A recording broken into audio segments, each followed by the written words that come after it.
Welcome in, everyone, to the 2023 Champions Chess Tour here on Chess.com. Words I don't know if I ever thought I'd say, but I'm here with Grandmaster Daniel Naroditsky to kick this thing off the right way.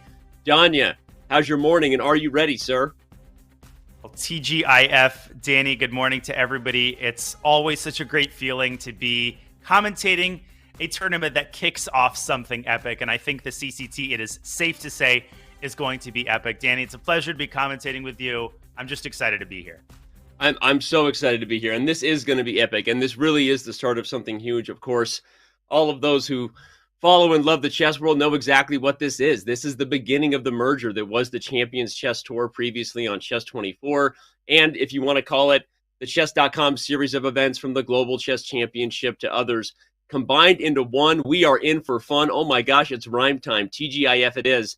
Let's remind everybody of how this thing works, what's in store for them, not just today, Danya, but in the coming year. We're kicking off the 2023 Champions Chess Tour schedule with the Airthings Masters. Today, of course, is the play-in for the Airthings Masters. There will be five other events, 6 total, to qualify players for the finals at the end of the year. 6 players get in via winning these tournaments. 2 players will be rewarded via leaderboard spots. Danya, I'm ready to jump in with you, but your thoughts on the schedule and how excited are you to probably be calling most of the action for us this year?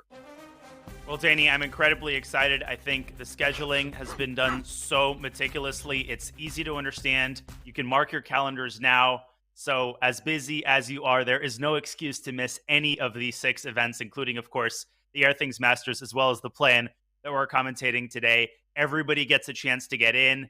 And these 6 events are going to feature tightly contested super tournaments with large prize funds. I mean, really, what more could you ask for than a circuit of this magnitude with these prizes and featuring players of this caliber? For some of you who maybe prefer to learn your information visually, audibly, then you might be actually seeing this schedule, hearing about how the tour is working for the first time right here. Maybe you didn't follow the articles. And so if that's the case, you saw the schedule, you know what you need to mark down, and you know that you need to look forward to this whole year. But Danya and I are now going to talk about how this thing works. We are starting, as he said, with the Airthings Masters play-in. And what does that mean for everyone? As I said, the broad tour, what you really need to know is that if you win one of those 6 events, you're in. Otherwise, 2 spots are going to players who perform their best over the entire year. But each individual event will qualify players via a play-in tournament to match play, which Danya and I will cover today, and then eventually a knockout on the following week most of the time. Sometimes there's a longer break depending on whether it's going to be a live final event somewhere. The basic rules of the game, Danya, are that if you finish in the top, you get to compete in Division 1. The winner of Division 1 gets that coveted seat, directly punching their ticket to the finals at the end of the year. But the winners of Divisions 2 and 3 also have a ton on the line, not just massive prizes, Danya, but if you win Division 2, the next play-in, the next match play and knockout around, you're already in Division 1. If you win Division 3, you're in Division 2. This allows us that balance, right? That balance of rewarding the top players in the highest prizes, but everybody is competing for something every single event.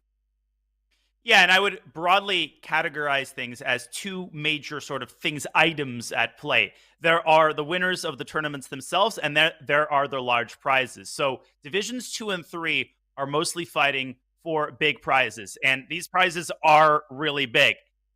Obviously, Division 1, there are prizes at stake, but there's also the ticket to the major events, of which there are 6. So I think, Danny, when you see this on the screen at first, it can be a little bit overwhelming, but I actually think the format is really simple. 3 divisions, Divisions 2 and 3, fight for prizes. The winner of Division 2 gets into Division 1. The winner of Division 1 gets into one of the final tournaments. The final tournaments gets into the finals. 100%. To stay focused on the Swiss right here, I guess we'll just talk about that. Donnie and I are so excited. We've been talking about this thing for months now, so there's a lot of energy coming out. If you can't feel it, the energy is palpable between us right here. But to remind you about the Swiss, so as of today, what they're playing for are the top 12 finishers are going to compete in match play to get into this placement. So what you're about to see with all these guys that are registering for the tournament, by the way, been texting with Vladimir Kramnik to reset his password. We've got Ali Reza Firouzja, Peter Spidler. So many people are just showing up last minute. But they're competing to be in the top 12 to get into Division 1 the next 24 Division 2, the next 32 Division 3. We're going to be talking a lot about that as the day goes on. So let's keep rolling through this. Danya, you've been mentioning the prizes. I think it's time for us to maybe give the fans a snapshot of that because it is big money at stake. Obviously, everyone wants to punch their ticket directly to the finals and ultimately be competing for that $500,000 in cash at the end of the year with our live event. But first place, end of next week, is already taking home 30 grand. But even if you only win a Division 2 or Division 3 prize, it's not that bad for a few days of work. Well, I think, Danny, this format and these prizes address two abiding criticisms that essentially have been circulating around the chess world for a long time. One of them is that the prizes tend to accumulate at the very top. There's like 2 or 3 big prizes and nobody else wins anything. That's criticism number one. And criticism number two has been, listen, you basically have to qualify 1 million times to the finals in order to be eligible for any prizes. This prize pool addresses both of these issues. 76 people get a prize, and you don't necessarily need to be in the top 10. You don't need to beat Hikaru and Fallujah to be eligible, Danny, for a significant prize that makes your participation worth its while. I think both of these things are going to attract a much larger number of grandmasters that you can root for, not just the big dogs. I love that. I love how you stated that. Again, it's $235,000 in total for those who maybe don't like to read boards or do math good. People like me, you just see that number at the top, $235K every single one of these 6 events. Of course, again, $500,000 at the end of the year as well. Danya, we've broken down the prizes. Of course, we know that the rumors are out, right? Who showed up today, and word travels fast. Let's talk about the notable players that we anticipated that were going to show up, because indeed they did. The list of notable players starts right there at the top. Probably, of course, the number one player who hasn't been directly seeded. We're going to talk about why Magnus and Wesley earned those spots in a second, but Hikaru Nakamura right there at the top. But a pretty interesting list to go with that, including a very underrated when it comes to Chess.com rapid, Danya, 2483 Ali Reza Fallujah. He's been sandbagging that kid. He definitely has been sandbagging. I was looking at the top. Where is the guy? Vidit, Nepomniachtchi, you start panicking. Where's Fallujah? He's at the very bottom of the list. Something tells me he's not going to be at the bottom of the tournament standings. But I've been pushing for this really ever since the CGC, a bigger pool of players to root for. Again, not just the same 7-8 players who we see in a lot of the stale super tournaments, but really everybody for multiple generations. And whoever you're rooting for, they're probably playing in the Swiss stage. Peter Svidler, Vidit, all countries represented, all of the top players, but also a lot of the young up-and-coming GMs, and Ali Reza Fallujah, who's finally playing in a tournament, Danny. I know, it's not even just that it's an online tournament, it's a tournament, right? I mean, obviously, there's a reason people talk about it. We know that Ali Reza, listening in, and his brother and family, they're big fans of these shows, and so, of course, when we talk about it, it's not because anybody is doing anything, but just wondering, where is Ali Reza? He probably has the biggest fan base who doesn't get to see him play as often as they would like.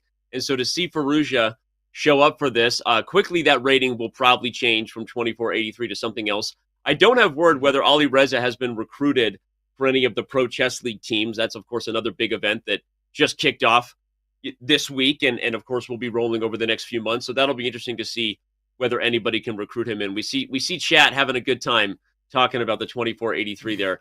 But let's talk a little bit about this list, right? We know that Magnus Carlsen and Wesley So have been directly seeded, right? At some point, we'll remind everybody what that is. In fact, maybe we'll do that right now if we want to talk quickly about the Swiss stage format, because I think some people are wondering, why would you do that, right? Why doesn't everyone have to qualify their way in? We are big on the meritocracy here at Chess.com. But let's go ahead and bring up the format and explain to everybody that obviously our goal was to bring some very big things together. The Champions Chess Tour that had run for a couple of years at Chess24, Chess.com's number of events, from the Global Chess Championship last year to the Rapid Chess Championship.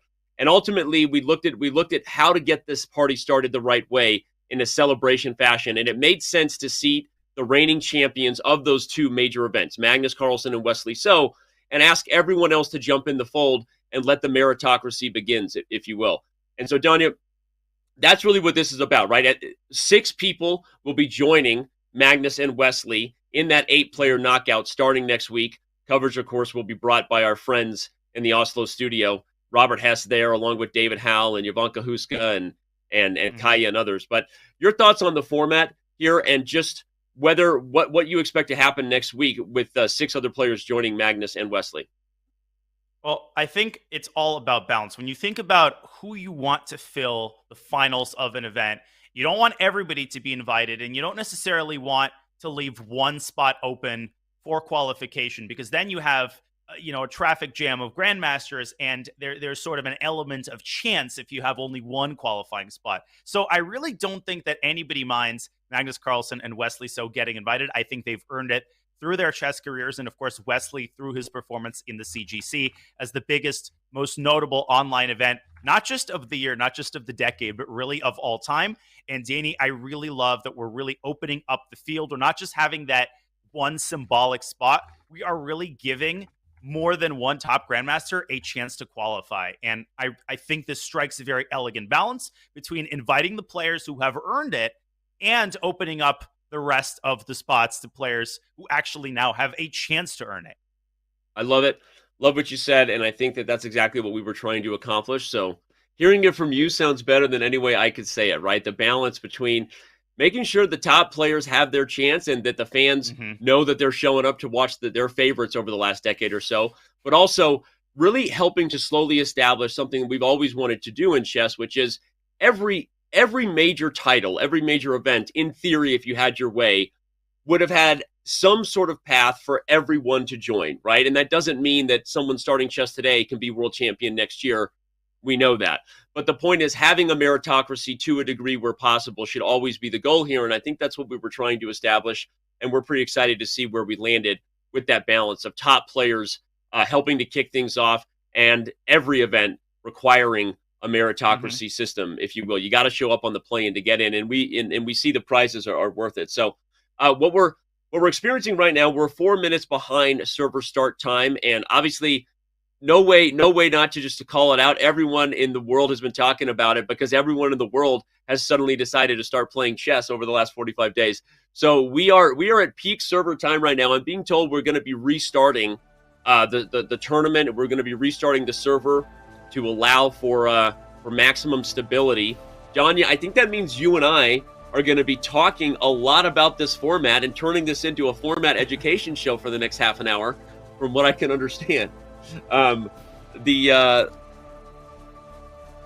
just checking in. But all right, let's go back to the notable players list while we're waiting here. Okay, so we are going to take a very quick break. Don't go anywhere. Danya and I will be back. We won't keep you waiting. We're going to give you as much content as we possibly can as we get set to kick this thing off. We know you want it. We want it too. Gives us a chance to refresh our coffee. Everyone go grab a snack. When we return, we will be getting closer to kicking off the first event of the 2023 Champions Chess Tour on Chess.com, and that, of course, is the Airthings Masters Plan.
Welcome, welcome, welcome to the 2023 Champions Chess Tour. It's not Groundhog Day, but we've done this before. I'm here alongside Grandmaster Danya Naroditsky to kick I feel like I've been things here off. before, Danny.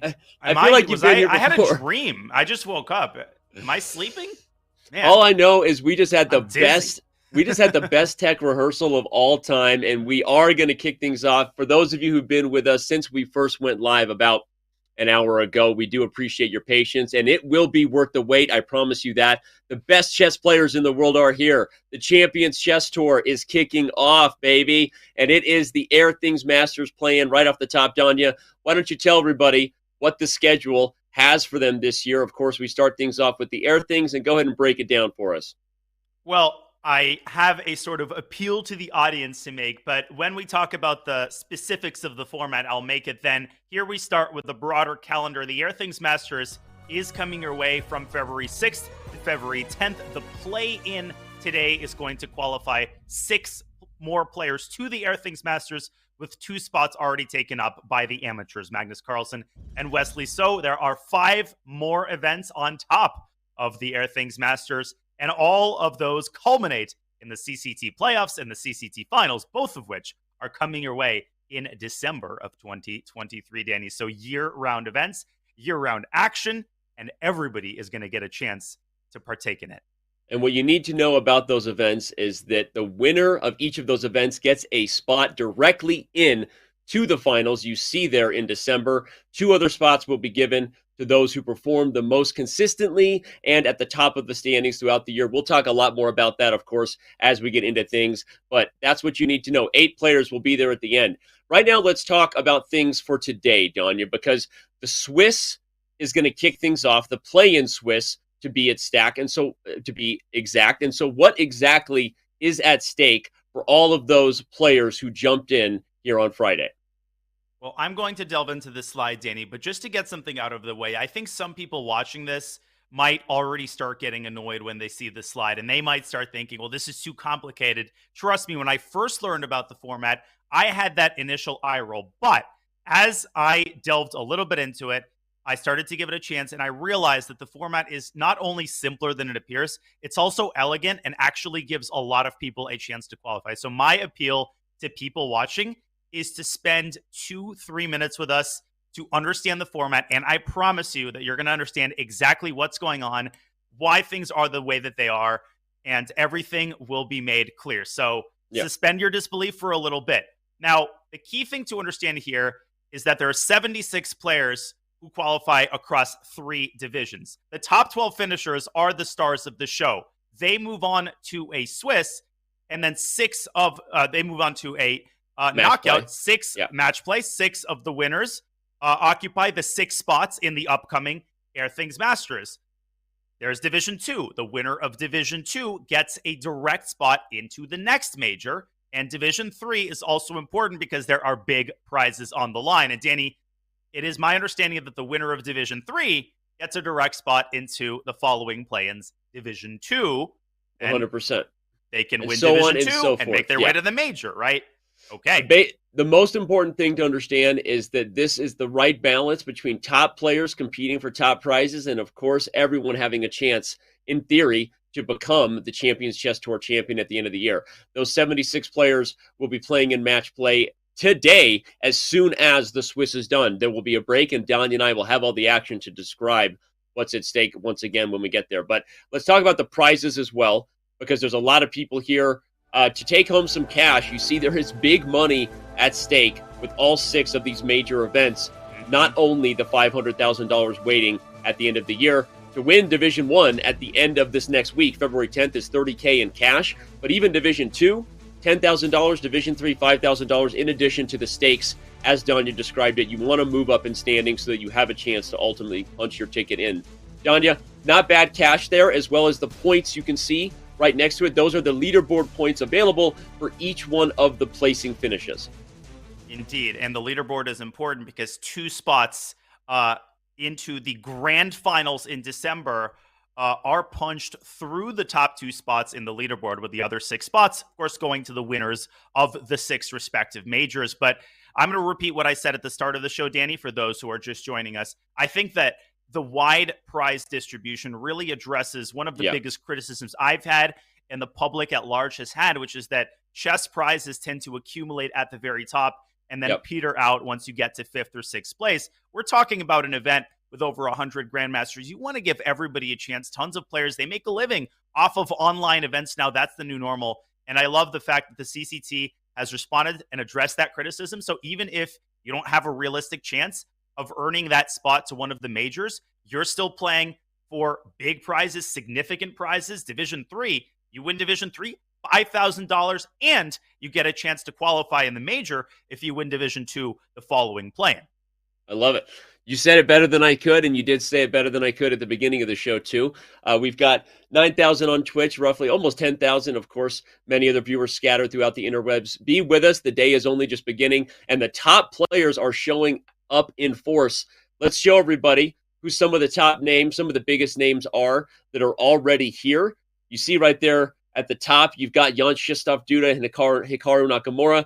But all the way at the bottom there, you also have Ali Reza Firouzja, who joined late, and his rapid rating, we've actually given it an update there. He joined and hadn't played rapid for a minute, so he was way lower rated when he first joined about 45 minutes ago. But okay, Danya, this is what we wanted to see. This is what we expected to see, frankly. Probably the only two names missing from that list. People are wondering, where's Magnus and where's Wesley? So we'll talk about that in a minute. Let's focus on these 8 names in front of us, and I'll ask you to do that hard thing. Give me a prediction. Who performs best today of these big names? Well, the question is, do I go old reliable or do I go out on a limb? Obviously, I think the name that everybody's eyes tend to gravitate toward is Hikaru Nakamura. He has the most proven track record by a country mile in terms of his ability to qualify, his ability to come through clutch in these events. I mean, every RCC weekend, he essentially qualified. CGC, when it matters, he shows up. But Ali Reza Firouzja, the guy hasn't played OTB chess in a while. He's going to be hungry to show the chess world that he hasn't just been sitting around twiddling his thumbs. He's been studying, he's been training, and the way he's been playing Bullet recently, Danny, I think Ali Reza Firouzja definitely is going to make the top 12. And I think he has a great shot of punching his ticket through to the first major. Yeah, I think there's no way we won't be talking a lot about Ali Reza. Where in the world is Carmen Sandiego? Where in the world has Ali Reza Firouzja been, and what will he be doing, not just in this play-in today, but if he does indeed punch his ticket to the knockout stage next week, what is he capable of? But okay, we mentioned there were 2 big names missing from that list. Let's bring up the Swiss stage format so that we can describe to people exactly what we did here. The kickoff of the 2023 Champions Chess Tour now on Chess.com is the merging of the Champions Chess Tour as it previously was for the last 2 years. And, of course, the Chess.com Global Championship and the Rapid Chess Championship. All those events, as Danya said, we had a tough task to combine the top players being happy and the fans making sure that they had those top players to watch, but also everyone having a great opportunity to win big cash prizes. And those 2 top players that have been seeded, Magnus Carlsen and Wesley So, were seeded for a reason, Danya. They are the respective reigning champions of the Champions Chess Tour and the Chess.com Global Championship, which is why those who saw at the beginning of the format, 12 players from the Swiss will play in a match play to decide 6 to join Magnus and Wesley, with 8 players competing in the knockout next week. I think it's an elegant format. You're giving the top players their due while giving a lot of other players a serious fighting chance. And speaking of fighting chance, Danny, I think we are 2 seconds away. The gong is going to sound. The time control is 10+2. That's been a very popular time control for good reason. We're going to get a good cross between entertainment and high-level chess. And speaking of high-level chess, whoops, sorry, I misclicked. I pulled up some weak players there. I don't know what they're doing there. Tomaszewski and Hikaru. Can we watch some real chess? I was going to say, you speaking of high-level chess, you picked Hikaru and Yevgeny Tomaszewski. What is wrong with you? Anyway. Sorry, my mouse has had a life of its own recently. Jokes aside, that's what this event is going to bring you. It's funny because obviously we all are already looking forward to the knockout next week, Nanya. And shout out to the team in Oslo waiting. You're probably watching Robert Hess, David Howell, Jovanka Huska, Kaya, Tanya, everyone who's there. But I think that this play-in for all 6 of these big events that are going to happen throughout the year will have just as many fans showing up and be excited, because it's that moment where it's almost a free-for-all, right? How often do you get names that we're looking at here with Firouzja, Hikaru, Svidler, Rajabov, Aronian, Jan Nepomniachtchi, right? Vladimir Kramnik, by the way, shout out to the 14th World Chess Champion popping in for kicks and gigs. And here we go, Danya. Let's do this thing. Listen, I always say this. Some people roll their eyes at this, but I love it when different generations compete in the same event. I love it when we have different formats all as part of the same tournament. Whatever you like, whatever gets you going, whether it's a Swiss system, whether it's a knockout, whether it's match play, you're going to get a little bit of everything. And as I said before, Danny, the time control, perfect cross between, we're going to get some time scrambles, we're going to get some craziness, but we're also making the older players happy with that 2-second increment. I won't name any names. It's not just the older players. It's not just the older players who want increment, Don. Oh wait, did I just literally point out that I'm old by saying I wanted? Oh my gosh, that was like a moment of clarity. I just had an out of body experience.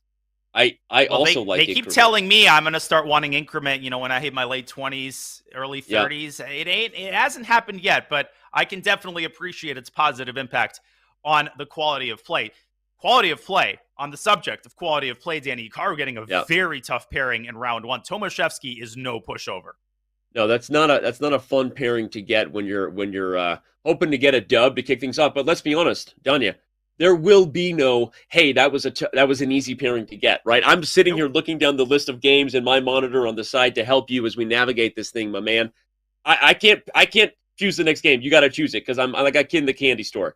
You want Firouzja, you want Jan Nepomniachtchi. Who do you want to jump to next? I've got Firouzja taking on Gukesh Damaraju. I mean, can we go to Firouzja Gukesh? We can. Please? Yeah, it's a pretty calm position in Hikaru's game. He's played kind of a regular quiet opening, so this game is going to proceed along pretty positional lines for a while. Perfect opportunity for us to head to a more tactical display in Firouzja Gukesh. Alireza has the white pieces. Definitely an E4 opening, Danny. This was a Rosalimo Sicilian, and Alireza trying to orchestrate some shenanigans here on the queen side. I like it. I mean, I quickly looked at it and maybe liked white more than I should. I promise it wasn't Firouzja bias-itis, but I like the 3-on-2 that white has with C4 leading the way. It's dynamite, after all, holding back the B-pawn push and the D5 square. I don't think that eval bar, to me, gives credit to the practical struggles black has here, Don, and tell me if you think I'm right, that it feels like white's pressure, maybe even the B-pawn can push. You have bishop F4 coming. I feel like some of these pieces for black are going to have a hard time finding squares. Yeah, Firouzja definitely hunting for gold on the queen side. Practically speaking, bishop F4 in this position almost wins the game outright. Black has a little tactic with knight to F3 check, and then recaptures the bishop. But man, is this tenuous. Firouzja could slide his king over. Instead, he presses the gas pedal, gets his knight to B6. These are exactly the kinds of complex middle games that he excels in. But Gukesh, I mean, he didn't have the greatest event in Tata, but he finished very strong. And he's someone who really wants to prove his ability to compete with the best of them, Danny, in online events where he's a little bit less experienced. Love it. We see the chat is already pumped. Alireza playing chess. Poggers, where have you been? Alireza, Firouzja, the world wants to know. But okay, knight to B6 played. And I like that he's postponing C5, Donnie. I think it's instructive to point out that while you have a grip, you want to keep the pieces held back. If you played C5, you actually open up the square. D5 maybe for black's knight. Maybe the C-pawn is actually good right where it stands. So he plays knight B6 instead. And it's actually kind of tricky for black to find an improving move here. Yeah, this is a hard position to play for both sides. White, as you're hinting at, runs the risk of overextending. If you grab too much space, you start weakening key squares. Black just has a problem finding squares for his pieces because he's essentially confined to the last few ranks. I have my eye on a move like queen to C7, trying to pin the knight to the queen, but then Alireza could support his queen and grab a little more space with B2, B4. White could grab the bishop pair on the next move if he so desires. So Gukesh definitely thinking about going bishop E8. Okay, bishop C6. So he says, you're welcome to take my bishop, but then my knight's going to slide back and kick your queen out, and then my bishop can slide over to B4. So Alireza, it's like driving a bus. I mean, one wrong turn and you're going to fall off a cliff here. Yeah, I love it. I love how you broke that down. I don't know how to drive a bus, by the way. I was going to say, do you have your CDL? Because you want to know a fun fact about Dan? Dan has a CDL. Okay? Dan knows how to drive a commercial bus. Long story, previous life, don't want to talk about it. Any hooters. There's Alireza, and he wants to talk about his position. Do you even know what a CDL is? I assumed it's a commercial driver's license. Oh, okay. Sorry. It's not hard to figure that Do out. you Fine. think I don't know my Fine. abbreviations, Danny?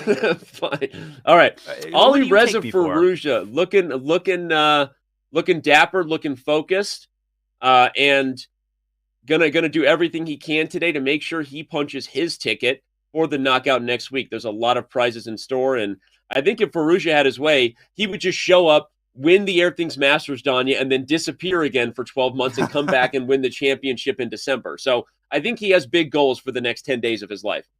Yeah, that's kind of been his modus operandi through the years. As we see the intensity on Ali Reza Faruja's expression, this is a 9-round Swiss, even though essentially all these top guys, they're trying to make one of the top 12 spots. And we know from the RCC how far a loss in the early rounds can set you back. So they're taking it seriously from the very start. I like Faruja's position, Gukesh, starting to drop a little bit on the clock. I also have my eye on some guy named Peter Svidler, who I wanted to check in on, if you don't mind, at some point.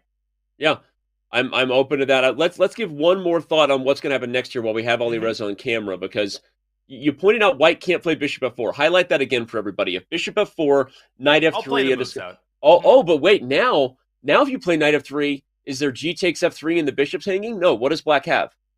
There is. No, I think Black sacrifices the Bishop. And you go for Bishop D6? Wide open here. Is it Bishop D6? Building a battery. No? Here there is E5 no. intercepting E5 the battery. forks. So what's the move? It's not Queen G5 because White's Queen defends that square. It looks like there's something, but what is it? Rook takes D4 doesn't seem to work either. Knight E4 maybe. Maybe just something. Knight takes E4 is simple because F2's hanging. It is Knight takes E4. Just the attack on F2. You're absolutely right. White's pieces are stuck on the queen side. They once mattered, but they don't anymore. This is fascinating. Because I was actually going to... Oh, wow. This. We've seen several moves. Okay, what happened here? We saw Bishop to G5 and Rook takes D4 from Gukesh. Has he surprised Faruja? Missed it. Oh, Faruja definitely missed it. That's another tactic. He ain't going for Knight F3, Danny. He's going back to C6. Those retreating knight moves, the hardest type of move in chess. And I'll tell you what, after Rook takes D4, Knight C6, there's also the problem of Bishop B4. White could end up losing both of his rooks right now. Yeah, you can see by Faruja's reaction, his palm is almost extended. I don't speak Faruja facial expression as fluently as I do Hikaru. I'm currently in school studying to improve my Faruja body language reading skills. But this was definitely like a, wait, what? And I think he missed Rook takes D4, and I think he's going to have his work cut out for him. I'm happy to jump to another game. Remind everybody, you can choose your own adventure. Of course, you can watch the games directly at chess.com/events. You cannot watch them directly on the live server, or you shouldn't be able to, because we're using our private server fair play mode. If you do find a way to watch them directly at chess.com/play, let me know, because you're not supposed to. Cough, cough. But you can go to chess.com/events or stick with us right here on Twitch or YouTube, wherever you are, and we will guide your ship. Let's choose another game. Danya, you're in charge. Go ahead, take it away. Flip the script when ready. Danny. But we got to come back to the final moments of Faruja Gukesh before it's over. Go ahead. No question. Let's bookmark this game. Let's make a mental note. We'll come back to this one. I was looking at Svidler, but I'm seeing so many other amazing names from Nepo to Caruana. Let's check into Peter. Let's give him a little bit of love. I don't think anybody will mind that. Then maybe we can check out Fabiano Caruana. I'm just looking at this position, and I'm thinking this is some juicy stuff. Castor is a nightmare first-round opponent. That's Rodrigo Vasquez, one of the strongest and most experienced blitz players on the site. You always see him in top 10 in Title Tuesday, and he's already sacrificed a piece. He's gotten right to work. Yeah, I'm sorry. I was also doing that distracted kid thing. You were bringing it up, and I'm like, I'm looking at Fabi's game. I'm looking at Nepo's game. I'm looking at Hikaru's game. What is the world we live in? How excited are we to have everybody here in this event? All right, but I will give you the chess attention as if you need it, Danya. You're pretending like my opinion matters. A5, though, this is a game right out of my book. I mean, can we just play Bishop takes B4 or show everybody why that's checkmate?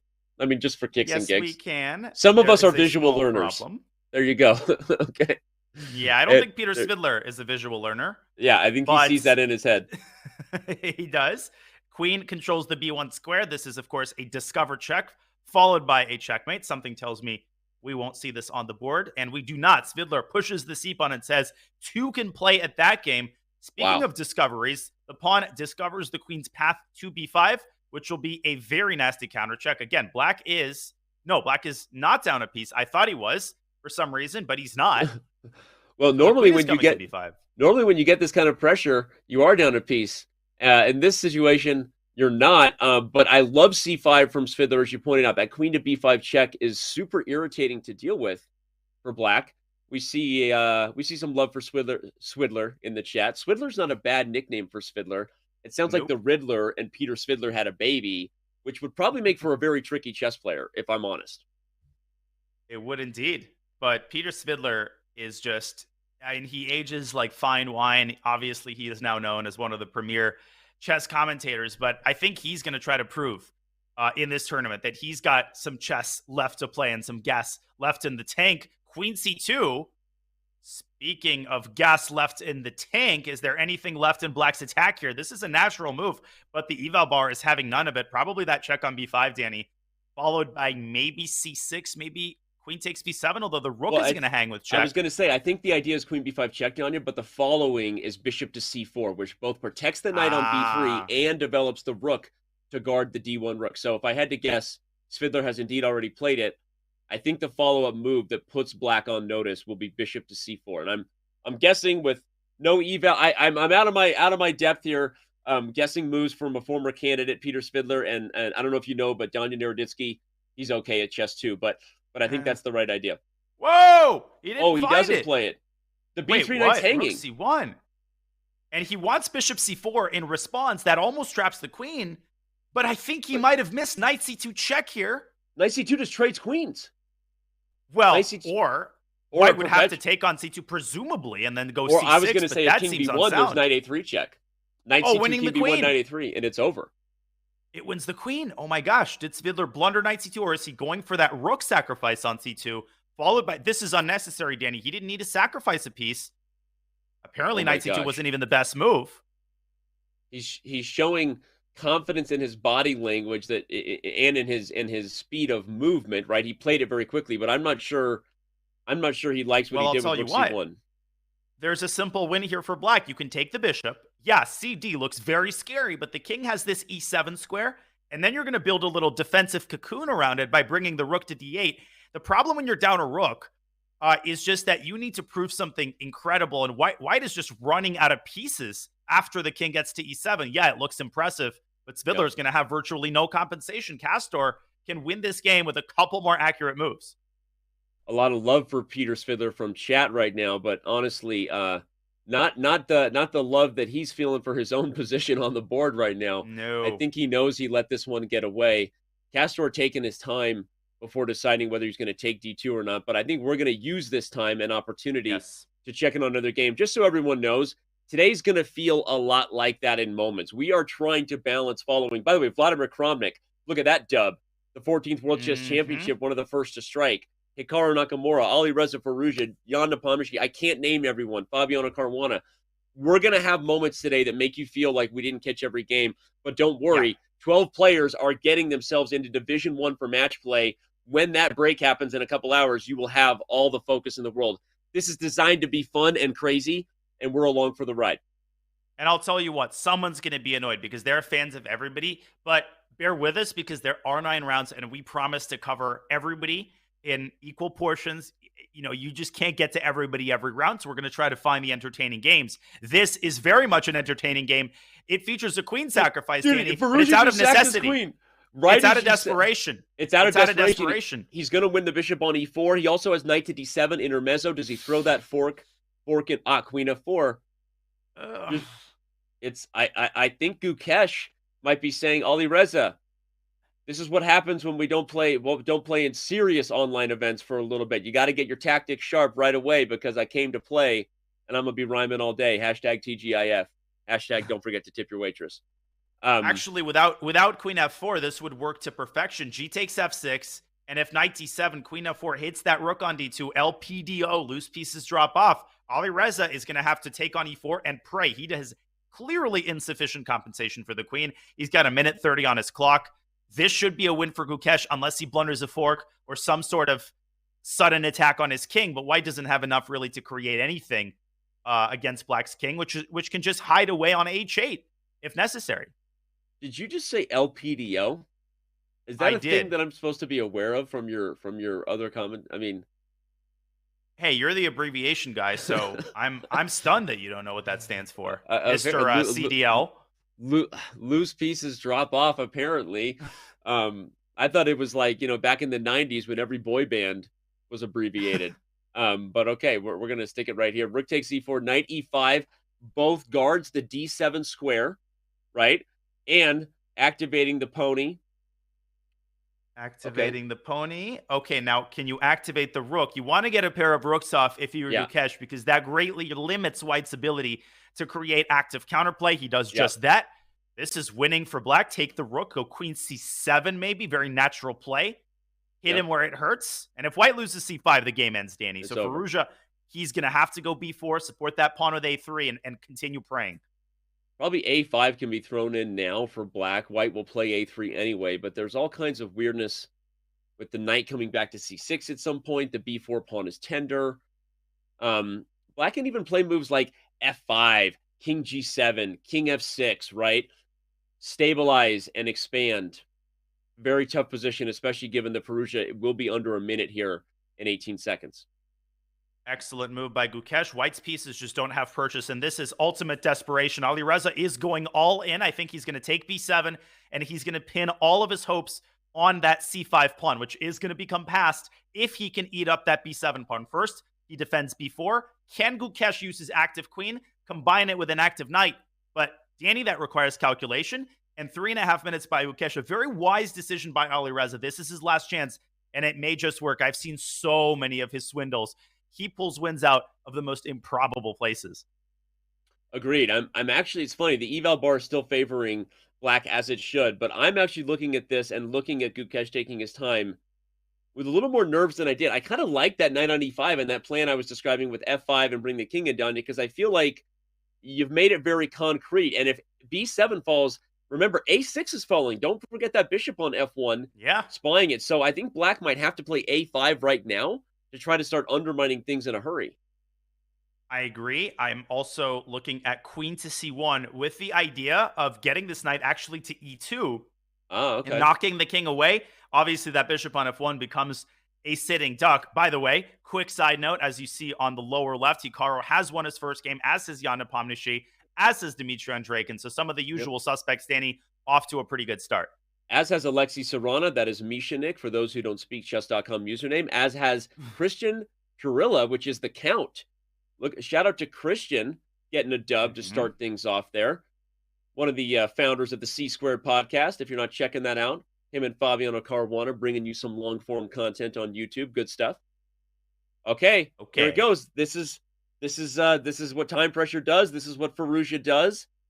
He's quickly and immediately met knight d4 with knight c4, Danya. He was on top of this. The b7 pawn still under fire. And by the way, now knight d6 is potentially on the agenda with f7 being something to watch out for. There's a voice in my head that says Fallujah is not going to lose this game. It I just know it. feels to me that there's been a momentum shift. Yes, Black is still winning. And the reason, Danny, that knight d4 was a mistake by Gukesh, at least practically, is that now you cannot go queen c1. And that is a crucial attacking move. If Yep. you go e5, which very well might be the correct move, you're creating serious weaknesses and allowing the knight to jump into d6. There are some mating constructions against the Black king there. And now Gukesh is down to 90 minutes. This basically has become a bullet game. Yeah, 90 seconds. And by the way, that was what I felt. Regardless of what the eval bar said, I was feeling nervous. I liked the knight on e5 earlier, preventing that rook from coming to d7. Whatever I said, for some reason, activated Siri. Maybe I should ask Siri whether Fallujah is going to come back and win this game, because the future is Fallujah, as many have said.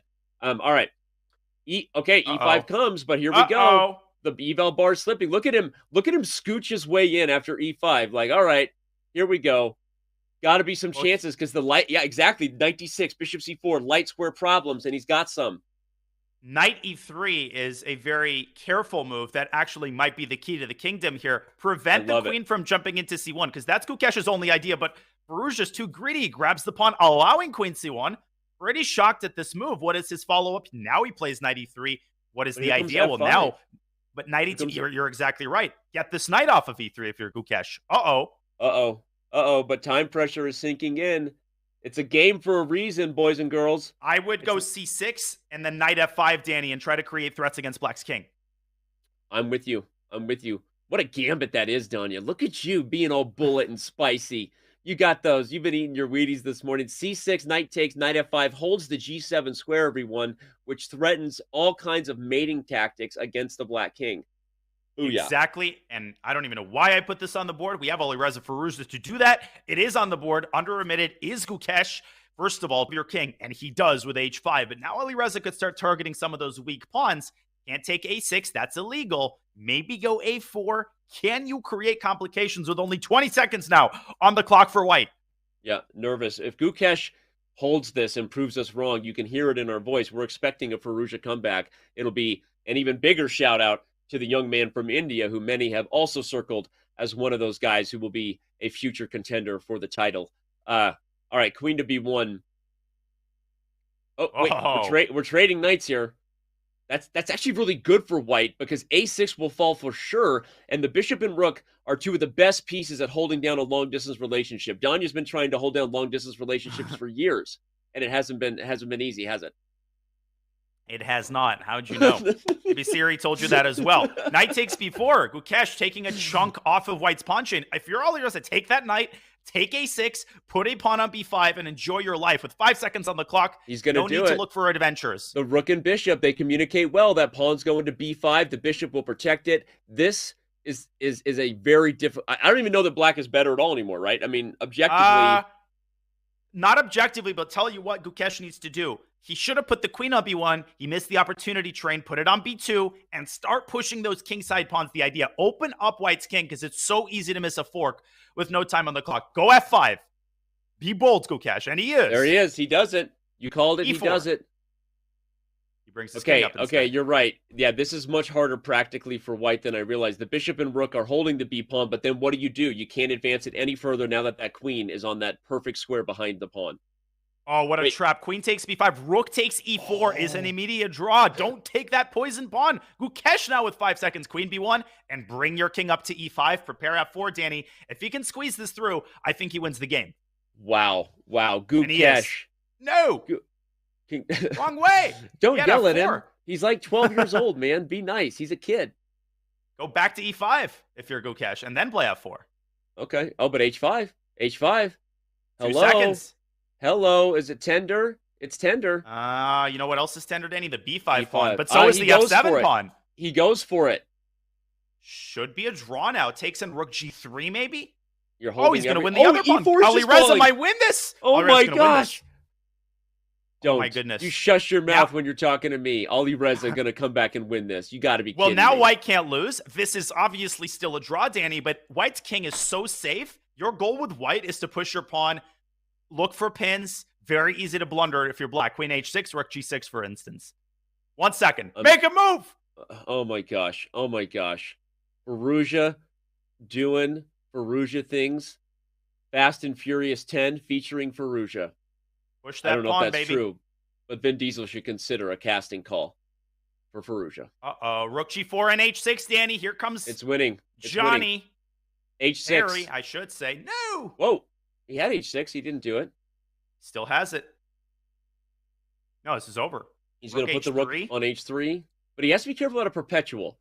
Queen g5. King goes to the first C1. rank. Yeah, queen c1. Queen f4. Oh, my gosh. Uh-oh. SpaghettiOs. I think he might have walked into a perpetual. Yeah, I jinxed him there. Queen c2. Queen c2. Is he going to try to cover with his bishop? He has to. Queen c3 is the move here, and he finds it. Diagonal checks prevent interpositions. Queen g5 again, and we're already there. Three times. Bob's your uncle. Firouzja was winning. It's funny because playing h6 instead of bringing the rook behind the pawn when you called it, Danya, was winning. But Firouzja is probably doing exactly that right now. Look at him. He's you know what he's doing? He's reviewing his game right now, hitting that game review button. Lucky he's got a diamond membership. Gets to review his games. All right. We're going to review some of the games that are still going. This is one of the last remaining games. Firouzja could have pushed that pawn one move earlier, and he would have won. Vidit with the black pieces. Is he winning? No, this is going to be a draw. White's going to take all the pawns. We've actually got the wrong color bishop. Just walk into the corner and give up the knight for free to show the kids how it's done. Give up the knight. Do something fun. All right, now they're just toying with us, delaying the start of the next round. Boy, am I excited about what's going on here. Oh my gosh, already entertainment all around. There are still a couple games going. Oh, this is still in a middle game. And the position incredibly clogged up. Amin against Hammer, Danny. And this is like board 70 we're talking about. Jan Ludwig Hammer and Amin Tabatabai, who played in the Tata Steel Challengers. They're like 50 boards down, which speaks to the insanity of this event. Now, can you speak to the insanity of this position? I was going to say, like, the insanity of the event only matched by the insanity of the position. Can somebody walk their king to, like, h4 for me, just for kicks and giggles? Like, just play imaginary chess here. There is no breakthrough. Obviously, Black does have one potentially with the move b4, but, yeah, there's nothing to this position. Sorry for the, wait, is he going to play b4 and then... You know what I do? I'd put the g8 rook on c8, put the b6 rook on a6, and in Hammer's time pressure, b4 is not to be trifled with, but I don't think, or sorry, in Amin's time pressure, I don't think Hammer is going to go for it. It's just not his style. He doesn't. He accepts that this game is meant to end peacefully. Yes, Trading queens. Although, hold the phone. Is he going to block it? Oh my gosh, he's going to walk his king all the way. All right, everybody. This is your chance. If you needed to use the restroom or heat up your coffee, it's the time, because I think we're going to be in this position for the next 17 hours. It really depends on the disposition of the players. Now, hilariously, f5 followed by g6 is a serious idea here, because Black can't take with the h-pawn because h7 actually promotes with the king on f8. But I think neither player is really thinking in that direction. But Amin might have brought his king to h4 to take a risk here and play f5. And he does! Oh, he does it! Oh my gosh! He's going for the win! Oh my gosh! Oh my gosh! Hammer had a million ways to prevent this, Danny. He should have kept his rook on e8 in order to keep e6 protected after fg. I think he forgot that the h-pawn promotes. He's going to have to take with the f-pawn and hope for the best. Dude, what a heads-up find by you, Danya. What a heads-up find by Amin Tabatabai. For those who don't know, remember that name. Now you heard. If h takes, h7, and you get a queen. If f takes, you could even just take e6 right away. I guess you should, right? And then king g5 to follow. But this is... Is he going to play king g8? No, he's going to take. Now, White could obviously lose this as well. Make no mistake. That's the funny thing. Is like, that's the funny thing. Is maybe all the hype was for naught, because he may have pushed a little too hard. And White could get checkmated on g4. I think that's what Amin missed. After rook e4 check, the king is pushed away, and that's Can't go big. To g5, yeah. Hammer's going to win this, I think. He overpressed. You know what's funny is I was suggesting king g5 instead of taking e6, sort of accidentally, but that was actually the correct way for White to actually still go for the draw, not go for the win. But instead, he goes for the win by taking e6, and Black has now turned the tables. But that's one of those losses where you take your hat off and you applaud. And maybe the gods of chess are going to applaud and give Amin a lucky break, because this game is not over yet. He's going after h7. He has a passed pawn already. Hammer needs to find a way here to keep that h6 pawn contained while pushing his own passers. He's got a lot of choices and only 30 seconds to make them. No, not at all. He was supposed to play rook e7 first to guard the 7th rank, stopping rook d7 and then king g5 most likely. Oh my gosh. Win this, Danny. White could very well win this. I'm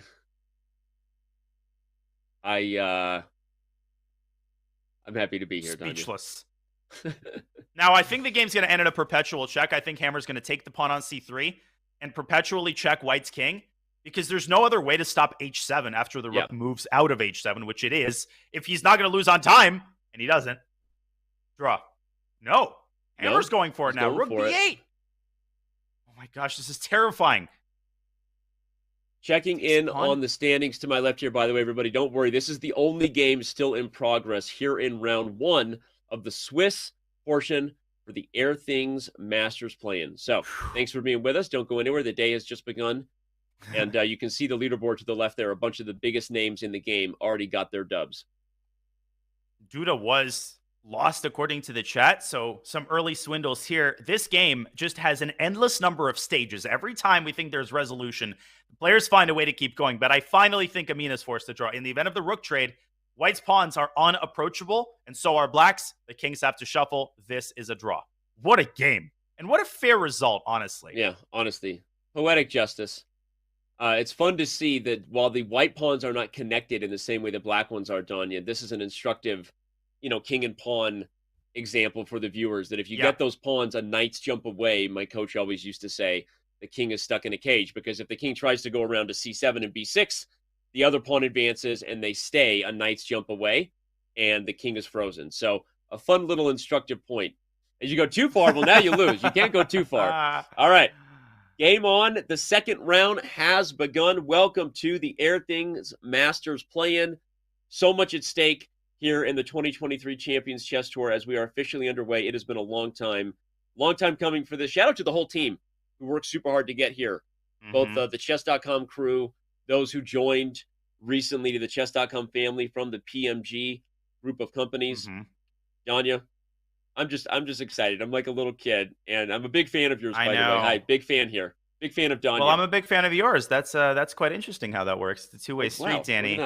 But I'm excited to be here. I feel like I've reached into the cookie jar and found like my favorite treats. No, please. The floor is yours.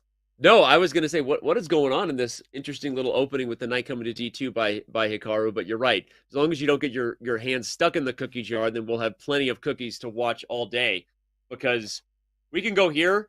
I've got Jan Nepomniachtchi taking on Alexander Lenderman. That's a fun one there for those who follow Lenderman. We've got, so where do you want to go? Where do you want to go? You choose. Let's go to Jan, because Hikaru, again, he's played a quiet opening. He's actually shown a propensity for 1d4 in his recent Blitz games. So Hikaru, I think, chooses an opening or a first move, and he essentially plays it for a couple of months, and then he switches it up. Here he's playing an offbeat Trompowsky. Pretty quiet position. Let's go to Jan's game. All right, I'm going to click into it. Alexander Lenderman, one of the top American players now for many, many years. Total nightmare opponent in Rapid, Danny, because he plays very quickly in Classical as well. He is just one of those guys that nobody ever wants to face in any tournament. Completely agree. Like you, known Alex for a very long time. One of those just super underrated players, as you mentioned, especially in the Rapid format because of he's got a lot of confidence, plays very quickly. Right now, holding his own a little bit worse against the one of the two challengers for the world title in Jan Nepomniachtchi. And what do we got here? Was this a Petrov or an exchange French? I didn't see the beginning of the game. It was a Petrov. It was a Petrov. Good call. Yeah. And it's one of those typical Petrov positions where White's a tiny bit better. You could ask why, and I'll tell you it's because partially White has this little pawn chain that's keeping the knight on c6 incredibly restricted. Black doesn't have that equivalent, which means d5. It's not a huge weakness because it's hard to attack, but it's a little tender. And Nepo could consider a very Nepo-like move in knight e5, saying, I'll let you get that knight off the board, but you're going to have to give me the pawn on c5. I'm calling it. I think Nepo's going knight e5 here, or knight f1 if you want to be a little bit more positional. Yeah. I kind of like knight f1 and educate me here, asking for all my friends in chat who aren't grandmasters. Isn't knight e5 helping to clarify a little bit of Black's situation? Obviously, if you take it, the rook takes and you're forking the knight on f5 and the pawn on d5. But do you really want to help Black clarify that knight that's blocking the c-pawn? Because Black does eventually want to play c5. But help me, is it just that concrete that knight e5 is strong because you can't take it? Well, first of all, I'm going to clarify something else. I think Nepo, nature has called during the game, which does happen sometimes. Now, I'm going to take that opportunity to address your point. After knight e5, the issue is very concrete. Conceptually, you don't want to allow Black to get rid of the knight. But as I mentioned, knight e5, rook e5 forks the knight on f5 and the pawn on d5. You would like to bring the knight back to e7, but that is occupied by the bishop. The problem is, if you support the knight on c6, even worse things await you, because now after rook e5, the bishop is undefended. If the knight moves here, you might lose a piece. And finally, Danny, that only leaves one option. You have to move this knight away, giving White full control of the center, allowing the queen to hit the other knight. And now you could carry on with your life. You could try b4 knight c6. Jan loves these types of concrete ideas. Jan also poses problems very early in the game, which is what makes him so incredibly successful in the rapid time control. I think more so than other players, he looks for these problematic ideas as early as he possibly can, if, of course, he ever comes back to his computer. I was going to say, right now he's got a different type of problem. It might be that he didn't calculate what he had for breakfast or how much coffee he drank. There he is. He's back at it. He does indeed quickly play knight to e5. How long did that take him, Danny? A millisecond? I wasn't on the, I didn't have him on the clock there. But no, you're right. Nepo does pose problems. Let's also remember that Nepo has become a little bit of an expert in this line. Not someone you think of immediately when it comes to the Petrov, guys like Wang Hao, guys like Fabiano Caruana Danya, but we know that he prepared the Petrov for his world championship match versus Magnus Carlsen in Dubai in 2021. And so, and we've seen him play more of these games recently in his career. So he's becoming a bit of an expert on all the little idiosyncrasies of the move orders in the Petrov. There's a common piece of chess wisdom, Danny, that I call total BS on, pardon my French, which is that if you are a expert in an opening, then you hate facing it from the other side. And that might be true emotionally, but if you're a Petrov player, which Jan now has been for several years, you might not like facing the Petrov when you're on the other side of the shoe, but you're going to know, as you said, all of the idiosyncrasies. You're going to know all of the little ideas, all the little ways to needle your opponent, which you can definitely do on the white side of the Petrov. This is precisely what Jan is doing. Alex, he kind of admits defeat there with knight b8, and Nepo continuing to tighten the screws and, you know, squeeze things up in the center. He's now much better. So his slight advantage has morphed into a more serious and more enduring advantage.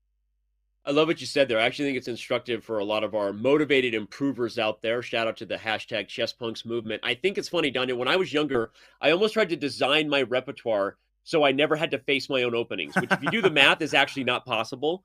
But that's the emotional bias we have. We don't want to face our opening. But as you just described, being an expert in something actually makes you even more effective at playing against it. And even though it's an emotional thing, like you said, here Jan showing just how well he knows the white side of an opening that he used effectively as black against Magnus Carlsen. And so I love that point. I think players out there trying to map their repertoire should take note of that and really just allow themselves to dive into learning and becoming experts in a position rather than trying to emotionally navigate those circumstances. So, yeah. And if you want to really become an expert in opening, you actually should play it with both colors because, as I said, when the shoe is on the other foot, you just get a different perspective. You deepen your understanding of what ideas are actually annoying. And Jan's showing us how to pose problems in the Petrov. His advantage has stabilized. Can we go to Fabiano Caruana's game? Can we give one of the top American players some love? Oh my gosh, we're completing each other's sandwiches. I was literally just going to call that game out because it had all my favorite things: opposite side castling, positional weaknesses for both sides, complete disregard for where our pieces should be placed. It's like I'm playing chess on this board. I need to interrupt you. You're naming all of these factors. You're forgetting one thing, which already predetermines the result of this game. Would you care to tell me what opening Black played? The French. It's over. White wins. Okay, we can actually just move on if you'd like. I don't know. I mean, I think just for the purpose of the chat, we'll discuss the position, but essentially the result of the game is predestined. So Kovalenko has played a French. This is actually a very typical type of situation with opposite side castling that arises in what's called the win hour variation. Black brings that dark squared bishop out early. Black is in huge trouble, Danny, and it's not because the king's on the queen side. It's because of the weaknesses in the center. Look at that monster knight. Look at how weak the pawn on e6, the pawn on g6, the open b file. Danny, the rook can move to a1 and trap the queen. b6, rook a1, 1-0. Oh my gosh, I love that. He has some major problems to get out of. And you highlighted in the winner where Black brings that bishop out, and you see that trade on c3 happen, which is how White got those double pawns, but rook a1. It's over. Knight a5, queen b4. I mean, Caruana is like 2 accurate moves away from just ending Black on the queen side, and I'll tell you how he does it. Okay, do it. You go Tell queen me. b4, real quick. b6. Now you bring the rook to b1. Black is paralyzed. Let's make a random move for Black. Now I like bishop f4 coming. Oh my god, bishop f4. And bang! Keep going. Keep going. Show it. Yes. Mate on b8. Yes. Oh my gosh, I love it. I saw bishop f4 coming as you were instructing me, and I was sitting there like a kid, just like, feed me, spoon feed me. I love it. This was awesome, man. Yeah, Kovalenko's in big trouble. You might say, well, what? Black is just going to sit around and allow that over my dead body. Black is so paralyzed, he has his hands full with the weaknesses in the center. And that's how the sides of the board are related. Robert Hess would, I think, be proud of this observation. He likes to cut the board in half or cut the board into 3 segments. White's not attacking the pawn on e6. White is using that pawn to tie Black down so that he could effectively operate on the queen side. Not over just yet. I think I spoke a little bit too soon, but Fabi should finish this one off. Maybe rook b1 to start. I think okay, he does exactly what you said. He's also, just deadly focused, looking great with that haircut, by the way. Fabi looking fresh with the cut down the fro. And chat saying Fabi looks happy, which is funny because anytime you're reading Fabiano's body language as a means to evaluate how he feels, a little part of him dies inside because he hates that, which is why I He continue to do does. it. He hates it. But this is just awesome. By the way, can someone on the staff watching this just impersonate Fabi's account and upload an avatar picture for him? Normally I would ask a grandmaster before I do it, but I know Fabi will deal with it later. Don't do it right now because it'll kick him out of the live server and then we got other problems. But he should have not a blank pawn there.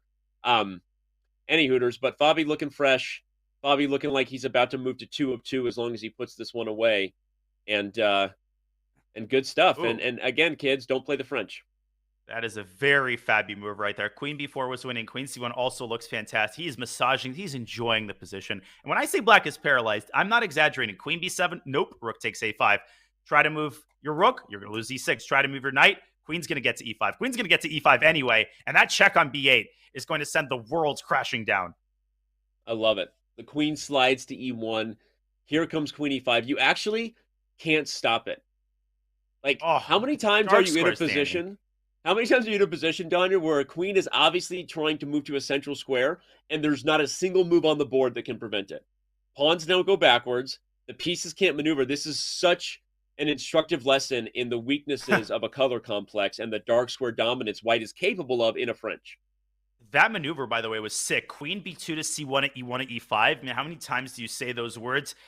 Kovalenko just, biting some chunks off the king side. Fabi says, ask me if I care. I call this Yep. pinching a dinosaur. He is looking squarely at the center and at the queen side. Okay, Kovalenko eliminated White's bishop. Big deal. White still has all the pieces that he needs. He's now up in exchange. And White could even go in for the kill with Queen D6. You could even just ignore that knight because it's in the lion's den on G2. It's not getting out of there. I love it. I want to see this finish because I think we're moments away just for fans to know. Perugia looks like he might be bouncing back with black. We could check over there. Lachus SQ, which is Jan Nepomniachtchi. Also in an interesting exchange stack versus Lenderman. So many games. We'll try to get to them. As you know, we are only in round 2 here as we kick off the 2023 Champions Chess Tour and the Airthings Masters plan. Hikaru also still in battle in this particular round 2. A really interesting one. He's actually on the worst side of a position right now, so we might want to go check out. Let's do that after this the game. biggest streamer in the chess category here in a second. Kovalenko's going to resign literally any second now because he's lost one knight. He's going to lose the other one on G2, and at this point, checkmate isn't the problem. The problem is White's going to trade queens and be up a full rook in the endgame. And Igor admits defeat. What a textbook game. That was an amazing game. I recommend people in the chat to look at that from the start. Textbook game, and that's what 10+2 produces. You get that quality of chess. Speaking of quality of chess, you can expect quality from Hikaru, and clearly you can expect it from his opponent. Hikaru is in big trouble here with the white pieces. I agree. And for those who don't know who he's playing here, that's one of the stars for the previous Chengdu Pandas. Of course, China will be back in the Pro Chess League. It's been a minute, but the Pro Chess League always brings a hugely strong team from China, and this is a position where Hikaru has his work cut out for him, Danya. Yeah, but he wins about 95% of losing positions, so I'm not getting too worried yet. Rook A to D8 was an alpha move. I think if I read his opponent right, after Rook takes A7, he actually wants to push the pawn to F3 and get the Rook to D2. And I love he that. Just senses that the threats against White's king are going to be overwhelming. The problem is that when you're playing Hikaru, no matter how many pieces you have around his king, and I've experienced this firsthand countless times, he is unmateable. The rules of physics do not apply when you've got your forces around Hikaru's king. It acquires superpowers. Every time you start talking about your own experiences versus Hikaru, I want to check your pulse. I'm going to make sure you're not having any flashbacks. I want to ask you if we should do some trauma therapy, yes, all please. those things, because he does leave a mark. And when he swindles his way out of tough positions, even against the world's best players. But right now, though, let's give credit where credit's due. There's a reason Hikaru's head is in hand, because F3 and Rook D2, as Danya highlighted, are coming. You can't take A7 because of this idea, or can you? Should we just take a quick little peek here, right? Can we just do it? Not only can you, Hikaru does this all the time. He just doesn't buy his opponent's main ideas. I'm calculating this, Danny, and I'm getting skeptical about F3 in this position. So is the eval bar. Rook D2. Yeah, that produces fireworks, but the simple queen g3, well, no, that's not the move Hold apparently. on. Let's Okay. check why. Oh, and you want to know why, Danny? This is Tell me. amazing. F2, and now the most anticlimactic looking move ever. You actually take the queen. What are you doing? You can't. Oh, Pawn isn't rook promoted. F5, and he's No, not rook mated. F4, rook F5. No, I said rook You F5. Yeah. No, I mouse Okay. slipped. Okay. And now rook takes e5. You combine it with the other idea, which is to get the rook to e1. Let's just stop That is a ridiculous idea. You just stop. You shut your mouth when you're talking variations like that. Oh my gosh. But Danny. here's the funny thing. I don't think Hikaru saw that. Maybe he did, but will his opponent see it? Because, it's h4. h4 would hold the position. I see. Not queen and g3. win for white. So long story short, as Hikaru takes on a7, black needs to double back and go rook f7 in the live position, which I'm going to get to. Right here, I am really worried that Shang Yu has missed the move h4 in that position. This is what Hikaru just spent 3 minutes trying to find. I can guarantee you that he will play it. This is a big moment. F3 actually loses the game. Ridiculous. Yeah, He's thinking about it. He's down on time. One of the other things that makes Hikaru so hard to beat, of course, is great stuff by black. He finds restraint. Zhu Shangyu is the person playing black. Again, he plays for the Shangdu Pandas now. I think the China Pandas in the Pro Chess League, I believe. But Zhu Shangyu is going to be a name you get to know over the next few months, ladies and gentlemen. Just be ready for that, because he is dynamite when it comes to these fast time controls. He helped lead the Pandas to a live finals in San Francisco the last time we held it in 2019. And he's a monster that, China has become kind of like Russia, Danya, in that there's just so many strong players, right? The culture runs so deep. Eastern Europe, you just get grandmaster after grandmaster, and China has so many players you don't even know about that are some of the best players in the world. And you look at their rating, and their rating doesn't necessarily breathe fear into your mind because you're so used to seeing the top guys. And if they don't have a 7 in the hundreds digit and a 5 or a 6 in the tens digit, whatever. No, not whatever. And this is what I love about these qualifiers. They're giving people new players to root for. And some of these players might be a little bit lower rated. They might not get all the invites to the top events, but they will capitalize on the opportunities when they get them. And Shang Yu is one of those players. Rook F7 is a great move. But Hikaru is not ready to die just yet. He tosses the queen out of g5. I think he's going to bring his final rook into the game. And there's a sense in which, Danny, maybe the eval hasn't changed objectively, but I feel like Hikaru has repelled the immediate threats. F3, though, might still be incredibly nasty. He's lost, but let's see if Hikaru can hold on here for a couple more moves and get black into time pressure. He's shaking his head because queen takes c5 would have been met by f3. And that would have blown open white's kingside. So instead, he knows he has to sack the exchange, and he's going to play bishop c4. Though I think that as much as he's shaking his head, as soon as that bishop lands on c4, I don't care that much about what the eval says. I'm looking at a Hikaru. I know that shake head nod. You know what that was? That's Hikaru number 11. Yes, he's acknowledging he's worse, but he actually already sees the path toward rebounding. That's That's Hikaru number 11. He's actually going to come back and win this game. I'm calling it. It's the moment in his stream when he's been losing, and then you hear him say, this actually might not be so bad. I think my opponent messed it up. And when he says those words or any variation thereof, you know you're in trouble. Now, what's the material account? Black is up in exchange, but white has 0 pawns for the exchange at the moment, Danny. But Hikaru is eyeing these juicy morsels on c5 and e6. He's also looking at the pawn on e2, may seem insignificant with the queens on the board. With the queens off the board, white is still going to have serious chances because of that outside passer. And it's funny, from a practical perspective, from a concrete perspective, the eval is still better for black. But from a practical perspective, the type of advantage on the board, everyone, has completely changed. Black is not going to be mating white anytime soon, although this was a very good move coming to d2. Black is going to have to try to convert with that extra exchange, which makes it hard when you have an open king. If white gets bishop c4, the diagonals are getting frisky. Here comes that eval bar already creeping up for white. This is a different kind of game than what black had just a few moves ago. So easy to lose control here. Black might have to go all in, take the plunge, and give up the other pawn and just squeeze f3 at all costs. Hikaru, though, might not engage after rook d2. White can bring the queen up to f3. White's king is the safest that it has been probably in the last 20 moves. Black's king is starting to feel a little bit uncomfortable with this bishop coming to c4. There are some mating nets with the rook takes h6 sack, Danny, if the king goes out to h8. I know that sounds crazy, but it can be a reality in 4 moves. Hey, If listening to you sounds crazy, I don't want to be sane. All right. I love what's coming out of your mouth Aw. right now. Bishop C4, Rook H6, Queen pops up to the maybe the G4 square, H5 or G4, yeah. H5 and Queen H4. This is getting spicy. Also, Xiang Yu 30 now seconds. under 30 seconds on the clock. That's a big problem. At this point, if Hikaru doesn't win this game, he's going to be very disappointed. If he draws, he's not going to be happy. He knows that this game is turning around with every move. Okay, Rook D2 is on the board. Now, Queen F3, I think, is a very wise response. But given Black's time situation, Danny, maybe he grabs this pawn. I don't know. He goes back to E2. I'm surprised at that one. I don't think that was an interesting move by Hikaru. He obviously likes his A2 pawn.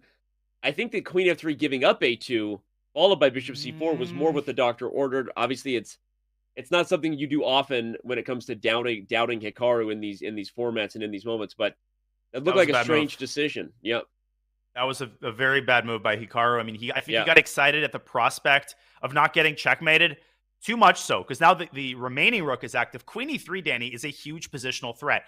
The queens get off the board, and black gets the rook to D2, and white just might not be able to push these pawns in time. Not over, though. 23 seconds. Let's see what Hikaru can come up with to confuse matters here. No, but he's shaking his head. He also agrees rook E2. Something was misevaluated there. Did he just flat out miss Queen E5, Queen E3, or was there something else that he thought was there that no longer exists? We're going to find out because, Yeah, no, this is bad. This is bad, Danny. I mean, maybe he just pushes A4 and throws caution to the wind. Maybe that's what you need, and that's what he does. But Queen E3 still looks winning, but black has to calculate that with 18 seconds. It's still a 3-result game. Hikaru might very well win this game. I've seen everything from him. Yeah, I have as well, and at the same time, you've given black a concrete approach. So unless Danny, 5 seconds. Xiang Yu overthinks it, he needs to move. He plays G5, overthinks Don't like that move at all. Weakening your king, allowing the A-pawn forward. Hikaru immediately kind of perked up a little bit. Queen F3, he's laughing in the face of danger when it comes to Queen E3 now, and the A-pawn is getting frisky. Danny, it's going to reach A6. Guess what? That's a checkpoint, as I call it, because that pawn is permanently defended by the bishop. Black pushing his chips into the center of the table, and Hikaru defending the bishop calmly. 1 second, he's going to flag. Dude, oh my gosh. Was there G4 and Queen E3? Okay, I don't even know, but 1 second again. Oh, C4, what a move that would have been. Intercepting the bishop, but Queen E6 great too, Danny, because he's threatening Queen takes pawn, utilizing the pin against the bishop. Hikaru might not be able to defend against that because Queen B7 check abandons that bishop. The queen's going to have to come right back. Oh my gosh, Hikaru leaning in, shaking his head. The nerves are real. Losing this early, it's not like your opponents get easier in this format, everybody. If he loses this game, he might not be qualifying for match play, at least not when it comes to Division 1. So make no mistake, this is an absolutely huge game in today's event. Oh, and what a move. The bishop can now move. But bishop C4 gets mated in 2 moves with Queen E1. BC, Rook A1, Danny, and Queen B6 is checkmate. You don't even need to take the A6. It's mate in Rook A1 Rook A1 and Queen B6. And he sees it, and it's over. Mate. Oh my gosh.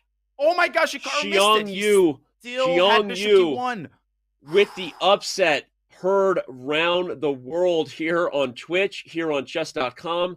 Just like that, we have drama, everybody. Buckle up. This is what happens when you get a whole lot of the world's best players in one room. This isn't going to be a cakewalk for any of them, including the best, known as Hikaru Nakamura. So don't go anywhere. Danya, we're going to take a very, very quick break. When we return, it will be round 3 as we kicked off the 2023 Champions Chess Tour today with the play-in for the Airthings Masters.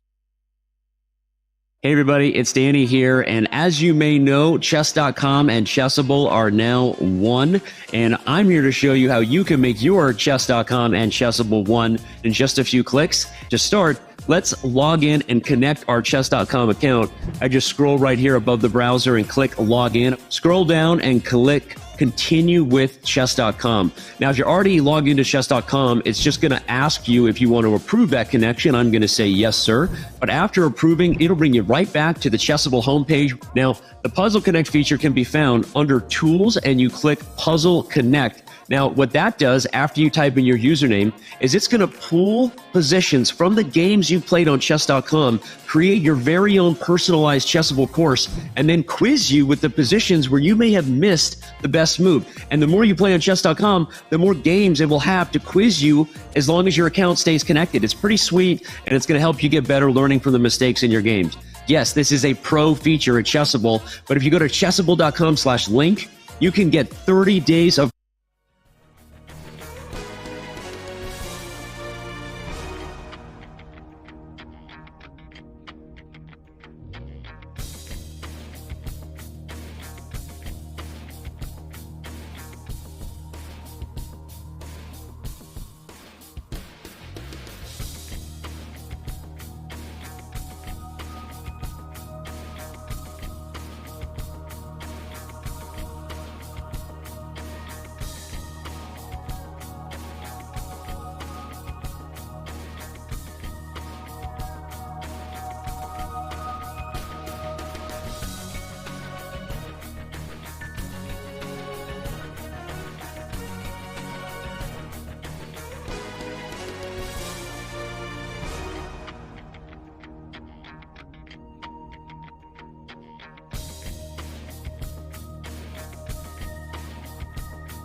Welcome back. Round 3 is underway in the Airthings Masters playing here as we kicked off the Champions Chess Tour in the year of 2023, in case you're lost on the interwebs. Let's remind everybody very, very quickly, because we got games to get to, of what is at stake today, Danya. It's the Swiss stage. Ultimately, everything is going to come down to who gets in to the top 76, and then even more importantly, who makes the top 12 for a chance to compete in Division 1 and ultimately not just the knockout next week, but perhaps punch their ticket directly to the finals on February 10th. So this is a big day. We are deciding the seedings for all 3 divisions that will take place when the knockout begins next week. But Danya, I understand right as we had to fill that break, forgive us everybody, and a crazy ending happened in the Fallujah game that you're going to show us. Yeah, this happened during the Hikaru game. We can't cover everything, but we have to debrief this really quickly. Then we'll get to the live position in round 3. This is the position Alireza had with black. He is down 1, 2, 3 pawns. I can't even, no, 4 pawns. And he finds a perpetual check, or so I thought as I was watching this unfold. He checks, and his opponent has seconds on the clock. Ultimately, his opponent finds a maneuver where he gives up 1 queen and makes another. But Danny, suddenly, White's king is in danger. Alireza manages to run away. Then he gets his pawn to h3, and White makes a second queen, and he gets mated with a pawn. This was insane. Oh and my this just gosh. shows you that anything can happen in time scrambles. Those are not empty words we say to keep people in front of the screen. This happens on a round-by-round basis. Alireza has earned our coverage of his next game against Azerbaijani GM Wasif Durar Bailey. What a crazy finish. For those wondering, that was not paid acting by me. I hadn't seen the game yet. We all wanted to get to it. That was absolutely insane. I'm in my head, Danya, I'm like, what was White supposed to do? instead of allowing h3. There must have still been a chance for a draw there. But okay, we're going to focus on the moment and shout out Firouzja, who found a way to own it and get that checkmate with a pawn on h2.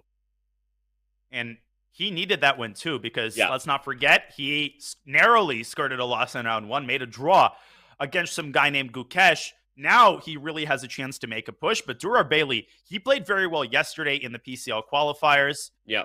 And the Ferocious Tacticians ended up losing their finals match. They didn't quite make it, but he is not a pleasant opponent. Yeah, for those who don't know, Durar Bailey, one of the absolute strongest chess players in the world, Azerbaijan grandmaster, and he is a force to be reckoned with, especially in these faster time controls. Yeah, he's a very strong GM. He plays for the win every game, just like most Azerbaijani GMs, white, black. He's going to play something unbalanced with a lot of life.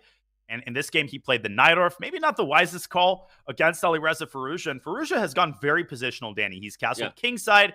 He's clamping down on the d5 square. And that's why he made his last move, bishop g5. This directly prevents the breakthrough with d5 because white will take the knight and recapture on d5 with a fork. Last thing I'll say, Danny, queen b6, queen takes b2 there was not a blunder because white traps the queen with rook f to b1.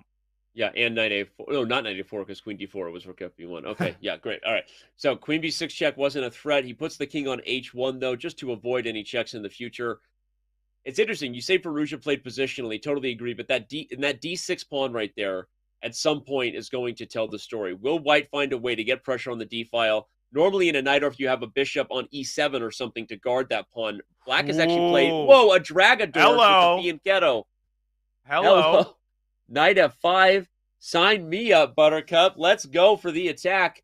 I love it. What was that about playing positionally, Mr. Commentator? Says an angry Alireza Firouzja. Yeah. He's like, don't tell me what I can't do. It's not a positional game. It's a checkmate attack underway. Let's just quickly show gf5, ef5. The bishop on e6 would be trapped. So white would not only regain material, but then have the bishop pair and the light squares bursting open toward the king side to go with it. Yeah, the problem isn't even the bishop, which, yeah, you're going to give back. But after something like knight d4, which maybe is what black should do, if you just look at black's king here with the white bishop controlling the light squares, something like bishop h6, maybe even f4, to blast the king side open. Just from a practical perspective, with 6 minutes left, this is insanely hard to handle. Alireza Firouzja, he's feeling it after that last swindle. He's not about to let that opportunity pass him by. When you swindle a game like that, Danny, you got to make it count in the next rounds. I love it. And I love how you said from a practical perspective, because I think for a lot of people looking at these games, these guys, they understand that it's a fast time control. It's a rapid format, and playing for practical ideas like two bishops facing toward an enemy king, that's where you pay your bills right there, right? That's your moneymaker. And Firouzja knows that even if objectively black should be okay, white's attack is going to be very hard to deal with. Those light square problems are going to be very, very big. Well, he might have a pretty big electric bill if he doesn't dim that light on his camera camera there, speaking of bills. But bishop f6, by Durar Bailey, he says, yeah, I've lost that battle, but let me try to take some heat off of white's kingside attack. This is a very dangerous move. Giving up your fianchettoed bishop in any position is not something you often do voluntarily. But, Danny, if Alireza takes, his own dark squared bishop is also a key engine of the attack. He can try bishop f6 and then queen h6, but black can take f5 at the right moment. But that's what I wanted to look at. I'm sorry, you got to educate this international master. Lowly, sure. Bishop f6, knight f6, queen h6, okay. gf5. I even have queen f6 if I want. So are you I'll playing play knight bishop e8? f5. No, I'll play bishop f5. Okay, now ef5, and that's your and idea. Now I'll go d5, and I'll keep the protective cover alive. And if you just throw caution to the wind, it's a common thing, Danny, over-sacrificing. Eventually, you just run out of pieces. Where are my minor pieces? You don't have any left. So this is how white's attack, hits a brick wall. But Alireza isn't going to do that. I don't even think he's going to take f6. I think he's going to find something a little bit trickier. Yeah. So I'm going to go back to the live board here. I love it. After black's bishop f6. Let's see what Alireza comes up with. I love it. I want more of it. Thanks for humoring there. Humoring my desires to see how that attack might play out. You're right. So now it looks more like white should keep the tension. Bishop h6 is a candidate move that comes to mind, right? Even just like This is crazy, but even like rook A to D1, right? You were going to highlight it. I On was the going to same nail page it. as Look at that. usual. Just build on the tension, right? Get the water up against the dam so that when it breaks through, it's not a trickle, right? It's a flood. And that's what you want to do, is build up on this pressure. Moves like rook d1 is why when you look at these complex GM games, it always feels like their pieces are just automatically on the right squares. Nothing is hanging. Right. They get all those 50-50 positions to go their way. That's a false narrative. It's because they make these setup moves. Ali Reza is having none of the setup moves. He wants our initial line. Whoa. And Bailey doesn't take the knight. He goes for your idea, knight e8. Oh, I'm skeptical about that one. But he's got all the squares covered for now, Danny. For now, he's okay. Bishop takes f5 was better. Your idea was definitely stronger. For some reason, either that or there was something there that neither of us saw, and neither did the computer. But I think we were right. They got a little bit away. Oh, and he goes f4. Oh, look at that. This is just this is gonna be, TGIF. It's Friday. It's Freaky Fallujah Friday. TM just made it up. Mark it. Gosh, Fallujah is the worst person to have this position against. And I played enough 30-second chess with him to know he's not missing an opportunity for a rook lift to h3. Not to mention that f4 builds up the tension on black center. He's got pressure on every side of the board, center, king side. I think rook f3 is coming next. Oh boy, is this going to be tough to defend. F6 is such a good move, though. I know that White's still better with best player everybody, but that opens up the communication. Let's talk about the sides of the board again, right? The queen on c7 is now an actively participating defender of not just g7, but also could it go to f7. It guards the e7 square, the h7 pawn. So Fallujah kind of takes the cue and says, I'm going to back up a little bit. I'm no longer maybe okay with just sacrificing my knight straight up anymore. Let's go for the d5 square. Yeah, he's backing it up, but it's an intermediate step to going forward again. Knight to d5. The issue with these types of positions is that you've repelled the attack. Congratulations. I'll give you a medal. Now you're positionally worse in the centers. Now Fallujah's eyes go from the right to the left to that juicy d5 square. And Durar Bailey is having to burn tons of time to just keep White's ferocious forces at bay. Yeah. I love it. Okay. Do we want to stick here with Fallujah? We've got some other players on 2 of 2. We paid off our debt because we owed Fallujah a check-in, given that he won his last game. If you just joined us, everybody, where have you been? He won his last game with a pawn checkmating the king in a crazy scramble. I kind of want to look at Vladimir Kramnik's chess. He's the 14th world chess champion, bro. He shows up at the last minute. He literally texts me to reset his password because he hasn't logged in since the last time. He was kind of upset that he got flagged. For those of you who don't know the story, that's a you problem. Anyway, Vlad's back. He's playing in this event. We got increment. Let's see what the world champion's up to. Well, Vladimir Kramnik is one of my favorite players. He's also the only former world champion that I've ever faced in classical chess. That was one of the best days of my life, even though I lost the game. And I'm not just saying that. Those 5 hours I will never forget in my entire life. Just the feeling of sitting across from him, playing a classical game. I gave him my best. He also played a novelty in the Grunfelds that he had been cooking up for 10 years. I happened to be the victim. Moving on from that. What an honor. No, I love this story. Yeah, no, I mean, it was amazing, Danny. And one of those things, you just always think about, you never forget, you turn to in dark moments, just those memories is all that really matters in your life. But right now, he's making Kirill Alexeyenko's life quite difficult with that pawn on c5 supporting a knight on b6, and that knight might turn into an even more vicious pawn. I love it. And again, obviously, I gave the quick shout out to make sure I could tell the story of him literally texting me to reset his password. But of course, he's more than just frustrated about losing on time. This guy is still one of the absolute best chess players in the world. And you see it when he shows up. And don't be surprised. I'm calling it. Don't be surprised if Vladimir Kramnik is dancing in the knockout portion February 6th through 10th, right? Don't call it a comeback. He's been here for years. This guy is still just, I mean, he's a legend. He's the 14th world champion. He's a very, very underrated rapid player, especially with that increment that ensures the quality of the chess will matter, not just the time scramble. And there's a reason he's 2 of 2 and already much better against Alexeyenko. Listen, when people think of dominance over the chess world, certain names come to mind: Kasparov, Fischer, Carlsen. Kramnik might not come to mind immediately, but let's not forget who ended Garry Kasparov's dominance over the chess world. It was Vladimir Kramnik in the World Championship match, London 2000.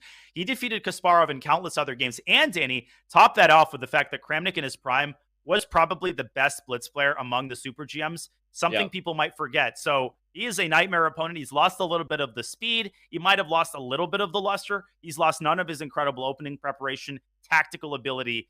and just the ability to make life difficult with both colors. We see him there, calm, chill. He's sitting killing on it his so far. throne. Sitting on who has a purple chair unless it's a throne? I That is love a it. throne. Look at that thing. That's a full zoom in on the purple chair. The I throne love of it. the 14th World Chess Champion is well intact. The news of his demise greatly exaggerated. I'm sorry, we don't get to do this that often, and this guy, it deserves it. But I want to give one more shout out to Kramnik, because you mentioned while he may not come to people's mind when they think of the greatest of Carlsen, Kasparovs, Bobby Fishers, whatever that is. When we did our accuracy score ranking of the world champions, you can Google this right now, chess fans, who's the most accurate world chess champion ever, which is the accuracy score algorithm you see when you do game review. If you look at the rankings there, you might be surprised at where Vladimir Kramnik is ranked as far as accuracy goes, which means comparing himself to the modern gods of the engines. What quality of chess did Kramnik really play over his career, forgetting about the subjective sometimes results and just his quality of his moves? And I'm not even going to spoil it for you. Go check out just how good Vladimir Kramnik's career was in an article that I wrote several years ago when our CAP score, which is computer accuracy precision score, first became a big part of our community.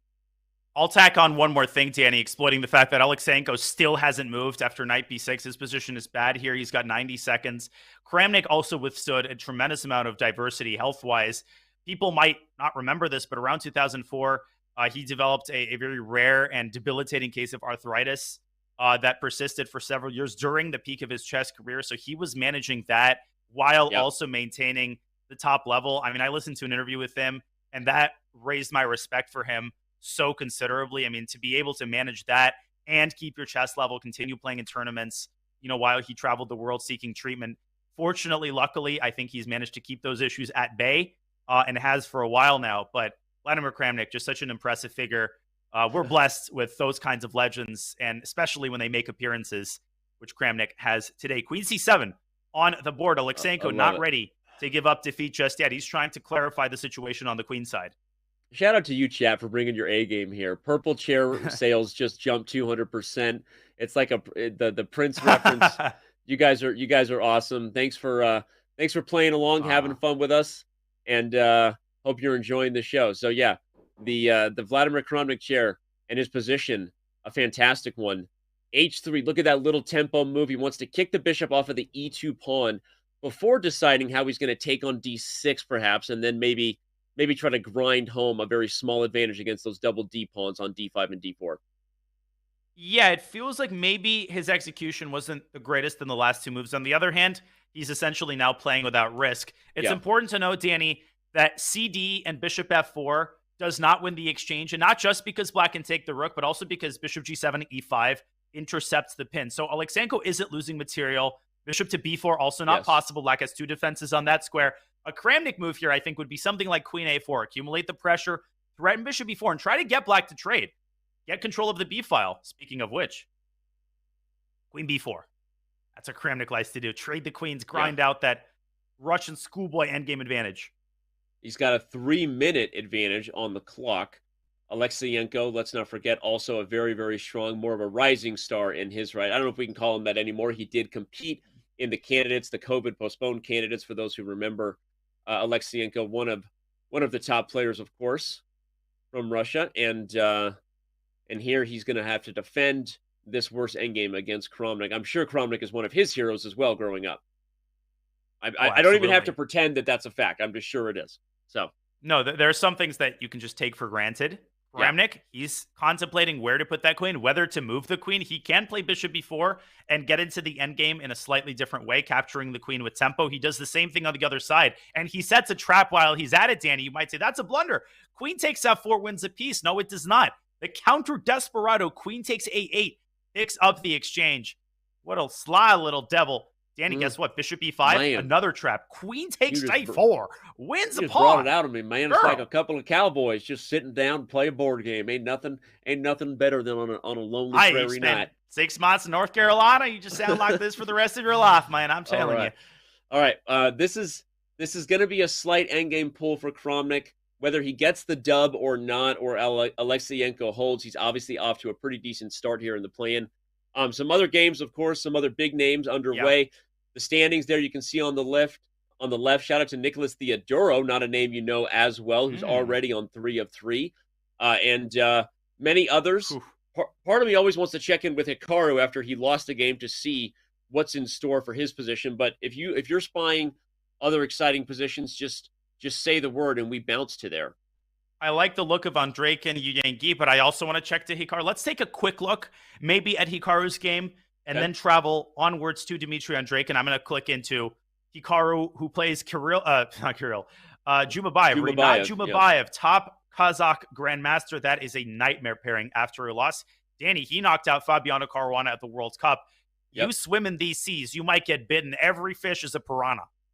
Well, it's what I said. For those who were tuning in, obviously it's our job to highlight drama, but for those who know us, know that we're not faking it. We're just absolutely in love with what we do and love the excitement. And we said it's hard if you lose this game if you're Hikaru, not just because it's a loss, but because the pairings don't get any better. It's not like you lose and then get the Swiss Gambit where now you're going to get a couple easy pairings. There are no games you can take for granted. So it's out of the frying pan into the fryer, literally, for Hikaru after losing, now taking on Jumabayev. Whoa. And Jumabayev's Achilles heel online, I mean, he always seems to be better out of the opening, has been his time management, and Hikaru is trying to exploit that with some tricky moves. He's gotten all 4 rooks off the board with some tactics. Hikaru is going to try to focus his eyes, he already has, on that e5 pawn. There's a tight battle going on around the control of that pawn. If Jumabayev wants to play for a win, Danny, he could try d3, d4, but with 1 minute on the clock, I don't know if he should. I think he should just tread water a little bit. And this game might end in a draw because neither side is able really to do anything here.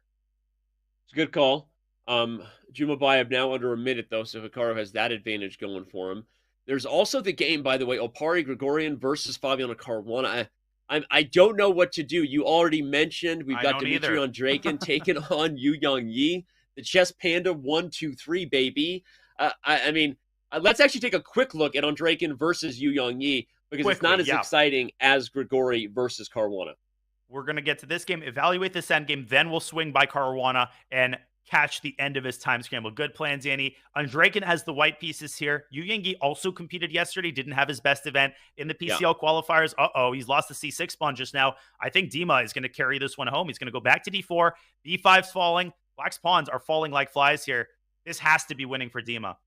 Yeah, strange position there. Suddenly, one that looked like equal. We thought we'd be here for 30 seconds. Now we got to stick around and see the fun. Some good old-fashioned family fun. Win, though.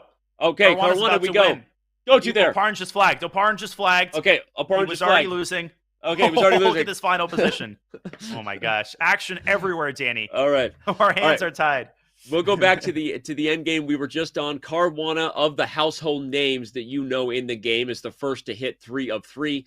Okay, yeah, it's over. He's losing on time. Bobby winning with black. Looks like he's brought some of his best chess today. But okay, let's head back to that endgame we were just in, where Yu Yang is now desperately trying to hold against Dmitry Andrejkin. And after that, we got to go back to the Hikaru game. Things heating up there as well. 5 seconds for Yu Yang. 2 pass pawns to stop both of them on the 6th rank. Andrejkin needs one more shot. He needs to blow on Black's position, and it'll fall like the 3 little piggies' house of straw. Bishop to G3 coming in. He's the big bad wolf. Pawn on C7 is the big bad wolf. There's another wolf coming to E7. And I think in that order, Danny. It's funny, though. The knight on C4. It's over. Wait. C7, E7. Sorry to cut you off. C7, E7 ends. I don't know what Timmy's doing. Oh, okay. Yeah. He has to give up the bishop. He has to give up the bishop with check, and it's over. The queen comes to the board with check. In my head, I was just like, no, but Black can give up the bishop for the pawn and then win that bishop. I forgot it was check. You give up the bishop, the knight takes E7 with check, and Bob's your uncle on C8. Okay. Exactly. We move forward to Hikaru Nakamura. If you're just tuning in, where have you been? Hikaru suffered a heartbreaking defeat against one of the unknown, soon-to-be-known stars from the China Pandas in the Pro Chess League. That is Xu Zhongyu. And but now Hikaru is really up against it. He could lose another game to start this thing off.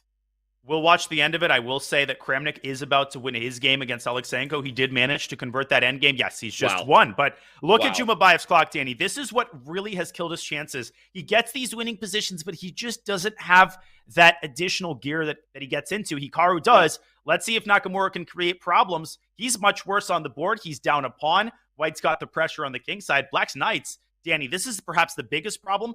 They have no squares. Neither of them. Yeah.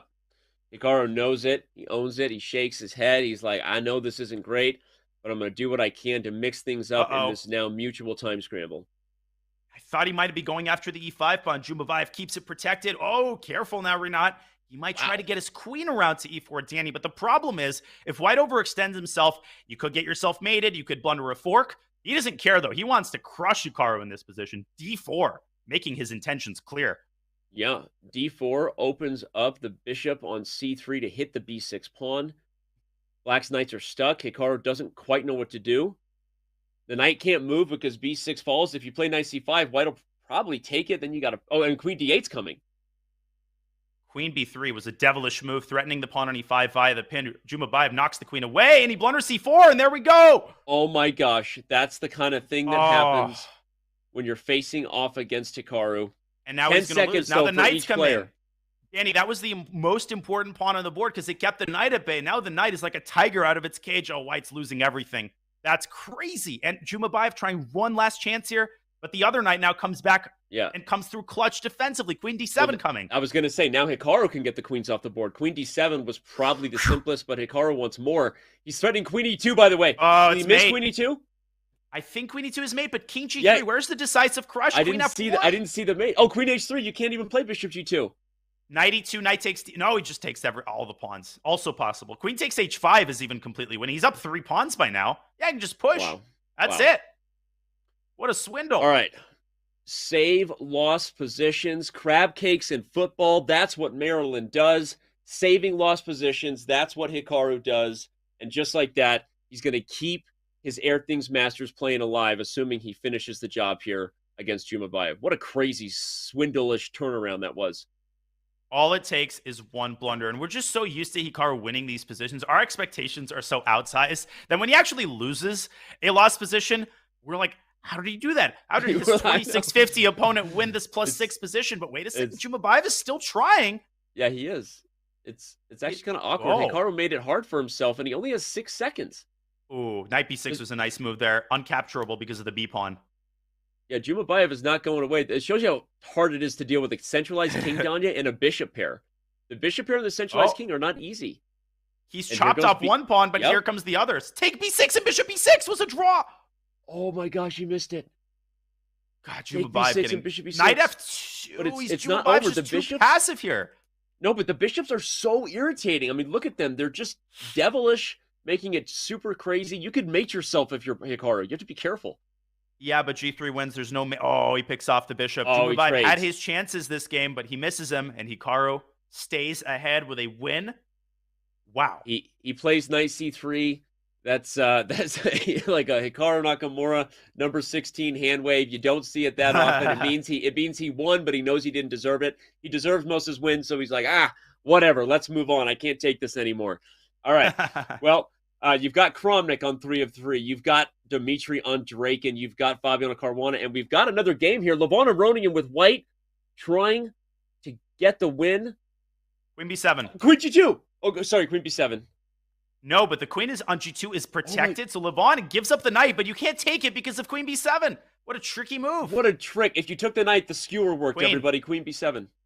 I think you can make a second queen. You can take that pawn first. Levon's going to win. What an endgame there. Wow. And Maxim's king is too far away from the h-pawn. Otherwise, he could have taken and gone h2. Maxim Chigayev, also someone you know and know him well from so many of these events. Levon Aronian, though, gets the win calmly does so. We can take a quick look at Levon sitting pretty in his big chair if we can. He's got a Secret Lab chair. Shout out to one of our sponsors of the Champions Chess Tour, Secret Lab. And Levon's got it, along with a nice little painting of a king. I can't tell if the king is falling, if it's a metaphor. Let's move on. I'm no good at art. Well, we got somewhere to move on. I think there's one game still remaining, and it is, of course, as we know from all the Title Tuesdays, Danny, if there's one game left, it's one of 3 endgames. It's either rook versus rook, and one side is playing, rook and bishop versus rook, or rook and knight versus rook. Those endgames are notorious for being drawn objectively, but incredibly hard to hold with 5 seconds on the clock. Although, after that little mistake by white, the king is out. I don't know what the move counter is. That's usually not a recipe for success, because you can only checkmate the king on the edge of the board, everybody. And if we're close to 50 moves, that just helped black big time. Indeed, but the king is once again pushed to the side of the board. This is one of the defensive constructions. I think it's known as the Cochrane defense, where you basically keep tabs on the bishop and do not permit white's king to move in and close off its counterpart. So black keeps the rook in contact with the bishop. There are winning attempts, Danny, but they are also very hard to find. Even harder than drawing this sometimes is actually winning when you actually get the king to the side. Yep. Indeed. And let's not forget, everybody, that this game, while it may not have two of the household names that you know, there is a lot at stake here. Remember, the top 76 will move on to match play and already have guaranteed some spots for cash prizes. And if you win, Danya pointed this out at one of our breaks as we were preparing for the show, everybody. In theory, there's almost wait, he blundered into the win and white missed it. It was rook b6. You forced the king back. Yeah, but that actually there was a sequence after that was hard, but now I want to hear your point. I think black is stabilized again. The point is, even if you're a top grandmaster who misses out on Division 1, winning Division 2 guarantees a spot in our next major event to be in Division 1. So there's so much at stake with all three of the divisions, and there is not a single game here that doesn't matter for any of these players. So it's just it's a fascinating format. Shout out to the team for that. And it's something that's going to make sure that people are focused all the way down the stretch. Yeah, I agree, Danny. And I'm not one to just praise the format. Danya, is there a Swiss gambit? Danya, let me ask you, is it easier for a top player to finish 13th, win Division 2? You sacrifice that you're obviously not going to punch your ticket to the CCT finals here at the Airthings Masters, but you're guaranteed a spot in Division 1 when our next event takes place in March. Is there a Swiss gambit potential where you just say, you know what, I'm just... If there weren't this many grandmasters playing, and I'm going to flip on Nico Theodore's last game. Black has just lost on time, by the way. That is infuriating, like 3 moves out of a 30-second draw. We're going to show you the mate from Nico Theodore's 3rd win out of 3 games, Danny. But let me quickly address your point. No, and that's because Division 2 might actually look harder than Division 1. It's like the Western Conference in the NBA. The reigning NBA champions are in 8th place. Some wild Hikaru Nakamura or Levon Aronian could be in 56th place. Good luck winning Division 2. Yeah, good call. And okay. Good luck winning against Nico Theodore when he's in this kind of form. Look at that mate, Danny. This is sexy. Knight G5, Knight F7, and Knight F6. And you know what I love about this aesthetically? The knights stacked on top of each other on the G file, and then stacked on top of each other like a slinky on the F file. Show them the end. G takes F6, Queen H6 is mate, just for those who, as we said, are most visual learners. All the Vin Diesel fans out there with their coloring books. There you go, right there. Sorry, I don't know why I'm always picking on Vin Diesel or coloring books. First of all, coloring is a fantastic way to calm your brain. It's actually very good for mental health. I don't know why I said that. I apologize. I love you, coloring books. Let's move on. Talk about the standings. Well, the standings are wild. Look at how many top guys. I mean, Vladimir Kramnik, I always love seeing him at the top of any tournament standings. You've got Dima Draken, Caruana, a lot of the usual suspects on 3 out of 3. But Danny, far from everyone in the field has thinned out considerably. Perugia, he's given up a draw. Hikaru has given up a loss.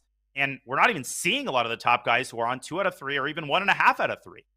I'm looking for what games are still going here, because shouldn't round 4 be underway? It is. It is, and I just didn't go to it. Oh, it's underway. Let's go. Okay. Yeah, let's go. I was experiencing decision anxiety. I didn't know whose game to click on, but round 4 has just started. Parham against Faruja is what I decided to click on, Danny. But your call, we can go somewhere else. I love it. I love it. We got Faruja just recently. We got a story right here, right? Obviously, Alireza Faruja no longer representing Iran, the country in which he was born. Parham Magsulu, still from Iran. So these guys are a couple of former countrymen, still countrymen, grew up together, a couple of the most talented people to come out of the Middle East in the last several decades. So this is going to be an interesting one with a lot of fighting chess.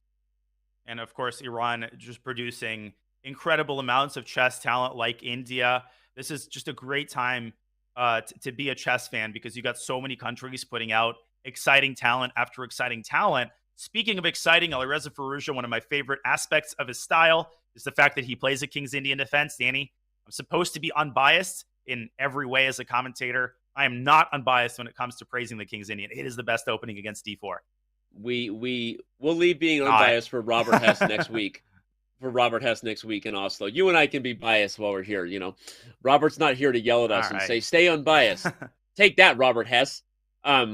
watching somewhere from your comfortable hotel room in Oslo. I'm sure it's wonderful. Anyway, G4, look at this. This is a King's Indian where white is like, hey, remember how black is supposed to get F5 and launch that King's Indian mating attack? Not so fast. I'm going to be all in with G4 and H4, and let's go. Well, a trick that only the King's Indian insiders know, Danny. This is the secret code word.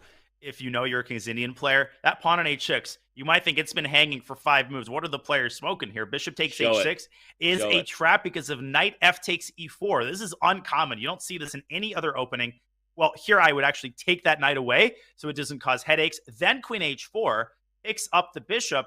And when all is said and done and the brouhaha has subsided, black has not only a bishop pair, but easy access to the F7, F5 pawn break. White is worse here. So that pawn is essentially untouchable. Yeah. So let's go back to the live board because we've got more tension on the king side. That pawn has inched forward to H5. Firouz just dropped his knight back, and he still wants to deliver that check to H4 in response to G takes H5.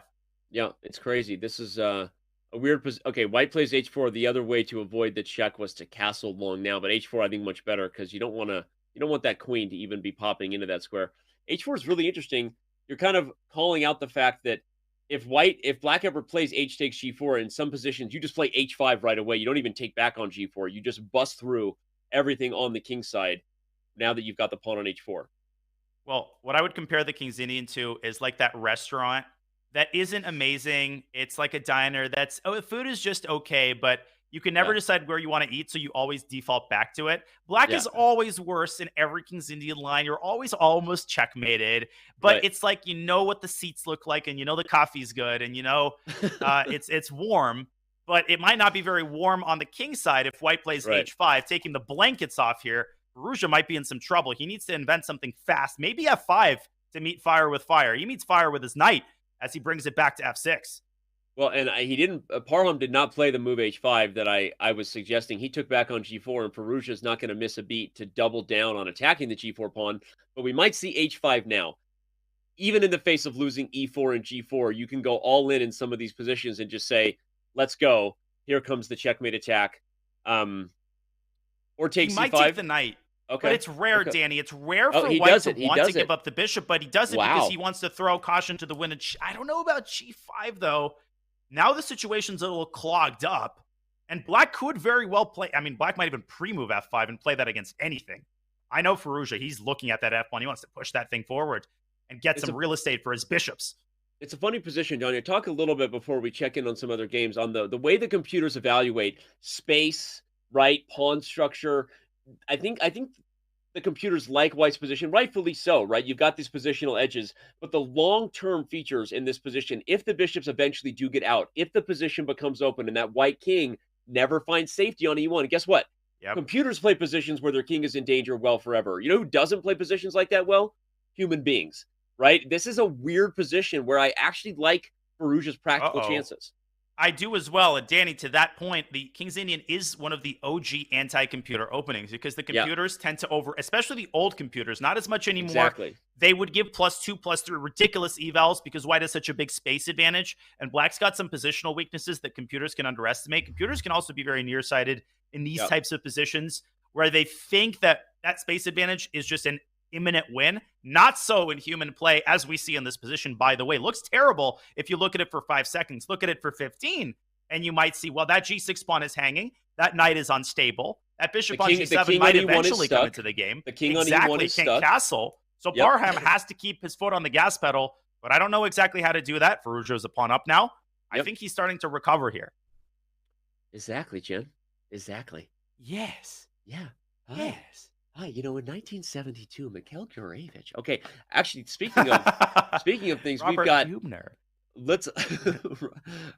It was Ridley. It was actually Ridley. Zoltan Ridley. I love it. I love it. All right, that is not a name you hear much anymore. I love it. Let's go look at a game between two of the guys on 3 of 3. That's Dimitrion Draken and Nicholas Theodoro, because they have had a spicy affair, and that position is still messy AF, as the kids say, which is messy as Fabi, I've heard. Give me an Advil and give me some stockfish. That's the only way I'm figuring out what's going on here. I'm still counting the material. Okay, so 5 pawns versus 6 pawns. Pieces, 4 of them. Rooks, 1 of them for each player. Theodore. Okay, he's not up a pawn anymore. Draken has just recaptured it. This looks like a King's Indian got all haywire. It looks terrible for Black, Danny, but the EVOP bar holding steady. Maybe Black will bring his bishop out and be fine here and then go rook d8 and try to force the queens off the board. I don't know. What do you think? I'm under so much pressure. You asked what I think. I'm like the little I am in me is so honored. I also feel like Black can come to life quickly. I know he's underdeveloped, but the moment that bishop hits f5, the rook comes to d8. There is no material advantage. I was like you. I was still counting things because this position was such a mess. The more I look at it, the more I feel like Black has actually kind of seen the worst of it. When I first looked at it, I thought, is Draken putting a knight on f7? Is this game almost over? But no, Black is defending and doing okay. You're exactly right. And case in point, this was actually also a King's Indian. I guess they all know who's commentating. The knight drops back to f3. But Black is not totally and completely out of the woods. I think Nico should finally bring his bishop out. He can breathe a little bit. But that pawn on e7 can still be targeted with a well-timed knight d5. This bishop is hard to kick away. Black can play b6, but then you're weakening the long diagonal, and White could still put a bishop on f3. So I would say a few more problems to solve for Nico, only 5.5 minutes to solve them in. Let's see if he can stay afloat the next couple moves, bring his bishop and rook into the game, and then we'll start talking about total equality. Okay. I love it how it's like you're telling your kid in the back seat, like, don't you get excited. Right? Let's see you be nice to your brother for 5 minutes, and then we'll talk about pulling over and getting you something to eat, right? Some fries from McDonald's. Let's see you keep your hands to yourself. I love it. So we're not letting Theodoro get ahead of himself. Let's see if he can complete his development problems on the queen side, and then we'll decide whether he's equal. Let's keep rolling to some other games, all things being equal. I actually think there's some more exciting positions. Fabiano Caruana on 3 of 3. Probably going on 4 of 4. I mean, the guy has brought his best chess today. He's better in a position where, despite Black having the bishop pair, he's in control of the dark squares. Yet again, a lot like the French he had. Am I misreading the clock, Danny? Is he 7 minutes up in a 10-minute game? Hey, there's two things I know you do well. There's two things I know you do well. One of them is read good. One of my eyes is always on the clock, and everybody in the chat knows it. I have not kept that a secret. Now, Black's eyes, the bishop's eyes to be exact, are on the king side. The problem, Danny, is that Black is incredibly weak in the center, that e5 square, backward pawn accompanying it. White's bishop ain't anything to sneeze at. In fact, bishop takes g7 here should very well be calculated. Maybe not worth opening up the g file, but Fabi's wheels are definitely turning. Maybe queen d4. So very exciting position for Fabi. The move I wanted, Danya, was actually bishop e5. Because if you take f3, the queen can take, you hit the rook. And if you take e5, the knight comes in. So rather than knight e5, which probably gives White an edge in any opposite code bishop position because of the clamp on the dark squares, but is bishop e5 a candidate move here? Danny, stop saying good moves, because you remind me of the time that we played in the World Open, and I cried after that game. Hey, you were what? Can you throw in a couple? Can you throw in a couple blunders here just to make me feel more comfortable? Danya was 8 years old. The only time I played him and beat him, he's being. I was more like 14 and already in FM, so it wasn't too bad. All right. Knight g5, knight g5 played. Here comes queen h5 check, and you can't play g6 without the dark squares falling apart. Now let me tell you what's not coming. Yeah? I think bishop e5 was better. I'm sorry. I think my move. All right, go ahead. No, I was just going to make a small clarification. If Black castles here, that might be the only way to stay afloat. I'm going to show this really quickly. This is important. Knight takes c6 is a huge blunder. Because, no, you do not win a pawn. You actually lose the exchange at the end. So, still some tricks, still some traps to set if you're Mitraba. But the problem isn't knight takes c6. I think you're right, Danny. Bishop e5 is a great move positionally, but Fabi, he sees Black's clock, and he might just be going for the kill with queen h5, maybe queen d4. All of the moves that were good before Black castled are going to be good now as well. Oh, he's taking on c6 first. Oh, he sees something. He smiled. Queen h5, queen g6. Unbelievable. Dude, he smiled. And you never see Fabiano smile. Will someone clip it so I can shove this in Fabi's face later where he says never read facial expressions, never read body language? He literally just smiled and played a great move. H6, look at this queen guy. to g6. Look at the minor pieces cooperate. First the knight threatens mate, then the bishop threatens mate. Everybody's friends. And Black is going to get massacred on the king side here. You can stave off mate for a couple moves, but not for very long. I think sometimes you can look at a guy. Sometimes you can look at a guy. You know that when he looks good, he feels good. Fabiano Caruana is feeling confident. I think we're looking at the favorite to win the event today, just not based on the 404 score. It's thanks, Captain Obvious. It's the quality of his games.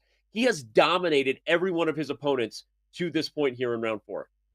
Fabi's just one of those guys. When he feels good, when he feels confident, he's Mr. 7 out of 7 in the Singfield Cup. Nobody's ever going to forget that, Danny. So we know what he's capable of when his head is in the right place, when he's in the game. Yeah, Firouzja? We got to go to Jan Nepomniachtchi against Vincent Keimer. Okay. Is there queen takes f6 on the board? Is queen takes f6 possible? What is going on? I'm looking at my God, he can sack his queen. That's a checkmate on f6. Wait a second, Danny, but black can recapture on e4. White's king could be the one caught in the crossfire there. That has to be calculated by someone who's not named Naroditsky. Maybe somebody with the name Nepomniachtchi. Oh my God, Danny, queen takes f7. Look at this line. I got to show this. Okay, queen do it. Yeah. Bishop e4. Queen takes f7, but that doesn't work. And you know why? Because queen d1 check, king h2. Oh my God, this is ridiculous. Out, queen h1. Here there's bishop f4 intercepting. Queen h1. Queen g2. I need to turn stock for Sean. The king gets to h4? Oh, queen f3 is the win. You trade queens. Oh, the king has to go and then back? You take the rook. What a line. Oh, my God. Jan did something crazy, but something different. Let's go back to live board. He took the bishop on g6. Now, he played it simple. He took on f6, took on g6, and he's saying, guess what? I'm just up 2 pawns. The joke's on you guys. He spent a whole bunch of time looking at that, though. He might say the joke's on us, but there's no way when we first joined that board, he was not considering queen takes f6, because how often do you get to sack a queen and mate a king in the corner with a bishop and knight? Not every day. That was an incredible line, Danny. I'm so glad we showed that, and definitely you can rewind the tape and look at that again, but Vincent Keimer is looking at his clock. He's looking at the board. He's shaking his head. Jan is going to recapture on f6, and most importantly, Danny, black has 1 check on d1. Big whoop. White just brings the king up. Jan should win this game.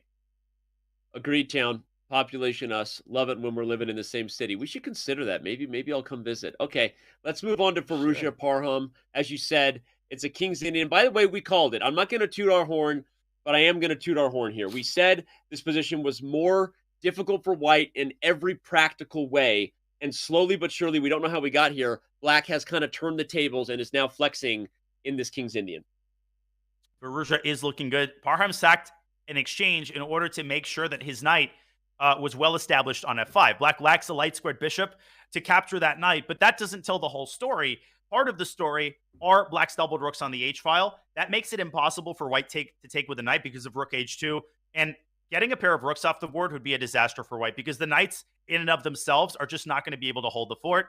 I don't know what Parham should do. Maybe he should take with the other knight, but that involves getting away and removing the pride of your position. Firouzja should be winning here, but with that knight sitting on f5, it ain't going to be easy until the last move is made here. Agreed. But he does also have a 90-second advantage on the clock, which makes it hard for White. He's got the Firouzja looking focused look right now, dialing it up a little bit to ensure he finds his opportunity. What's that voice? I don't know. I think it's not that. I was going to suggest bishop h6. I don't think this is as winning as I thought it was. Firouzja can deliver that check on c1. White's king has a path down those light square. Bang, bang, bang, bang. He can end up on c6 before long, and that's probably the safest square on the board, Danny. c6 right here is where the white king wants to be. That's actually I'm hilarious. not kidding, by the way. That is true. I know, and I knew you weren't, which is why I was like, that's hilarious that is true. Like, king to b3, objectively good. Like, I mean, bang, bang, bang. It's wild. So, can you play knight takes g3 here? I think you can. That check on c1 makes you recoil. But as you're saying, as we're saying, it sends the king in the direction that it wants to go anyway. And the move a4 is just like those arrows pointing you to the right trail. Take b3 straight away. He can't wait. He's just like, get me there now. Okay, there's some problem with the move. I don't have the engine on, Don, and you'll have to tell me because I don't know why the computer doesn't like it. Well, it might be a4 check and then rook a8, but again, the king will get to b5. You could try to make its path hard, Danny, with a move like c6. Sounds absurd, but by getting a white pawn to c6, you're closing off the end of the trail, and the king could get caught in the bushes there. But Firouzja, he goes Russian schoolboy mode and tries to get the queens off the board. Let's not forget he's up in exchange. I was just going to say, and that was the best engine move. What a mind-blowing find. Unbelievable. And you know what? I didn't even realize until queen h5 that Firouzja was up the exchange. Like, I wasn't even thinking about it. I mean, I know obviously the knights versus the rook, but like he's now in convert mode. He doesn't need to checkmate that white king running to b3, a4. He's going to convert the position and try to use his rooks. Well, I like love it. Jan with knight takes g6, bishop f6, the players know when to create fireworks. They also know when to dial it back and play those simple moves. And we take those moves for granted. Parham is desperate right now. He's trying to create counterplay in the center, but he's hamstrung. He couldn't play queen takes d6 because of the fork. So there goes his king. It's running amok on the queen side. But can Firouzja bring the hammer down here on the king side? I don't see exactly how to do it. White's got the squares covered for now. What a move. Queen e8. Queen e8. Queen e8. Wow, this is amazing to watch, honestly. Parham survived a crazy king walk versus Fabiano Caruana at Tata Steel. I don't think he's surviving this crazy king walk versus Alireza Firouzja. Yeah, Alireza just came and chopped down the king's pathway. King b5 doesn't help. Okay, Parham might as well take the pawn. Queen e8, king has to go back to b3. a4, king will go all the way back to where it started. And Danny, this is still not over. Let's not pretend the game is over. Okay. I'll stop pretending, but I do like the idea of playing a4. Oh, he goes to a3. He doesn't allow a4 with check. Okay. Queen d8 maybe? Oh, just get the ladies off the board, use the d file for the rooks, and, ship this one home. Parham's not going to cooperate, though. He's sliding his queen, dancing and dodging and meandering, and there is a check on d3, but it can be covered with the pawn, and the king can restart its journey, potentially. This is a crazy game. Queen f7 instead. He attacks c4, but you can't take it, Danny, because you get checkmated there, potentially on g7. So, Firouzja just trying to sort of consolidate his pieces, taking a breath here. It is very much a 3-result position. Obviously, the eval bar favors black for a reason, everybody, but it can be evil in these scenarios because one move, and that thing's going to shoot up and give your old guy a heart attack here. That's this guy. Your boy falls off his chair when things like that happen. I'd spend a tempo on rook g8 there. Make sure you have h8 for your king. Now, rook h2, by the way, is in the mix. You could promote that pawn, but that has to be calculated. I don't know if you can get away with it. The black king gets mighty vulnerable there. Man, I love how you just sometimes... One of the most enjoyable things in life is slipping into an accent you didn't see coming. It's so incredibly satisfying. You know what I'm saying, man? It just happens, and then before you know it, you're back in normal. And it's like, it just... There are very few things as fulfilling in life than slip... Yeah, go ahead. You found rook h2. A glass of extra sweet lemonade, some Alireza Firouzja, and you got everything you need in life. Rook h2 is on the board. Perfect calculation, Danny. Knight h2, gh, rook trade, king takes back. h6 there is covered by the bishop. g1 by the pawn. h1 by none of White's pieces because he's not going to have any left. And Parham has to bring his rook back. He's on his last legs here. But these guys, they never die, Danny. That's one of the themes of this Swiss. These swindles, they happen because the players just keep their legs churning like Marshawn Lynch when he's getting tackled by 10 players. I got to throw in a sports reference. Sorry, everybody. No, it's true. It's nothing like seeing the, it's locked up top, but it's a party down low, right? You know, he's being tackled, but he's not quitting. And that's what Parham's doing here. I'll let that one slide. Okay. All right. What does black do here? How does he finish it up? Bishop c1. Bishop c1 is coming, and b2 is falling in some weird positions. I know you can take h2, but I'm just pointing out that there's some weird threats over there. Like, you could play queen b7 and induce b3, and then bishop c1 comes with check. It's almost a beautiful mate. But wild. The king has just started and restarted its journey. Firouzja has 1 minute on the clock. I'm leaning, Danny, in favor of a more solid approach. I think g2 might win. Knight takes... No, he goes for the Danny Wrench approach. Always a wise thing to do. Hey. Firouzja knows where the wisdom is at. He plays queen b7. He's threatening to take on b2. If b3 is played, bishop c1 comes with check. It also hits e4. I know queen e7 check is on the agenda for white, but e4 is also tender. 7 seconds. It's a mess, and 5 seconds to figure it out. Rook h1 is forced here. I think you can't take that. Well, he does take the rook. Firouzja could even queen in this position. He could recapture the rook. The question is, can white orchestrate last stage counterplay against the king? You know why I think the answer is no, Danny? Queen to b4 check actually is possible in this position. Just do it right now. The game. Queen b4 check. B4. What a move. Queen b4. The queen's get off the board. He finds it. He finds it. And it's over. The bishop dominates the knight. The knight can't come back to g3 and stop the pawn. This is incredible. That was an amazing ride. Gosh. What a finish by Firouzja. Firouzja knows how to finish. That is, That is such I know we're freaking out, everybody, but that was such an instructive moment to keep your head under pressure and remember that you're not committed to this wild affair of sacrifices and checkmates and perpetuals. Simplifying the game, never forgetting your opportunity to keep your eye, as I like to call it, seeing the forest through the trees. That move, queen b4 check, taking the rook, and it's over. I love that. Loved it. That was very well said, Danny. I was listening. I hope you didn't mind that I flipped on the Hikaru game in the meantime. Speaking of finishing, he's someone who knows how to finish. He is going to finish Muhammad. Oh, no, that's not Muradli. That's another Azerbaijani grandmaster. He's going down. The pawn on d7 is queening. Promotion is the order of the round, Danny. Yeah. Well, despite losing that second game, Hikaru Nakamura is staying in the thick of it. He still trails the leaders, Vladimir Kramnik, Fabiano Caruana, Dmitry Andreikin, and then you have Nicholas Theodoro because they drew that game. So only 2 players on 404. Guess what we know we're watching next round, everybody? Vladimir Kramnik versus Fabiano Caruana, baby. Sign me up. The battle of the generations. Love to see it. Both players in great form. But the action this round isn't quite over. Bluebaum, as I flipped on, has just defeated Peter Svidler. So the German grandmaster is very much in the race. And now I'm going to flip on Ray Robson's game. He's still playing, trying to finish off Aquarium 76.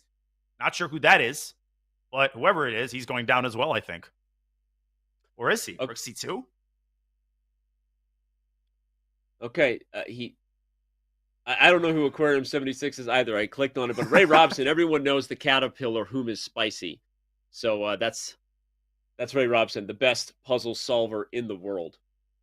But can he solve this puzzle? No, he cannot. He's just blundered his bishop. King f8. And the knight can't keep contact with the rook and defend the bishop at the same time. He's got to push his pawn. He's lost his bishop. Rook h2. And black still has a passed a pawn. Danny, this is a wild endgame, actually. I think Ray might swindle this one, though. Rook takes f4. No, he's pushed it. h7. Oh, he's going to get checkmated.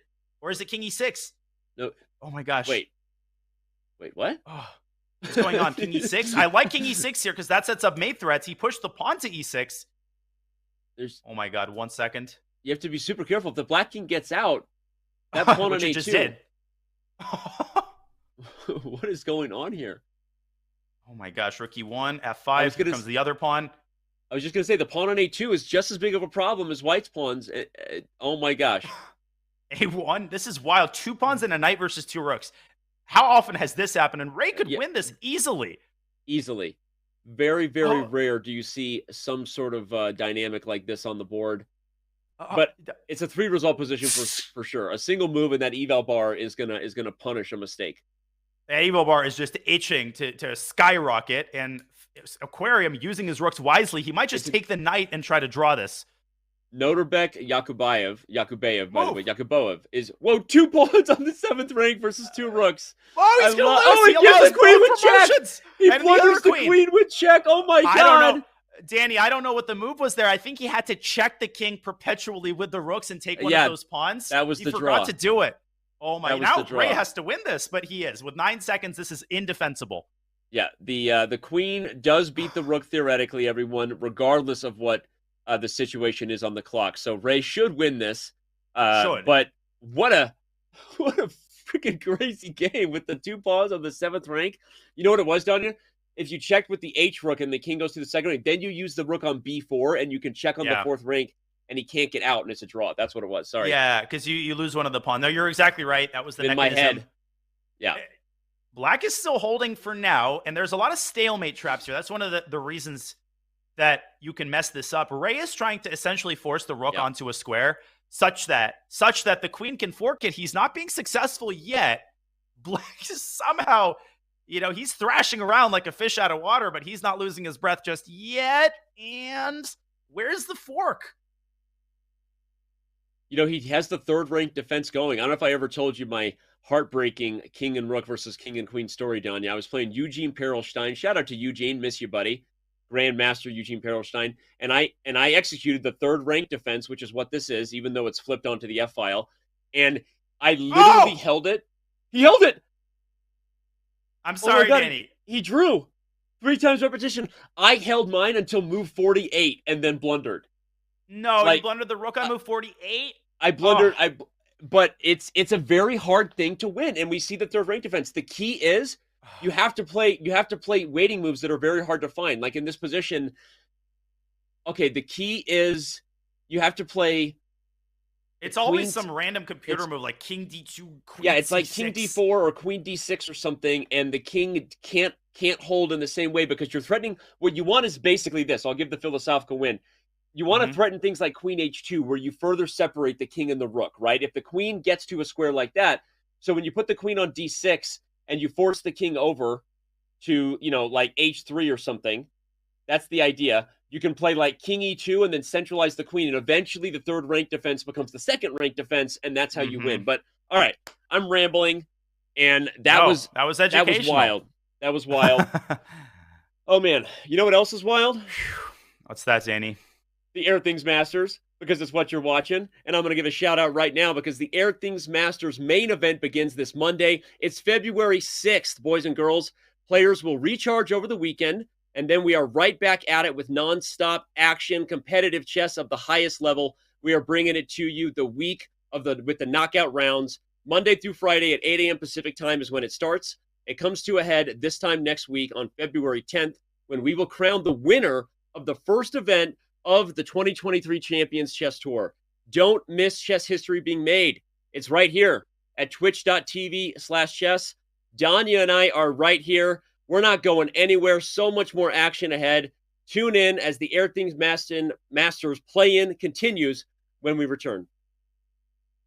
It doesn't look like much, but neither would a Sicilian defense to the untrained eye.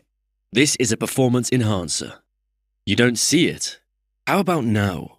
Manage your air quality, sharpen your performance, change the game with Airthings.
we are back as the first event for the 2023 Champions Chess Tour on Chess.com is underway. It's the Airthings Masters plan. Shout out to our sponsor, Airthings. And shout out to everyone who's been with us. This day feels like it's just beginning and there's still so much more ahead. Let's talk about the schedule, Danya. Speaking of what's ahead, we know that we are in the first event of what is the Champions Chess Tour this year. Your quick highlights from this schedule. Well, it's just an incredible assortment of tournaments, 6 in total. Right now, we're watching the play-in that will seed 6 players that will join Magnus Carlsen and Wesley So, 2 players on the screen there, who are already seeded into the first major, the Airthings Masters, February 6th. Danny, you don't have to wait long. Hikaru Nakamura is the third person in the photo. He hasn't made it yet. He will first have to be one of the top 12 players to make it into Division 1, and then one of the lucky 6 who win in the match phase and make their way to the Airthings Masters. So the path is long, the path is arduous, and the path is trying to be blocked by the likes of Vladimir Kramnik and Fabiano Caruana, who themselves want to take a stab at the Airthings Masters. But Danny, it's year-round action. I love that the CCT season ends in December. You got months-long action every month of the year. I love it. I love it. I love it. And you know what? We've been talking about how Vladimir Kramnik Do you love it? Still, I love it. I love it. I love it. Love it. Love it. Love it. Love it. Love it. Love it. Well, I love you, Danny. All right. Anyway, we've been talking about how Vladimir Kramnik is still one of the best players in the world, as if we needed that memo. But I get the feeling when he plays in these events that he's basically showing us things, showing us prep that he never even got a chance to use before retiring. Look at the time used on the clock, Danya. He's up almost 2 minutes against one of the best prepared players in his generation in Fabiano Caruana. And well, he's got a good position as white. I mean, it's not great, No, it's okay. We'll get into it in a second. I just wanted to contribute to your great point. I think I'm not the only one who feels like the last 4 or 5 years have lasted a lifetime, because enough has happened to last us a lifetime. But Vladimir Kramnik didn't retire, in the 1960s. He retired like 4 or 5 years ago, and that's not such a long time. He is still following chess news. He's playing in rapid events. So I think some players are thinking of it the wrong way. Garry Kasparov, he's had some unfortunate tournaments in the last couple of years, but that's because he retired in 2005. That's a 13-year gap. So Kramnik is still very much active. He knows his openings. His opening preparation is still relevant, Danny. What I'm trying to say is that he still has every shot at qualifying and being a menace to the other top players. They aren't thinking of this as a walkover.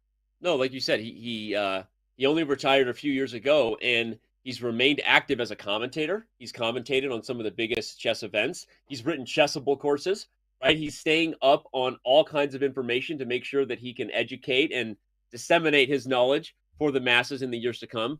And he's also continued to play from time to time, in whether it's exhibition events, No Castles chess events. We know that he's been working hard as the chess advisor for Google's DeepMind crew that worked on the AlphaZero project. For those who don't know, Kramnik was involved in that before anybody knew he was involved in that as the confidential chess advisor. So you're absolutely right. And don't be surprised, again, like I said, if he's not only dancing in the knockout next week, but turning some heads and doing it. What a wild story that would be if Vladimir Kramnik was competing in our championship tour final come December. I would lose my giddy little schoolgirl mind. I would lose it as a fan.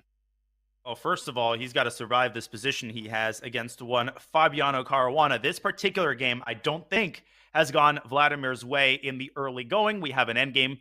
That is encouraging. Kramnik is an incredible endgame player. But what's not encouraging, Danny, 2 things in particular. The placement of the white king, which has lost its castling rights. That might not seem significant in an endgame, but black's got enough pieces to cause that king a lot of headaches, especially if a rook gets to d8. Second thing I'll point out is the pawn structure. White's doubled pawns on the b file are sitting ducks, and there's a weak square that accompanies them.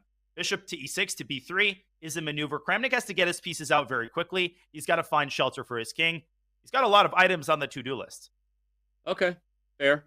And he's also playing Fabiano Caruana, as we know. Fabi's also, decent. Yes, Jen. Fabiano Caruana. Exactly. Jen. Exactly, Jen. Exactly. Ever since Fabiano was showing up on the chess scene, yeah. I remember. Lone Pine. I remember in Lone Pine in 1978. I remember when Fabiano Caruana needed a phone book, Jen. He needed a phone book to see over the chessboard. Yeah, exactly. And you know who else was there at the tournament? FM Geller was also there. And FM Geller, What is wrong with that? All he right. puffed on his cigar. Okay, let's get back to the game. Fabiano has castled kings. I feel like the world has continued to turn. Economies have grown and collapsed, and we're still imitating Yasser. Yeah. I love Yasser. I love Black's position here, Danny. I actually am slowly eating my words, because Kramnik's time advantage is disappearing as we watch it before our eyes. Fabiano's position has gotten better. So Vlad started out on the right foot. Fabi obviously did whatever he had to do to calculate the correct approach in the opening, use his time wisely, because he's in a pretty good spot now. And we've got a lot of other games to look at. Of course, we can't. What? No, keep going. I had an eye on Nepo's game, and it seemed to me that he blundered an exchange, but now I think he didn't blunder an exchange. Is it okay if we take a quick detour? Let's do it. Let's head over to Jan Nepomniachtchi's game. We've also got Hikaru Nakamura taking on Nicholas Theodorou to check in with at some point. Because even though Theodoro's a half a point ahead, I don't think that's a pairing that he wanted against Hikaru. No, it is not, and we will go there next for sure. But hopefully I can be forgiven. I saw this, and I was like, whoa, what is Jan doing? It turns out that queen c2 is a saving grace, because you are not only hitting white's queen, but what's defending the queen is the very same rook that is hanging. This construction ensures Black, I think, is more or less safe, and the queens are now off the board. Yeah, Nepo is doing, still unpleasant. Knight c8 is in the cards here as well. Yeah, this feels like one of those positions that sneaky turns into a decisive result. Eval bar equal, pawn structure basically equal, optically nothing screaming at you, but somebody's going to get control over the open file, and then their pawn, whether it's the A pawn or the D pawn, is going to become weak, and this could run away quickly. It could, and Jan brings his other rook to B2. That's a great move, because he takes the sting out of knight c8. But I do feel like the endgame has more or less stabilized, so probably a good time for us to go to that Hikaru game, which I'm really antsy to take a look at. Let's do it. Let's take a look. Jan Nepomniachtchi versus Gukesh. We'll keep our eye on it, but agreed. Hikaru Nakamura trying to get his way back in it here at the Airthings Masters play-in. This is the first event of the Champions Chess Tour. The Airthings Masters will be brought to you all week. Look at this. Hikaru's actually doing fine, I think, but that pawn isn't going anywhere. That extra pawn doesn't look very happy. Nico's last move was also accompanied with something called a draw offer, which something Hikaru was not really known to take much, but he might in this position, because those pawns on the queen side, White is licking his lips looking at that A4 pawn. Theodorou offered a draw? Let me go to there. Ooh, I see. Yeah, exactly, Jen. Exactly. Hikaru declined the draw.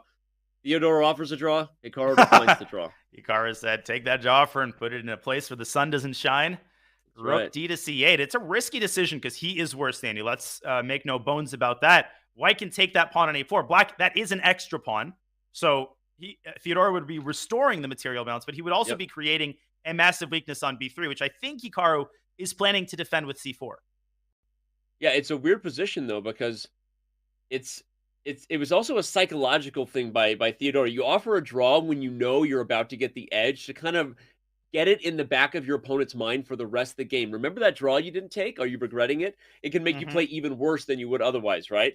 How many times have you been the victim of a psychological ploy like that by your opponent? Because you keep running the tape, right? Had I taken the draw, I would have been better in the tournament. It's not just the draw for you declined. It's the subsequent tournament standing that you forfeited. So you get into that worst position.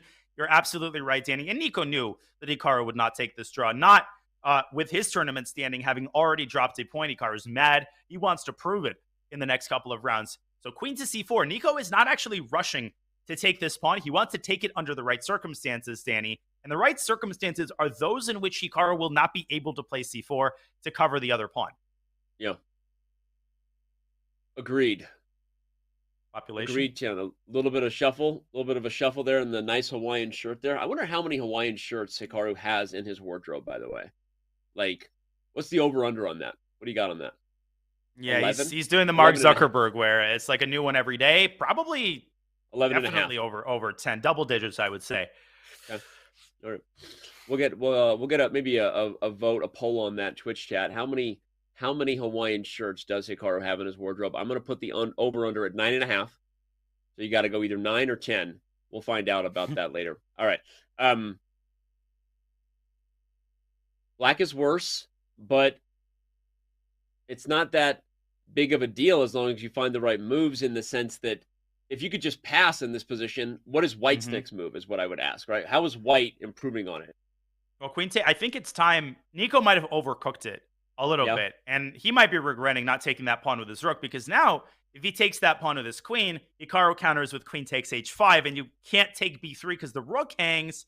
It's a weird position, Danny. I'm struggling to make heads or tails of it. It's even hard to say that, White is necessarily better, because White could also be worse if he doesn't find the right time to take the pawn and then forfeits that opportunity. Man, this is a pretty crazy position. Even though the material is symmetrical, that doesn't tell the whole story. The position can still be, and is, incredibly complicated here.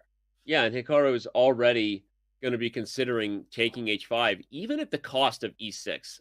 It's not so clear. The h5 pawn is obviously under fire by the queen on f7. Currently, the queen on c4 hits e6, so you don't really want to do that if you're black, as it takes a check. But it's a calculation and something you got to weigh if you're Theodoro, because it's not so obvious whether you want to allow that. And that's why Nico is taking some time. There's a lot of candidate moves here. Rook to g6 comes to mind if you want to defend the pawn. Rook to d1. Queen takes a4, obviously, is always a move, and he's decided to play it. Now, is this the right time to take that pawn? I think it is. He's brought the rook to c4, Danny. Very smart. Yeah, he's given up the h5 pawn. That's painful, but he's going to take b3, I think, and then he's going to have that passed a pawn. I think Nico is keeping a small but very stable and annoying advantage on the board. Yeah. Oh, man. In the meantime, craziness in Ali Reza's game as well, but we don't have to go there. We can. We've got Firouzja taking on the player who beat Hikaru Nakamura. That is Zhu Xiangyu from China, of the China Pandas. What is going on here? Firouzja is on a mating net. And we will go back to the Hikaru game, but this is ridiculous. Wait, he's up a rook. He's got 2 rooks and black is 1. What happened? He's just up a rook. He's just up a rook. I can't believe this. I mean, Black clearly sacrificed. There are the remnants, Danny, of some sort of attack that Black had earlier in the opening, but nothing is left of that attack. Where did the rook go? Well, it was 1 because Firouzja was up a minor piece. I'll rewind 3 moves. Okay. Xiangyu sacrificed the minor piece. His attack failed, Danny, and then Firouzja turned it around on him. A devastating check on f6. Black is about to lose both of his bishops, and so he had to give up another exchange. Got it. He's trying to make something of the center, but your pawns aren't going to win the game. You're down a freaking rook. Firouzja's just got a couple more solid moves to make. If he consolidates, gets his pieces out, he'll win. Yeah. But that's not a given. Not a given yet. Not over. Yeah, the black rook is coming to f8. The bishop on c5 and the rook on f8 will hit f2. As we said, a long-distance relationship that's been working since 1611. The rook and bishop. The longest was the 1610, Danny. The rook and bishop are the longest-lasting long-distance relationship known to man. The rook and bishop. There you go. All right, but Firouzja is going to take this one.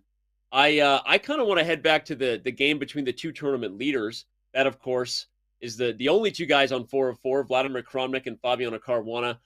Just to at least pay it off, because it might end in a draw from what I'm seeing. It's an obscure bishop position. But if we could quickly go back there and check, we've got, Fabi is pushing a little bit, but if the most likely result is a draw, these 2 guys could be joined by other co-leaders for those who get a win on 3.5 right now. And very good news for those with 3 points, because they will get a chance to creep up a little bit and start challenging those at the top. Bishop to a6 is the last move. Now, obviously, this is a 2-result game. Black is up a pawn. Fabiano did not blunder the bishop there. Rook to f1 was a huge threat. He moved his king out of the way. Danny, I can see either scenario unfolding. I can see Vladimir holding the position, forcing a rook trade, which would basically be an immediate draw. I can also see Fabi milking White's clock down, trying to get his rook active, and trying to go after White's kingside pawns eventually. Yeah. Well, in this case, Vladimir Kramnik does have the increment, so he can't be flagged. to remind him, he's not allowed to complain if he gets flagged in this time control, because he has increment. So the gloves are off on that one. Can't complain about flagging when you have increment. Thems are the rules. But I agree with you. Fabi is obviously the one in control here. It's a 2-result position for him. Will he win or will it be a draw with an extra pawn in the obstacle bishop ending? Nicholas Theodoro and Vladimir Hikaru. Or Vladimir Hikaru and Nicholas Theodoro. Vladimir Nakamura and Nicholas Fabiano Nepomniachtchi. Yeah. It all starts to blur together after a while, man. You know that. Gary Wrench. Yeah. Shall we go back to that game? Let's do it. I don't know what's happening out of my sight. It's very, very complicated right now in the Theodoro game. It's complicated, but it looks bad for Hikaru on the board and on the clock, which probably means he's going to win. But look at Theodoro's queen. Right before we left, Danny, Theodoro snuck in that knight d4 move, which I thought was really cool. Not just to look cool, but he's also challenging both of Black's weak pawns. Obviously, the knight is and has been untouchable for the last few moves because of the rook on c8. Gosh, can Hikaru hold this together? All of his pawns are falling here. Or so it seems. E6 is falling with check, although he'll probably play queen f7 if that happens, and then the d4 knight has to move at some point. Importantly, Black is up a pawn here, so again, Theodoro would only be restoring material equality. Yeah. Okay. Fair point. Hikaru and the pineapple neon light in the background. But he's under time pressure right now. He's down a minute. Yeah. Like you said, he's in a worse position and he's down a minute. That means he's probably going to win it. You know? Yeah, he's right where, he feels most comfortable. He's already swindled one game this tournament against Rinat Jumabayev. Unfortunately, Nicholas Theodoro is not to be trifled with in a time scramble. He is one of the best bullet players on the site. He's ridiculously fast, and he has just snagged that pawn, but not with a queen. He wants to keep the queens on the board, Danny. Important clarification. Rook to b6 here looks like it wins the knight. I think the queen can slide up to a7 and counter-challenge Black's knight on d7.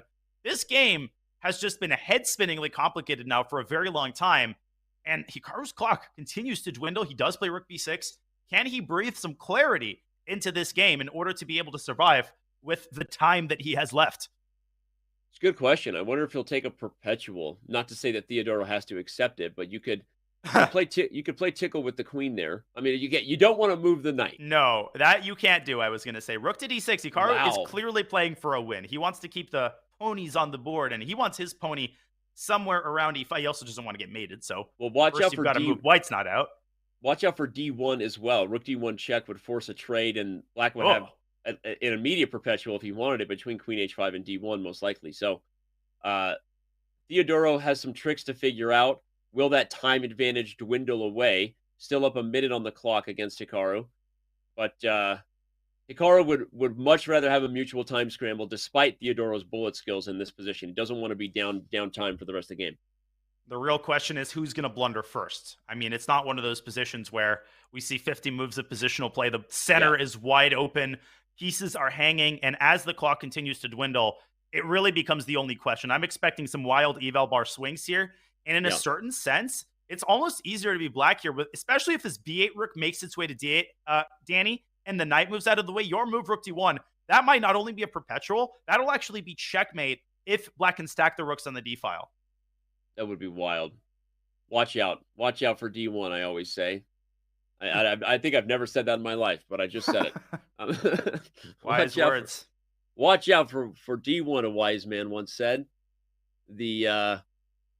I was spying at the other games because there is so much action. Again, the best part of the Airthings Masters play-in and all the play-ins we will have. The Swiss portion is going to be one of those where not for the faint of heart. Let's hope it's always on a Friday so that people can, and start to enjoy their weekend after these events, because these play-ins are nerve-wracking and nonstop action. God, Danny, I love these moments. They may seem tedious, but the clock is dwindling. The action is coming, and these are my favorite moments. This is when you're going up in the roller coaster, and the fall is coming. Here we go. Buckle in. Knight f4, rook d1, trade of rooks. Queen comes back. It is centralized. g5 is threatened. G5 is threatened. G5 and we live. Shout out to you, Canty. Nico's like, give me that draw or give me death. Okay. Is Hikaru going to take it now, or does he want more? No. Nico now down on time. Hikaru wants more. He wants the whole thing. And not just, he wants the whole thing. He wants the queen. He wants to snag that lady with rook a8, and Nico can do the same with knight g6.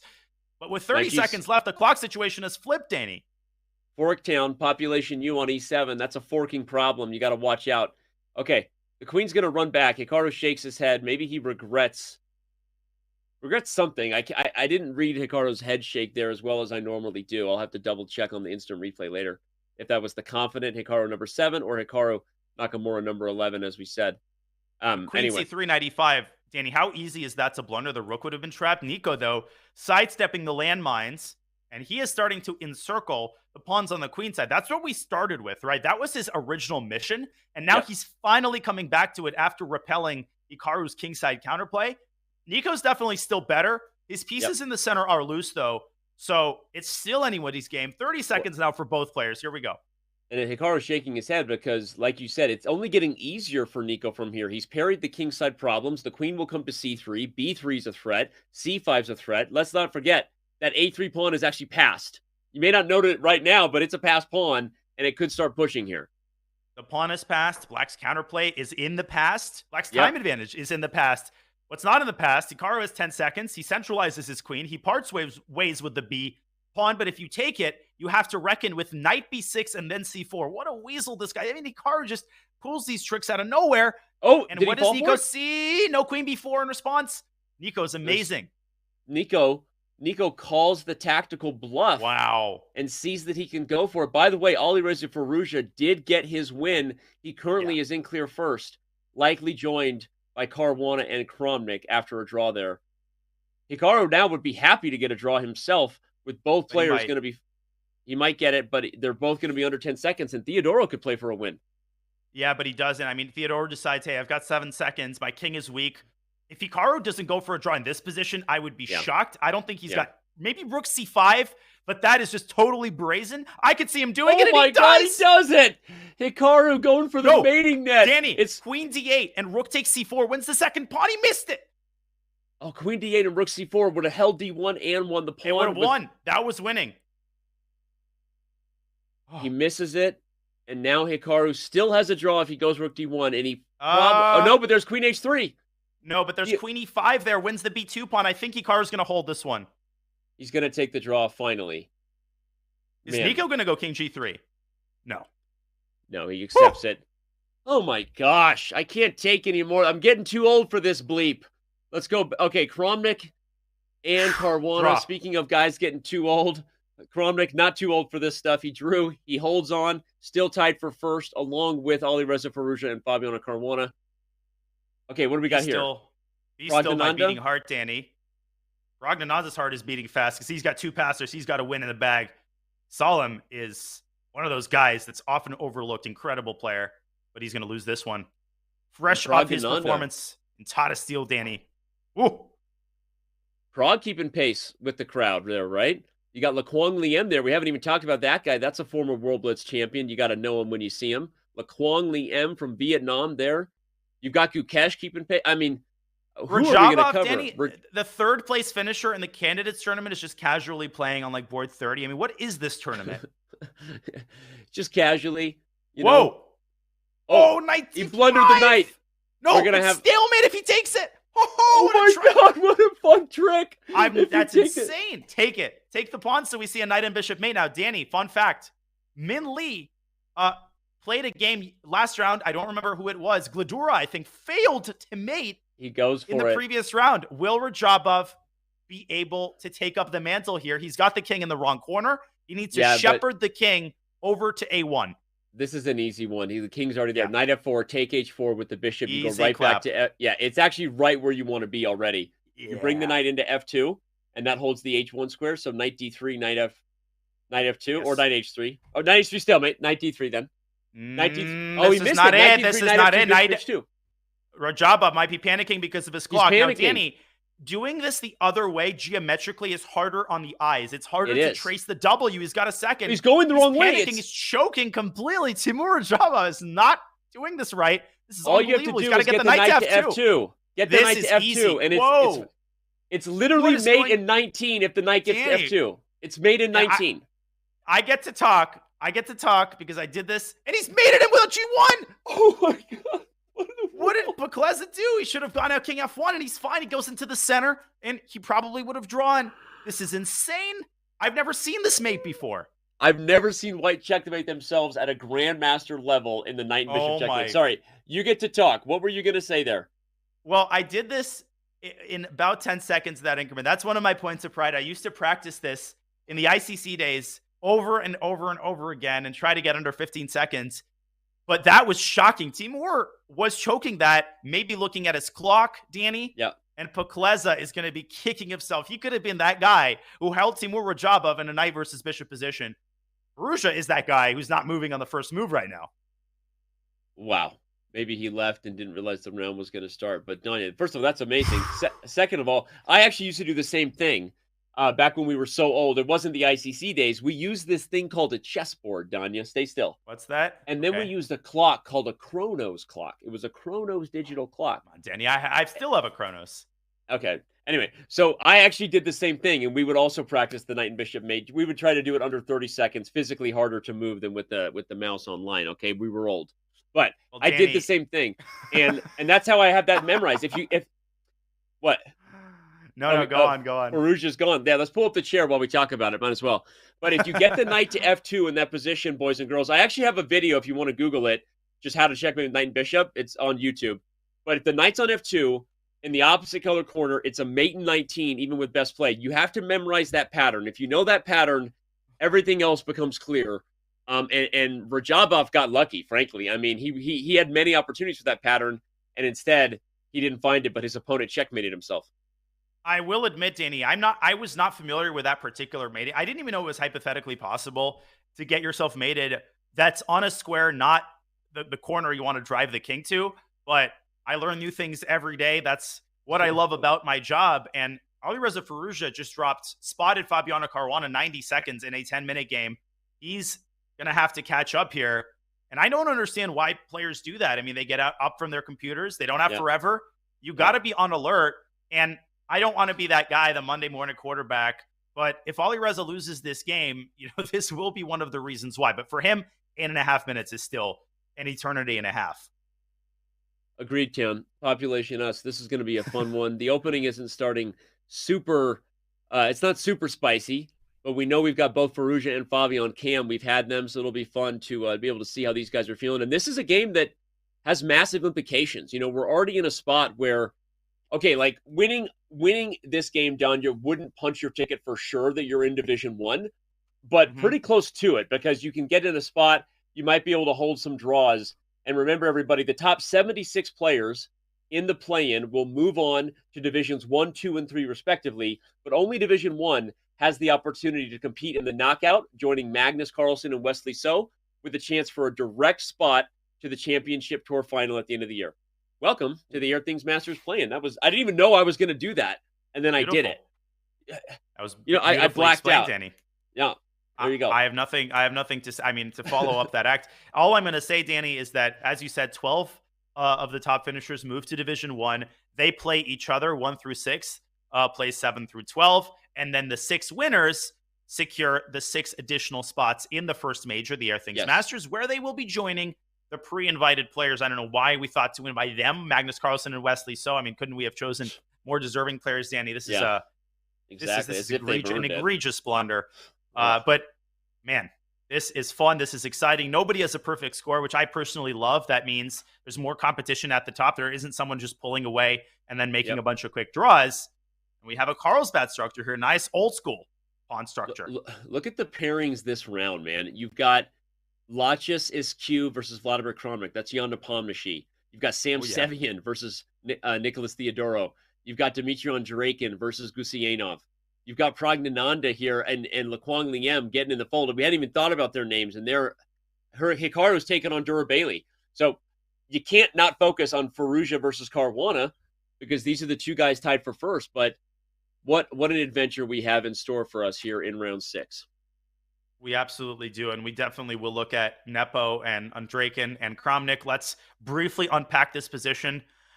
Perhaps, and then we can move on because this is definitely on the quieter side. And 94 is very standard fare for Black. This idea has existed since the times of Capablanca, who, by the way, contributed a great deal to our understanding of this structure, we stand on the shoulders of giants. So what happens after knight e4? If white takes the knight, black actually recaptures the bishop, not d takes e4, which blunders a pawn to queen takes e4, and white defends the bishop. Yep. If you take e7, black recaptures with the queen, and he's got enough defenders on the e4 knight. Quickly show the common trick for some of our beginner players. A common mistake that's made, Danya, is taking on e4 with the knight. Show that before taking e7. That's how you blunder. Or before, right? With the bishop on e7. A common mistake made here is you take there first and you lose a piece. Go ahead. Because black, you're exactly right. This is important to note, because now if you take e7, well, this is more obvious. And if you take e4, you lose the bishop on h4. So you can't sit on two chairs. You either lose a piece in the center or a piece on the king side. Either way, you lose a piece. Somehow, Fabiano Caruana knew that. I mean, I don't know how he knew that. These guys are good. Carlsbad. Queen's Gambit declined. Carlsbad structure is old as time, and somehow Fabi knew the trick. But seriously, this is an interesting one, because note that white shifts to the king side with rook a to e1. Often white's plan in these structures is a minority attack on the queen side, where you're actually advancing your pawns in hopes of creating positional weaknesses. Not so when a4 and a5 have been played. The queen side is locked up. White plays rook a to e1. They're going to move the knight from f3 and actually try to mobilize the two rooks by advancing the f and e pawns, as my buddy there with the coloring book is showing. There you go. That is a much juicier plan, and no surprise that Fabiano Caruana is adopting the kind of modern treatment with f3 and e4. Mikhail Botvinnik is someone who had a couple of incredible games in this line, Danny. It's so fun to review games from that time, because players like Botvinnik and Capablanca were so ahead of their time that they would essentially implement the same plan in every game, and nobody would know what to do against it. It was like Wilt Chamberlain approaching the rim. Who is this 7-footer just dunking on everybody? Nowadays, all of the plans are well known. The way to fight them is well known. But let's see how Alireza Firouzja, now 2 minutes down, is going to respond to what I think is going to be knight d2, followed by f3. Well, the last point, speaking of well-known, is a shout-out you and I have to give to a mutual coach we both shared, Grandmaster Alex Yermolinsky, Uncle Yermo, as he's known. Also very good at these positions, very well-known for the Queen's Gambit decline structures on both sides, right? How many times you go over a structure like this with a, okay, now, Danny, Daniel Naroditsky, now. That games. No, I don't have my Yermolinsky impression. You know what's funny? Right, it might be the only accent I'm better than you at. Might be the only one. You got a Maine Irish accent. Your Southern accent, it's as if you lived on Boone, South Carolina for 5 months. I mean, anyway, but your old no, Danny, let me tell you, 1997, when Daniel Naroditsky was not even born yet. Now, I was living. I'm older than that. Okay, in San Francisco at the Mechanics Institute. No, okay, no, we're moving on. All right, that's Yermo. Shout out to Uncle Yermo.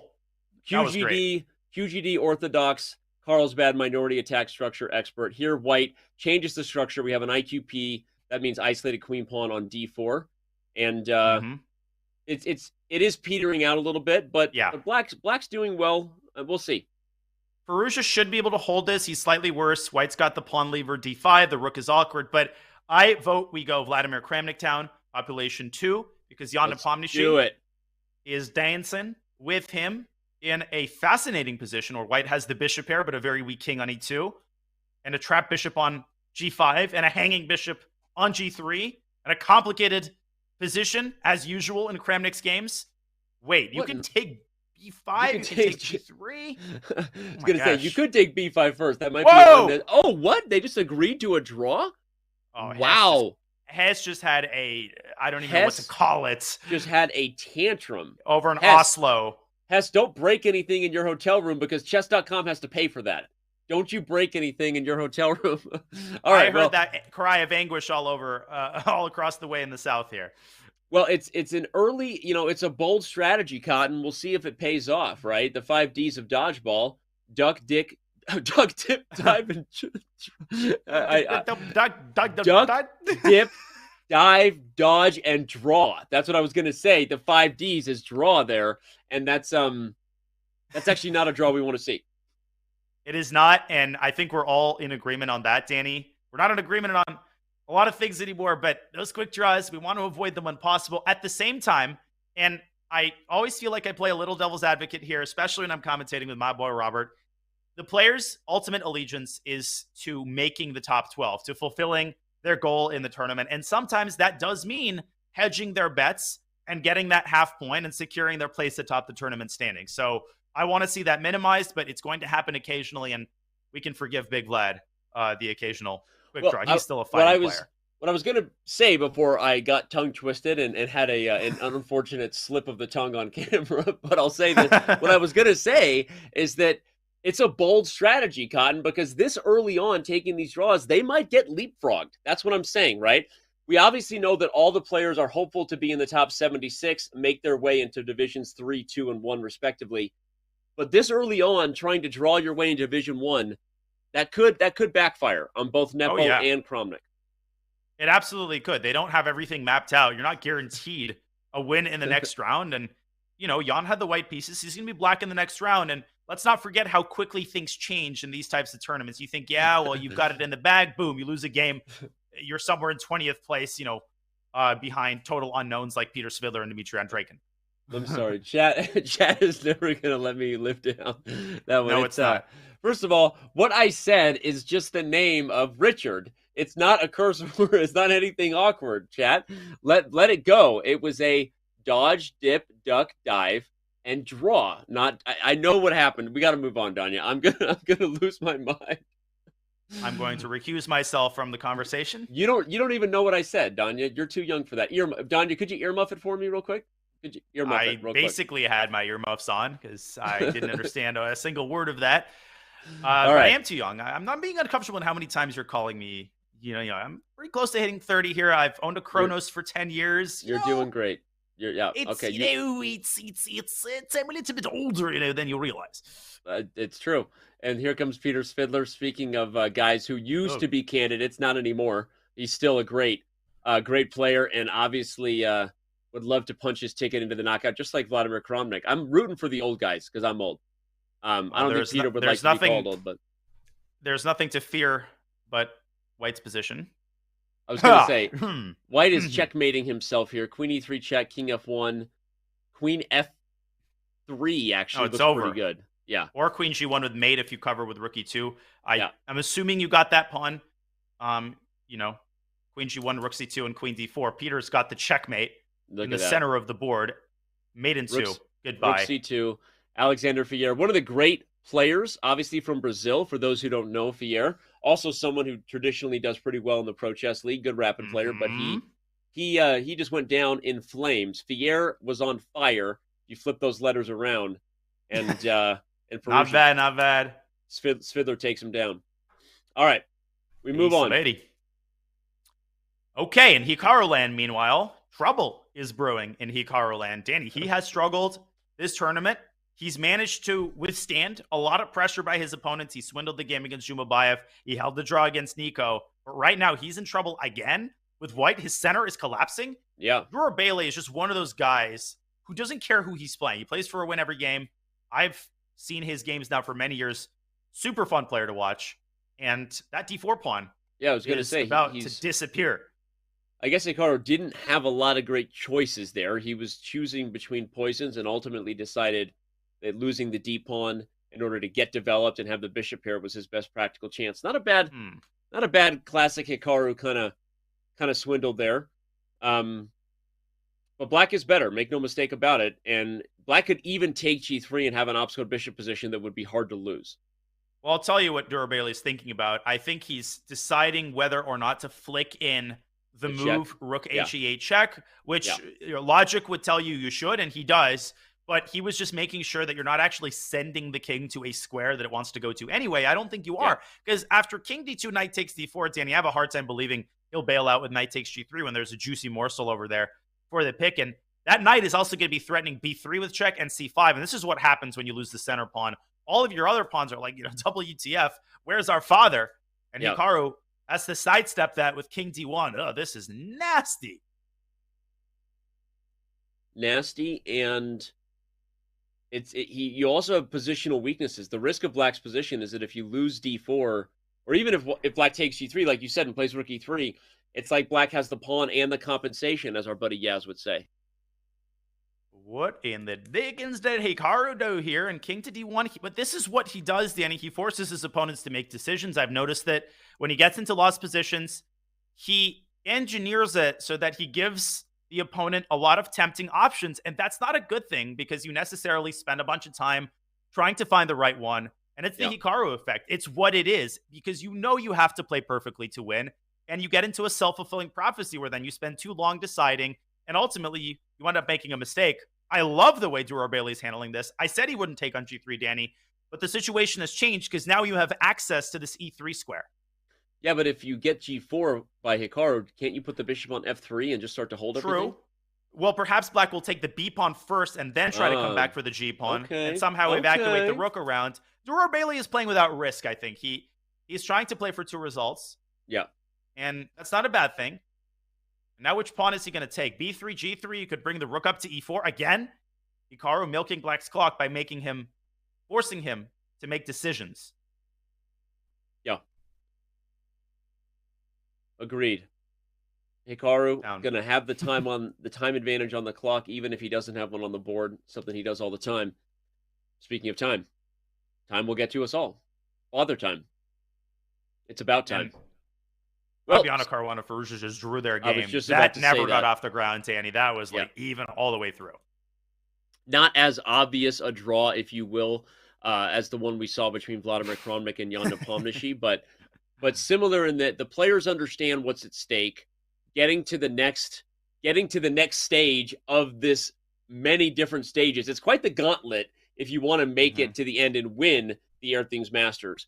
And so they understand that right now at the play-in stage, securing Division 1 is their top priority, which doesn't even secure the knockout, by the way. It only secures match play that Danya and I are going to be covering within a couple hours here. So if you just got here, where have you been? Mom has been calling all day. She's like, hey, will you pick up some groceries? I'm like, Mom, I already turned the corner. Will you go back and pick up some groceries? Plus, I'm late for the Twitch show. Anyway, we're here. We're in it. And yeah, we got a lot ahead. But I will double down on what I said. It's a little early to just think that these draws are going to secure top 12 for any of these guys, Danya. So we'll see if it backfires for the guys who are playing it safe. For sure. They got their work cut out for him. They still have 3 huge rounds to play. Hikaru, he's in trouble. He's going to try to hold this. Can we take a brief look at Nico Theodore's game? I think we should give him some love. And he's playing Sam Sevian, by the way, new 2700, incredibly exciting American player. And Nico is in a world of hurt here. Speaking of incredibly exciting player, new 2700, that's Sam Sevian. We haven't covered any of his games so far, but we might be covering a lot more of Sam before the day is through because he's about to get a second queen.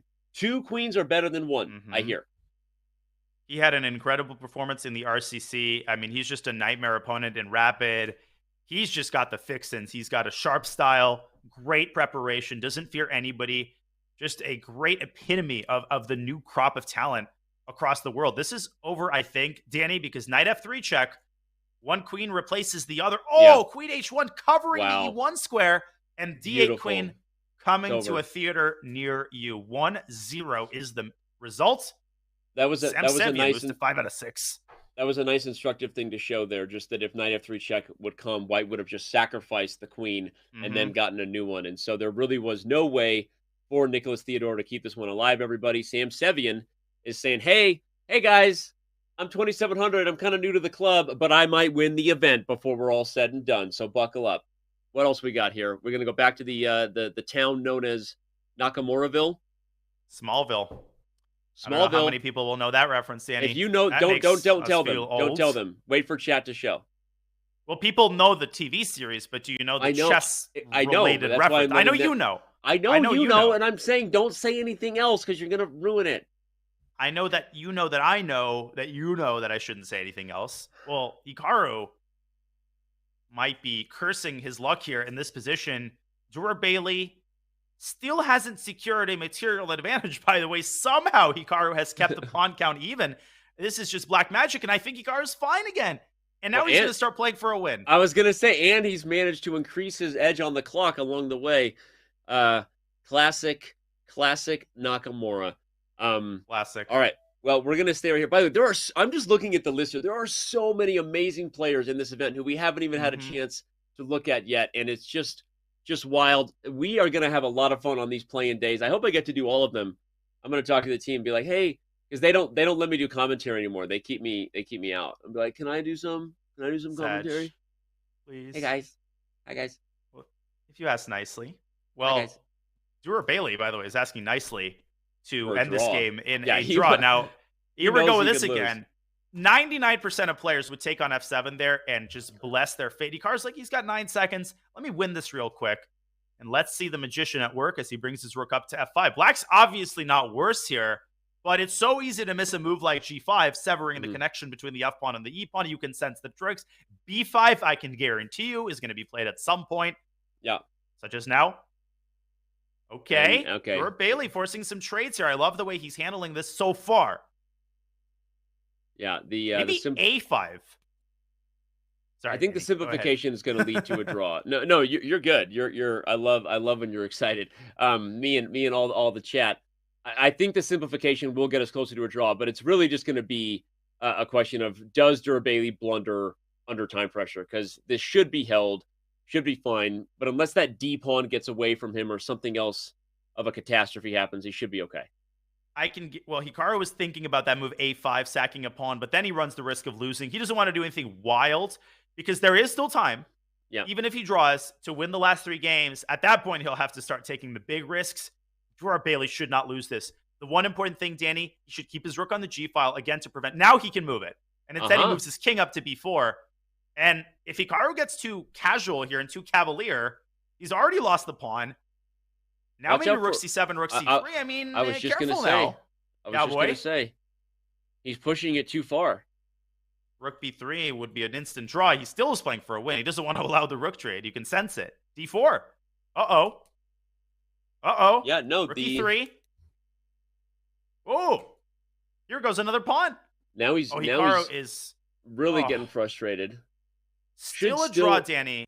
Should still be a draw. And also, square. regardless of Hikaru's frustration, don't assume that he's not thinking he has mating chances against that king on the A file. I'm just saying there's a chance. I'm going full Boy Christmas here.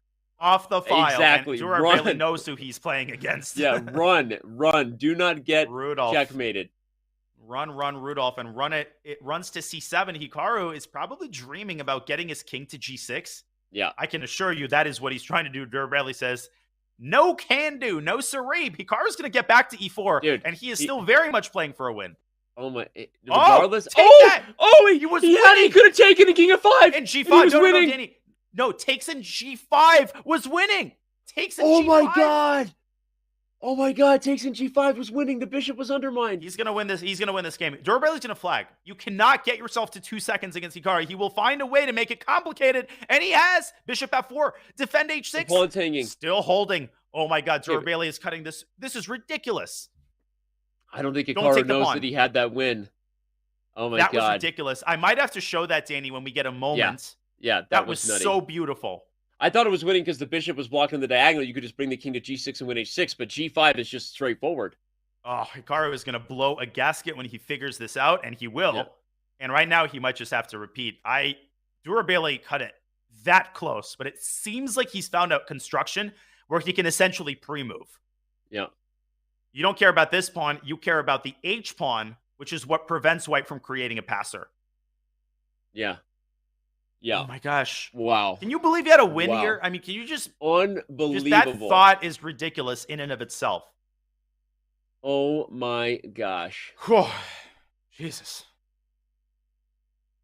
He's not just gonna take the draw here. He's gonna make sure he milks this. Is there any last way to get a swindle is what's going through Hikaru's head? Do I have anything left in the tank here? I'll tell you what he might do. He's bringing himself down on the clock. This is an old man's trick. Mm-hmm. You tempt black into playing for a win, and then you increase the chance that Dura Bailey blunders. I don't think it's going to work because white is actually worse here. King C3 and D3 is not to be trifled with. You get that pawn to D3, and black starts playing for a win himself. So time to repeat. He's taking the draw. Is Dura Bailey going to play for a win now? Oh, that's what he did. He milked him down on the clock, but Dura Bailey doesn't go for it. He did what you said he was doing.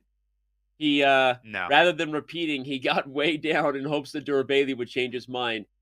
Back up real quick, Danya, real quick. Okay. Go to that. Oh, never mind. We got other games to look at. I was going to say, if you wanted to how about show this? that. I'll pull up the game after we finish this time scramble because I saw this was an interesting scramble. Lazovic against Prague. In the meantime, I'll pull up Hikaru's game and we'll show the win. Okay, great. God, All right. I love when you're driving. I just take my hands off the wheel and you're in control. You know? Hey, GMs aren't the best drivers, but oh my God, E7, just driving the pawn forward to promotion. E7. Oh, knight! No, you can make a knight with me. Under promote. Oh, he's got a promote was queen. made in 2. Knight was made. But obviously this is winning. He still wins, but that's hilarious. What a beautiful mate, Danny. Oh, that was so sick. Awesome. But you know what else is sick? The Hikaru win, which I'm now going to show. Yeah. No, that was his game against Theodoro. I apologize. Yeah. It was the Dura Bailey game. Rook takes b6, Dura Bailey. Right here. Rook b6 takes and g5. Go ahead. I mean, look at this. Look at this. If FG, you lose the bishop. And yes, the pawn is the wrong color, but the king is too far. You can trust us on that. Here you go, h6. The pawn is unstoppable, and it's unstoppable because you can try one last trick, Danny. Look at this. King to d6. Yeah. If you promote, black wins the queen, but the king steps onto the square, and then white promotes. That was the win. How did he miss the simple line with 8 seconds on the clock? Wow, Hikaru really losing his abilities here. Obviously, the sarcasm is real. Oh my gosh, I'm in mind blown territory, and I'm having a great time along the way. You know when your mind is blown and you're having a good time. It's one of those. I do. It's they call it zone 2 these days. There's all this science coming out about exercise. There's zone 1, zone 2, zone 3, zone 4. Zone 2 is like, that flow. You're hitting the flow state. That's how I feel. That's how I feel right now. Well, zone 5 is when you're hitting a flow state along with Danny Wrench. Yeah. Has Lenyard Dominguez hit a flow state this tournament? Not really. And he's struggling to win this position up 2 pawns. This actually might be a draw. I'm getting vibes of Noterbeck against Vincent Keimer. That type of endgame. Dominguez is another guy that we haven't checked into so far, Danny. Yep. And this just showcases how strong this tournament is. He is not just any old grandmaster like your Dominguez. No, when I was looking at the list, when I was looking at the list of people we hadn't checked in on yet, Vincent Keimer and Leonard Dominguez Perez were right at the top of that. We did quickly have a look at a Keimer game, but overall, there's just too many good players in this event for us to keep track of everyone. For sure. You got to give shout out to Black for holding on so tight here. This is a lost endgame, but it's one of those ones where White's pieces are not ideal, and so it's really tricky to unwind. Well, it's simple. You can't play a5 because you drop b5. Mm-hmm. In order to play a5, you need to defend the b5 pawn. You can't do that because the king is cut off, and the king is cut off because anytime it moves to b4, it receives a side check by the rook that sends the king right back to where it started. King a5, I think. King a5 is a draw here. No. Yeah, rook c. It's so easy to lose this for Black because you can lose purchase in terms of your defensive setup. Yeah. Now, Dominguez almost flagged there, so don't lose if you're White. Lenyard, so tricky here, tries to get his king out. He's managed, but does that help? Now it's cut off along the third ring. No, it's just a check, and he's stuck. It's a bluff. The king has he's got to go back. No ability to get out. It was just a bluff. Oh, don't go to e4 and lose your rook. If you go he's too far. Zigzagging his way to f3, Danny. Yeah, but if you come to a3, now king a5 is a threat. Rook c6, rook a6, though, might make some progress if you're White. No, king a5. Rook c6, take a4, rook a6. There was king takes b5. It was a draw. Agreed, Town. Now Dominguez doubles back to b2. Black has to go king b6 again. I'm not sure why this is winning. Now a check. Rook a6. And he's making progress. No, he's going back. Where's the win? No. King c2, king a5 is still a draw. If you play king a5, it's a draw. Don't miss it another time. Danny, the win is to get the rook to a6. That allows you to play a5. It's too late. He's gotten Antipov's king. Now the king and allowed it to a5, there. as you called. Yeah. Now it's don't trade rooks, obviously. Rook h4. Yeah. Rook h4. Rook h4. You threaten to take with the rook. That's the key. That's going to force the rook to a3. This is over. Not over. Rook b3. I would try rook b3 here. Oh, man. That is a tricky winning attempt. Oh my gosh. King takes a4 is the draw. King takes a4, b6, rook g8, rook to b8. No, rook g2 wins for Black. You win the rook. LOL. And the kings are all that's left in this one. Wow. We get the peaceful result. It feels like that was the correct karmic result. Again, we didn't see the whole thing, but in the end, we have the Nietzsche, as we like to say. Nietzsche, draw. Draw. All right. Look at this. Firouzja, Caruana, Denlaz, I don't know who that person is. Vladimir Kramnik, Guket, Jamaraju, Lukwang Liam. Go ahead. Who is Denlaz? On the topic, well, Denlaz is Denis Lazovic, very strong Denis Belarusian Lazovic. grandmaster. Okay. But I had a joke to share. This might not land, but since you mentioned Nichia, all you have to know to understand this joke is that Nichia is a double meaning. It means draw. It also means no ones, like the word no ones. So the old chess joke goes, two players are facing off. One of them is in a lost position, and he points to a cat that's running around. He asks, whose cat is this? The response, Nichia, no one's. And then he says, Saglaisen, agreed. And they shake hands. Classic tomfoolery using Russian language tricks. All of us know those jokes. Of course we do. I have many more, but okay, we have games to analyze. And Firouzja, in an open Rui, Sevian, has been playing this opening now for a while. He played it in the RCC against MVL. He's played it in the US Championship. He's incredibly well prepared, armed to the teeth with the black pieces in this line. Sam Sevian has more time than which he started with, as you can see. Just like Danya said, he's an expert in these variations of the Spanish. And Firouzja taking a think and making sure he remembers his theory. Big question: do you en passant or not? I always say, Grey Poupon, en passant. Don't mind if I do. Dijon mustard, a little bit of knight g5, maybe some attack on h7. Bonjour, croissant. Tiens, Maxime chez Lagrave. I mean, okay. Where is Maxime? Maxime is what Lorenzo didn't show up. He said he was coming. I'm gonna text Maxime, be like, "Yo, you said you were playing, brah. Where you at?"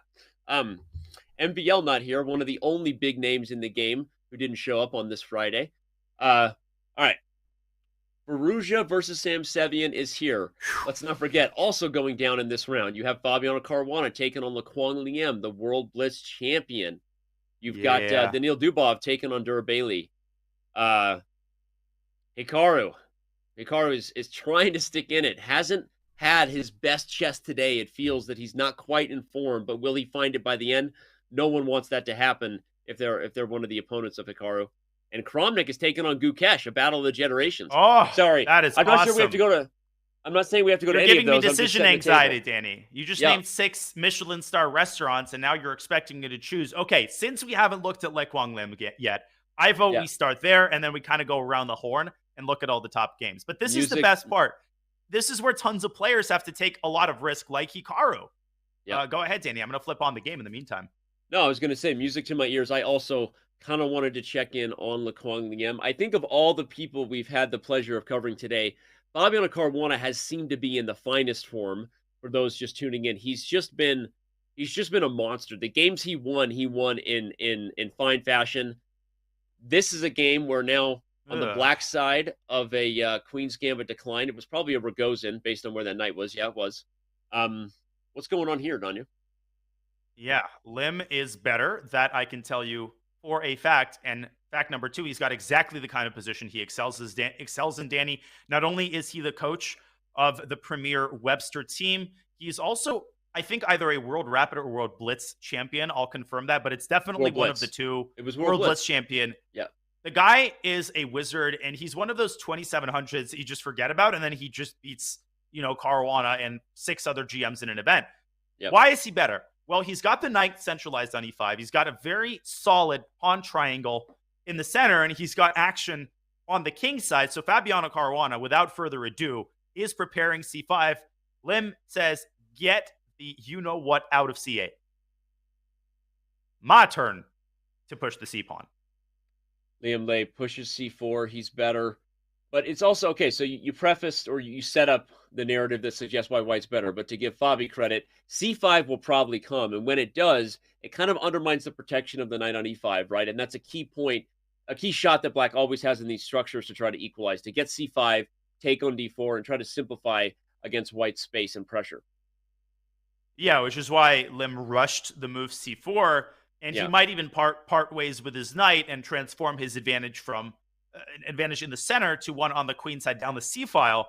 So what is he calculating here? Probably he's thinking which piece to recapture with, a common question. Knight takes c4, and then queen takes c4 is natural to me, Danny, especially because Black can't play rook c8, which is crucial. You can play c5, I will point out, but after dc bc, White can just bring the rook to d1, and he's got a small but very stable and nagging edge here. Fabi has to make a couple of very accurate moves, I think, to fully equalize.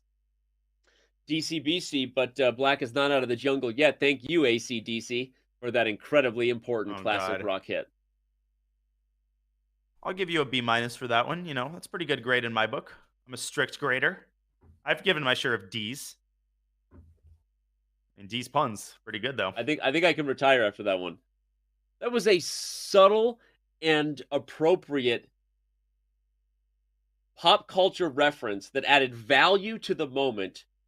Welcome to the jungle, AC. How could you not say that? That was an A+, bro. Listen, I come from the Soviet school of grading where B- is essentially the new A+. That is the highest grade that you can get. I've told that story, Danny, many times of what my coach said when I got my third Grandmaster norm. He gave you a his B-. His response was 2 letters long to my Skype message that was accompanied by 30 exclamation mark. Okay. And then he logged off. I became a GM. Okay. This is so great. All right, move on. All right. Liam is better here. I love this move, Bishop B7, because it's patiently reminding Black that C-pawn is going nowhere. Grab a Snickers. It's weak, and I will take it when I want. You say Bishop E6, but don't I have... okay, Bishop E6. Maybe that's actually... I didn't see that come. Schmarn it. Well, Bishop E6 to me is the bailout move, and I feel like White is losing a little bit of purchase on this position in the sense that his pieces are sort of slipping away from the center. White doesn't have that pawn on D4. Uh-oh. This is a tactical problem. Bishop B5 is coming, and so White might have to go rook B1, and Fabi then has dragged the rook onto an awkward square. Maybe then he wants to play queen E6 off for the queen trade, or bring the queen even to G6. Oh, Bishop E6. Wow. Tactical is Welcome wizardry. to the Jungle Guns N' Roses, not ACDC? You were talking to the wrong audience here. Oh, man. That is the worst. I'm the worst. It is Guns N' Roses. Oh, my God. Given the chat reaction, I think it is. Get out of here. I should get out of here. Oh, my God. I'm the worst. Okay. Let's pretend that didn't happen like everything else on the internet. Like Tom Brady's last season. You know, should have retired when he had a chance. You only get one emotional retirement response. So the fact that I took off my headphones and then ranted about how you didn't appreciate my ACDC reference, I will never again be upset about lack of acknowledgement for a pop culture reference. You heard it. Flip it and ship it, fans. You have my word. I will make pop culture references, but I won't get upset anymore if I'm not being appreciated.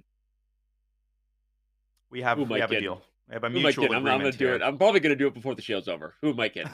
Let's be honest. All right, here we go. I love this question for Danya and Danny. How much has Fabi improved in faster time controls? I would argue 2 things on that, and I know Robert would back us up, Danya. One, Fabi's weakness, his reputation of not being good at fast time controls, I would argue was always a little overrated because not many people beat Magnus Carlsen in rapid tiebreakers. I don't know if you knew that, right? It's not the easiest thing to do. That said, he wasn't certainly on the level of your Hikaru's, of your Magnuses, your Jan Nepomniachtchi, or even Maxime Vachier-Lagrave. Like, he hasn't necessarily considered himself a great rapid and blitz player, and we know that he did go to work on it, and I think it showed. I mean, he was one of the top performers in last year's Rapid Chess Championship. I think he likes this time control specifically. He's told me that. The 10+2 format, he just feels comfortable and at home here. But your thoughts, Danya? I gave my answer to it. I completely agree. I think it was always overrated as well. You know, sometimes reputations in the chess world can be hard to shake, and most of the time they're unfounded or they're based on one tournament performance, like, you know, draw Nishigiri and all that jazz. And a lot of people might not remember that. To reference ICC again, Fabiano Caruana, his nickname was Adaptation, and he was one of the highest rated players in the 5-minute pool. So no, he has never been the fastest bullet player, the best blitz player, but we always compare these players to other super GMs, and Magnus Carlsen is the standard that we hold them to. And yes, he's not as good. He's not as reliable in time scrambles, but Fabi has done a great deal to improve his actual results. Yep. He was always good to begin with, Danny, but now he has stabilized in time pressure. He has won some time scrambles against some of the best blitz and bullet players in the world. We saw that regularly in the RCC. And he is Well, no pushover in the anymore. SEC, right? He surprised a lot of people by taking Yeah, down Arjun Iragaisi, right? And in a and comeback in fashion. amazing fashion. That was an Yeah, amazing match. yep. So for He those who did it in the didn't, bullet. yeah, I was just gonna say for those who didn't follow the match, Fabiano was actually trailing and came back in the bullet portion to beat Arjun Iragaisi, of course, someone who is an absolute star and monster, rising star from India. So yeah, and I think there's our explanation of it. And I think in Rapid in particular, we're not claiming Fabi's one of the best bullet players in the world, just pointing out that he can do it and has. But I would say in Rapid in particular, Danya, it's a time control that actually he really kind of likes, and this Hmm. format is showing, and he's obviously playing well today. So we'll see. He's playing well. He's got the initiative now. He sacked a pawn, but brought his rook to d2, and he's hitting. Well, that pawn used to be on a2, now it's on a4. But White's pieces are in a bit of a bind here. Yeah. And White's king is feeling a little bit uncomfortable. Black does have this move bishop c4 that he could play at any point to drive the rook out of f1. Instead, Fabi gets behind the pawn. So it's a sharp position. Yep. I would predict that this game bails out somehow. Maybe White should play queen b6 and just, accept that he's going to be defending in an endgame for a while. But I think Lek Kwong will pull himself together here and pull out half a point. But we'll see. We got a lot of other fascinating games. We sure do. Gukesh, I'll put you on the spot, Danny. Where to next? Well, I'm a little biased because I'm looking at the other leaders of the event, including Alireza Firouzja and Sam Sevian. It's a spicy Spanish. You know how I feel about some spicy Spanish, some good paella. Oh my gosh, I could go for that right now. What in the world would that do? You're making me miss Madrid. Man, some of the best food. Anyway, here we go. We got that. Okay, so I'm literally blacking out. Focus, Danny, on the games and not the food. Kramnik and Gukesh was the battle of generations that we talked about in the beginning. Let's check in on that one real quick. Boy, am I happy we finally got Madrid of that discussion. And Black trying to get Madrid of the dark squared bishop h4 g5, bishop g3, queen takes g3. Can't do that. No can do, boy. Okay, well, we're going to stick right here. Firouzja and Sam Sevian. We'll check in on Kramnik and Gukesh in a minute. h6. Yeah, I love your idea of queen g3 hitting f2, by the way. Whether it ever happens or not, I just want to acknowledge you and your feelings that I like that idea. Thank you, Danny. I'm all warm in the heart place. So I think White should drop back to e3, and that's not the most pleasant move to make. Yeah. You're not winning any brilliancy prizes, and he plays it, but a hallmark of these top players is that they know when to dial it back and take a step back and say, yeah, I'm not better anymore, but I'm going to stay solid. We're going to get some trades down the e-file. Black can take again and put the other rook on e8. On the other hand, when it's on f8, it's pressuring the bishop on f5. But I would play rook e8 here, he does, and just kind of chill. Maybe knight e5, trade some more pieces. Black's pretty comfortable here, I think. Yeah. He's also up a little bit on time. That's not, an advantage that you write home and tell mom and dad about, but it is a good sign for Sam Sevian because Firouzja, one of the fastest players in the world, you don't want to be significantly down on the clock against him. So a good sign for Sevian. Here comes 95, just like you said. It also frees up the C pawn. Point out that idea because now Black can play both C6 to reinforce D5, and at some point, maybe even C5, and you've got a majority with the 4-on-3. And I would be remiss if I didn't point out something I always point out. There's only one open file. You have to see who controls it. In this case, it is Black with a vengeance. He's got both of his heavy pieces on the e-file. Firouzja is creating a dark square blockade on the queen side. I like that move. Knight to b3, aiming for c5, also getting his teeth into the d4 square. The position is equal, Danny. I think it's kind of dynamic equality where both sides have their chances.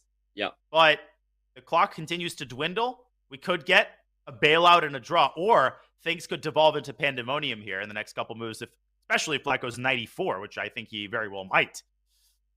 I was going to say, is Black ever looking to play like queen e2 in some of these positions, just simplify because he owns the only open file and gets the rook on the second rank? Is that an idea for Sevian?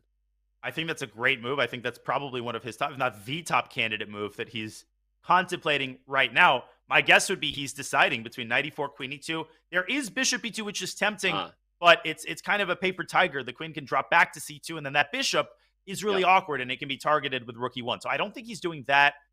I kind of am leaning toward queen e2. Okay. You made me feel all good.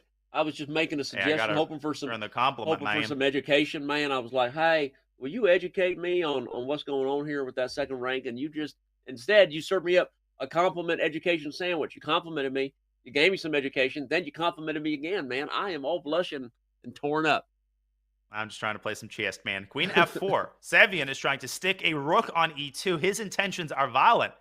Danny, he's not just bailing out. He's playing for a win here. Yep. And he's telling Firouzja, what you got. Knight e4 is still a possibility, but not as likely because d5 is going to fall with check.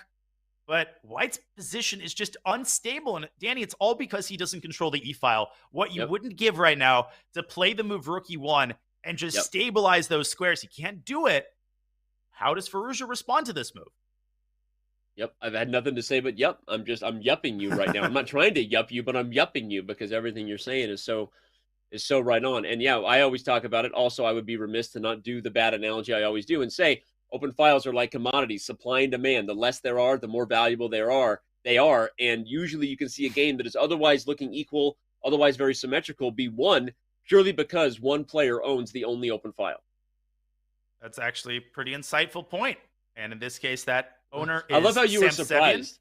You were like, I'd never heard it phrased that way before. Insightful. Danny Wrench, he's got some wise things to say once in a while. And, G4 was played. Inside. G4 was aggressive, but almost out of necessity, right? It's like an aggressive move that you're playing because it's really hard for Firouzja to find other ways to deal with this. Yeah, it's kind of an aggressive defensive move because most people, they see G4, they think he's trying to attack. That could not be further from the truth. He's just making space for his pieces on the king side. He brings his king up.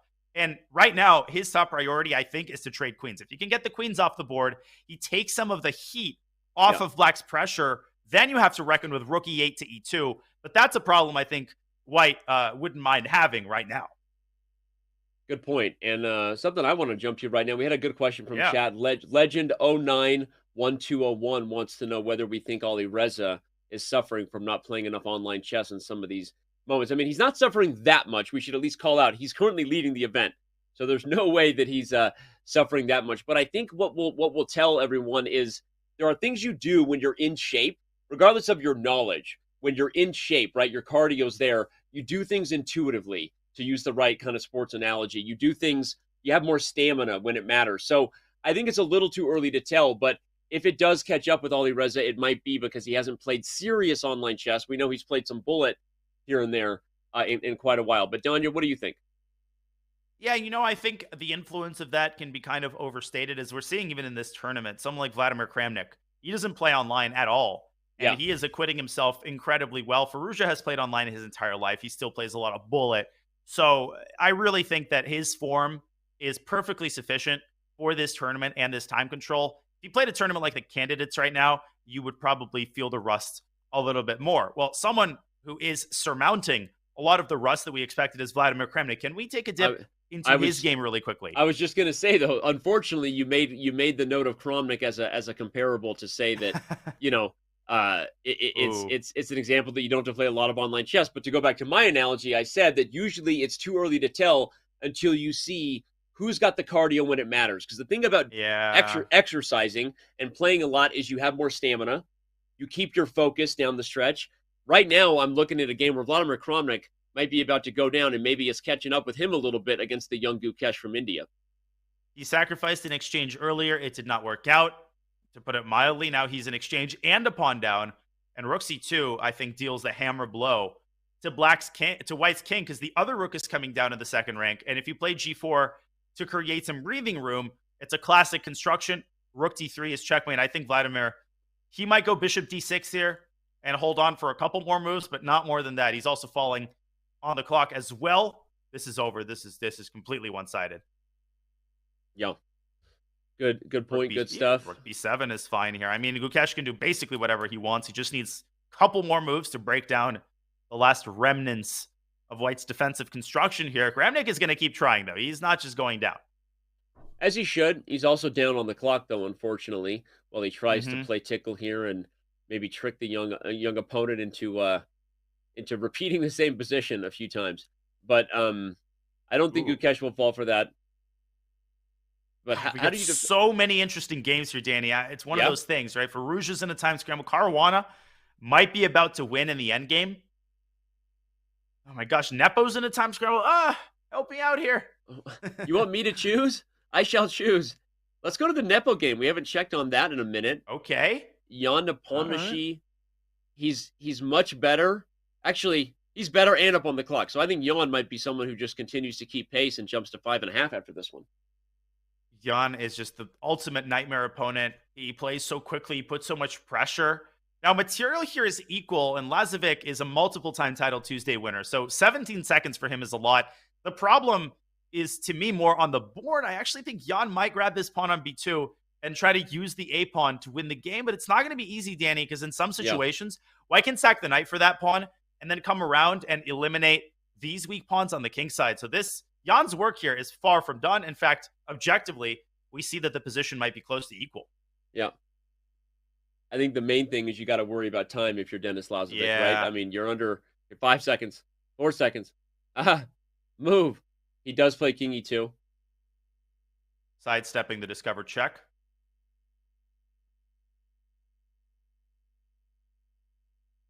Knight b2, knight c5. Don't do that. King d5, knight c3. Forks galore here, and black's not the only one having a fork party. Can I run to f5? Oh. And go toward the king side? Little hole there on g4. Little for the king. I don't know. Bang. Let's say white goes here. Bang. Right. You could win this in 2 moves because you're also going after these pawns. Yep. I think that Jan obviously taking a moment. That's how you manage your time well if you're watching chat. When you have an advantage on the clock, use your clock as a weapon. Shout out to John Bartholomew. In critical moments, don't keep rushing. Take a moment. Execute. Jan actually gives up the a pawn. Oh, king d4. That was a huge mistake by white, allowing the king to get active. Oh, and there's now no more Jan checks. is going to say that's over. That's how quickly he wins these games. He just Knight trick takes after B2. trick after trick, and that is a winning rook endgame just because black's king is too active and that c pawn. Okay, it's not totally over. He has to be careful, but with 3 seconds, there's no way Lazovic holds. You're not holding this. It is a lost rook ending, and you're down on the clock. So let's. All right. I mean, we can see the final moments. Firouzja maybe is in a time scramble. So many games. I'm freaking out, man. I think Firouzja's losing. I think we should go to Firouzja because this will be his first loss of the tournament. If he loses this game, they're in scramble. Watch this end game. Sam Sevian showing what he does. The young American Grandmaster says it wasn't a fluke that I was in Toronto at the CGC finals. Here we go. Oh, yeah, but right as I say it. He's losing his grip a little bit, but I still think black is better. Coming to e5, though. It's always better to have the knight in time scrambles. That is like a universal rule. There's more forks, more tricks. He's got more pawns by 1, but Firouzja has 2 passers, and he might bring his king out of the way, Danny, and try to go rook to g6 here. And this is a 3-result game, believe it or not. That f-pawn runs real fast. Yep. Here we go. Great points. Rook and bishop. Great move. Rook e3. Chasing the bishop around, and now d3. No, he wants a fork on f3. Oh, he's bunnered a pawn. Knight's coming to f3 at some point with check. Don't forget that. Watch out for it. Here it goes. d2. Oh, D2's or not. coming right after it. Oh, what a tricky move. Knight g5, king f2 hits the rook, and you might not be able to get to that bishop. But you have rook e2 and knight takes bishop. Oh my gosh, that does win. He wins a piece. It wins a piece. Great call. He doesn't see it. Oh, he didn't see it. Knight g5 won a piece. That was a terrible move. Now he's worse. Bishop g6 and f5. Firouzja might now win this. Or we might see a repetition. Holy cannoli. My gosh. I could go for a cannoli. No, he goes for it. This is insane. King f2. He doesn't go for it. King f2 wins for white. He didn't Oh my see God, that king either. f2. He was winning a piece. Oh my lands. This is pure nerves, and he finally says, enough is enough. Let's make that draw. What a weird way for that game to finish. I don't disagree. It was a fair result poetically, but both sides had wins in not just like 2 or 3 moves, like one move combos to win there. And neither of them seem to be keeping their nerves. And again, these are chess gods. I'm not saying I would do any better, but it does seem like they both lost their nerves a little bit there, because normally we see them execute, I would say, at a high level, even with that much time pressure. No, they certainly did. I mean, they know it's on the line, and those positions are just so tricky. There's minor pieces in close proximity, forks everywhere. You're just trying not to lose on time. Speaking of not losing on time, a couple more games still going here in round 7 of 9. We actually only have one more game still going. And it's on one the screen. More game still going. And it is Jospin. That is Martinez versus Robson, the Caterpillar, whom is spicy. After this game, we are going to send it to our last break before we know who wins the play-in segment of the Airthings Masters. So stick right here. We got to see what happens in this game. Looks like Spicy Caterpillar has a chance. I think we know who's winning this game. Ray is zigzagging his way, and a rook trade is good for white because he's got both pawns protected by the bishop. Jocelyn has 2 seconds here. Still trying to hold. The advantage of having a G pawn instead of an H pawn. Ugh. This is a nightmare to defend in a time scramble. Ray needs to find an opportunity to go rook f6 and force the king away and then start pushing the G pawn eventually. Yeah, I'm surprised he's waited so long. At some point, you can play rook f6. You could have moved the light square bishop to b5 once the king isn't attacking the G pawn, but he doesn't go for that plan. No, he does not. Now he can give a check on h5, but he's delaying it. He doesn't want to blunder that pawn. Yeah. Oh, you might have blundered a pawn. Where's that bishop going? It has to choose a diagonal, and then you lose a pawn. Rook takes e2 and rook a2. What? That was an instant draw if he took the bishop. Oh 2 seconds. Gosh. 1 second. He made that move with 1.2 seconds. Oh, Ray's gotten his bishop on the best square. Now g5 is coming, and the king is going to see the other pawn through to promotion, I think. King f7. It's over. No, this is winning. He's got it now. It's over. And you got the bridge set up with the rook protecting the king from checks. That means there is no a7 perpetual coming. Oh, a7, that is a sick win. g7, and it's Rover. Ray Robson keeps himself in the hunt, even if it is an outside chance. No resignation from Jocelyn. He wants to make Ray mate him. And I think we know how this one is going to end in just a few seconds. And notice Ray's doing what the pros do. He doesn't even need to do it here. He's got enough time, but he keeps his pieces mostly on the light squares, which is what you do in a time scramble to make sure that you don't walk into a skewer. Always possible. There we go, right? He just attacked the rook, but Ray is going to finish this one off easily. It is silly, but it's an even more important trick for viewers to remember when you have increment, because in that moment, you're not also really racing against the clock. A couple of fast moves with all of your pieces on the light squares are enough for you to regain time and then get the job done, as Ray just did. So that's actually a really important thing to remember, Danya. Good call out on that, right? Get your pieces on light squares so that you can gain time on the clock. Well, on that note, I think it's time for us to take our last break. And speaking of something we do before we're back on the clock, let me remind everybody that if you're a titled player and you want to compete in the 2023 Champions Chess Tour, you actually can do that. Don't miss your chance to qualify for the next play-in. We host qualifier events every single Monday, excluding the days when other CCT events are underway. So it's your chance to join the action. All you have to be is a title player. Compete this Monday, February 13th, the following Monday, February 13th, not February 6th. All the details can be found at the Champions Chess Tour site. Go to go.chess.com/Champions Chess Tour for the direct link or the command. Use the command qualifiers in chat for the direct link. All right, Danya, you and I got to take our last break here before we know who wins the play-in today. Don't go anywhere. It's the Airthings Masters play-in as we kick off the 2023 Champions Chess Tour when we return.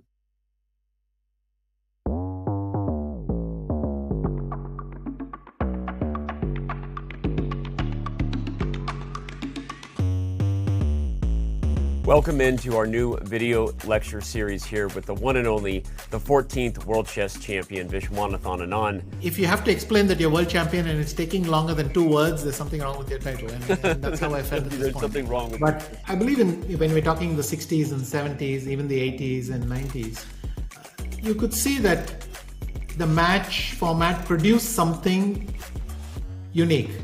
And I remember there was a funny moment at the press conference where I was trying to tone it down, not get very excited, and also I had not had time to collect myself. In fact, I already wanted to calm down and think of the next game because I knew this is a wounded animal there. I knew that I had to play a game against a man who was desperate for the match to be over so that he could clinch his title. He wanted a draw at any price. I mean, you can make a joke that he had spent a week out of the swimming pool already, so he must have been exhausted and waiting to finish the match. So for all of us, there was this feeling of we got to grab this chance with both hands because it's not going to come by way.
We are live. We are back.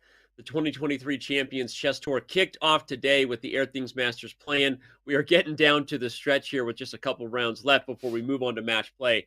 So, Danya, let's remind everybody quickly what's at stake in the Swiss. How does this format work? 76 of these top grandmasters are going to be moving on to match play, respectively, in 3 divisions, with the top division being for the top 12 finishers that are currently competing in the play-in that you and I have been covering. The next 20 in Division 2, the next 44. Obviously, they're all competing to join the Airthings Masters knockout, which will start next week after a weekend break on February 6th. So, Danya, on that note, we want to talk about the person who's now leading, who kind of came from behind and is actually in clear first with 6 of 7. That is Damaraju Gukesh of India. Danya, he didn't have a great Speed Chess Championship that we held in December. He didn't have a great Tata Steel, but he has shown up, and he's playing great right now here to kick off the CCT. And I think Gukesh might be a victim of what I talked about a little bit earlier, which is the sort of recency bias that often pervades the chess community, where you look at the last two tournament performances and his Olympiad performance kind of is already in the shadows. I mean, the guy had Yeah. 7 out of 7, I think, against all GMs. He beat Bobby with the black. Gukesh is still very much having an amazing 2022. This year is just getting started. So I don't think Gukesh's confidence is shaken in the least. But Yeah. Danny, this tournament, I can't believe that's why he flew under Yeah. the radar. So he did do a Swiss Gambit, except it's a Swiss Gambit where you have to beat Vladimir Kramnik in the previous round with black, which of course he did. And now he faces an on-form Sam Sevian, which is a pretty terrifying prospect. And Sam, he gets a double black. That's a tough pairing, but I think he embraces the challenge. Agreed totally. Sam embraces the challenge. If you're just tuning in, what is Nanya referring to? Sam just drew Ali Reza Firouzja with black, a game where he was better Ugh. throughout most of the battle. So Sevian is playing some fantastic chess today. Nanya, before we talk about the X's and O's on the board in this battle, I also want to just highlight the standings to our left. Look at that list of names, a who's who of some of the best chess players in the game. And again, I'm going to call attention to the fact that there were a couple players who took early draws, Yanda Pomnishi and Vladimir Kramnik, and then Kramnik lost the next round, right? Ali Reza Firouzja and Fabian Caruana had an early draw, but it's not guaranteed that they're going to be in the top 12 yet. So a lot is at stake here in these final two rounds. Oh, absolutely. Everything is yet to be decided. I mean, the top 12 can change completely. And you've got some players who, like Gukesh, have kind of been under the radar. I mean, look at Kusainov, Denis Lazovic, who did lose to Jan Nepomniachtchi, but still is very much relevant. You don't necessarily need, 8 out of 9. A score of 7 might actually get you in if you've got good tie breaks. And right now, Gukesh and Sevian, they top the tournament standings. Gukesh has a chance to solidify his place with a well-timed win here against Sam Sevian, and I think he's off to a pretty good start in this game, Danny. Yeah, so let's talk about this particular one in action. It was a London system. Don't fall out of your chair when I say that, because it kind of just became a traditional sort of reverse QGD kind of structure. But your thoughts on why you like Gukesh's position here? I love this move 95, unleashing the discovered attack of the queen on D1 to hit the knight. Talk a little bit about what you see White doing over the next few moves. Oh, White's just more active. And, what I don't like about Black's position is that he's cramped on the queen side. That pawn on A5 is really controlling a lot of key squares. It's not letting the queen move out to B6. It's making it hard for Black to create pawn play on the queen side. And of course, the knight on E5, if White can find a way to support it, or even if White grabs that bishop and maybe follows up with A6 and bishop B5, White's just having more fun in this position. Not saying that he's much better or anything like that, but Sam needs to proceed very cautiously the next couple of moves. Yeah, and if the light square bishop falls after knight takes D7, as you've highlighted, not just bishop B5, White has the bishop pair, which is a long-term advantage. 2 bishops are better than 1. Hey, the bishop pair brought to you by Double McGum. Oh my gosh, that just worked out. If only. But all right, it's up now for Sam Sevian to think about how he wants to deal with this. Driving that A pawn down so aggressively, what a thorn, right, in Black's shoe. That kind that you thought you checked your socks, you get them on. Now you're already mid-run. You're running hard, and you're like, what is going on here? Something's poking me. Oh, it's a pawn on A6, and it's poking my big toe. Very sensitive. Yeah, that pawn is just a destructive force on the queen side. You might be wondering what Sevian is thinking about here. B6 is often automatic, but he is not a fan of the resulting position and the weakness of the C6 square. And White could pile on by opening up the queen side later on with a move C4. That's a pretty terrifying prospect, given how weak Black's knight is going to be on C6, unsupported as it is by a pawn. So Sevian is trying to find a way to avoid that. There's moves like queen C7 here. Even taking on A6 could be a way to stall White from playing bishop B5. The problem is that rook could take the pawn's place, and that could be even worse. Yeah. Yeah, let's show it. Let's show the options here. So if Black takes E5, let's say, because you can't take, either one. Okay, if you take E5, just want to show you lose B7. Okay. Oops, sorry. So, take E5, now, White takes back, and then takes B7, and then takes A7, and this is out of the question. Yeah. Right. So you got to deal with A6 first. That was the point I wanted to show now that we established E5 can't be dealt with. You got to either play B6 or B takes A6 first, kind of. Yeah, and if you take, this is what I hinted at Nope, that is not where the rook is going to land. Yep. The rook Mouse appears left. on a6, and then the bishop on b5, and the knight on a5, and this is where you regret not having a pawn on b6 to at least keep the knight confined. But what we're expecting, and I am expecting the move b6 with through clenched teeth, yes, but still, this is the position Sam is trying to evaluate and trying to assess how bad this is. But this possibility, Danny, of rook c1 and c4, it's such an easy plan. And you don't want to allow positions where your opponent has all the low-hanging fruit in a rapid game. Tough stuff. No, I love it. And that's what I'm glad we showed it on the board, because at the end of this line, again, even if white isn't winning something right away with the bishop on b5, it's that the position's going to become open. White's going to get c4. When you have the bishop pair, it's much harder for your opponent to keep a position closed. It's much easier to slowly pry open diagonals and files. So that's why we often say the earlier you get a bishop pair advantage in a game, often the better for you, because now you know your plan, you know you can start to pry open diagonals. And I think that Sam is using his time for a reason. This is actually a very tough moment where the rest of the game might be set in motion from whatever he decides to do right here. But he's got to make a decision soon. He's down to 5 minutes, and he does take on a6. Radical measures, desperate situations, desperate measures. And I'm almost certain that Gukesh is going to eliminate that juicy bishop on d7. The bishop itself doesn't look like a good piece, Danny. It's more about the squares that it's controlling on the queen side. Giving white the monopoly over b5 and c6 gives white the enduring queen side advantage. Maybe knight takes c6 and rook takes a6 because it comes with tempo, is calling Gukesh's name as well. But I would take that bishop and, cash in my chips here. I liked it the first time you said it, so I'm not going to disagree with you now. Take on d7, take a6. You've got the bishop pair. He agrees. Gukesh doesn't need a lot of time to go for it. He's just big fans of our commentary. He's like, I like these guys. I'm going to go with what they said. You know what? I'm in. It's a safe decision. Always works out well, as we know. Speaking of people that are still in it, Danya, like, we can't even see all the big names who sit on 5 of 7 on the left. If you're just tuning in, there are so many top grandmasters in the hunt right now for that coveted top 12 spot, so that they get to have a chance to be in the Division 1 section as next week's main event, next week's main event, the Airthings Masters kicks off. So Hikaru Nakamura, Raunak Sadwani are in a battle. You can't even see Hikaru's name there on the left, even though he actually does sit at 5 of 7 like everybody else. So let's check in on that real quick and see what the 5-time U.S. champion is up to here with the black pieces. Well, his opponent is the formidable Raunak Sadwani, which should be a familiar name to everybody. Not quite a star that shines as bright as Gukesh and Aragaisi, but still an incredibly talented, exciting young player from India. He's a super strong blitz player, and he's got the white pieces here trying to fend off Hikaru's initiative in what started out as a Rui Lopez, but I almost thought this was a King's Indian with that bishop fianchettoed on g7. Now, Danny, positionally, white's got an advantage on both sides of the board. This knight is nicely centralized. The other knight can jump into c6, but Hikaru's pieces are very active here. So it's actually a tremendously complex position. Eval Bar gives a tiny little pull for black, but I could see this going either way in the next couple moves.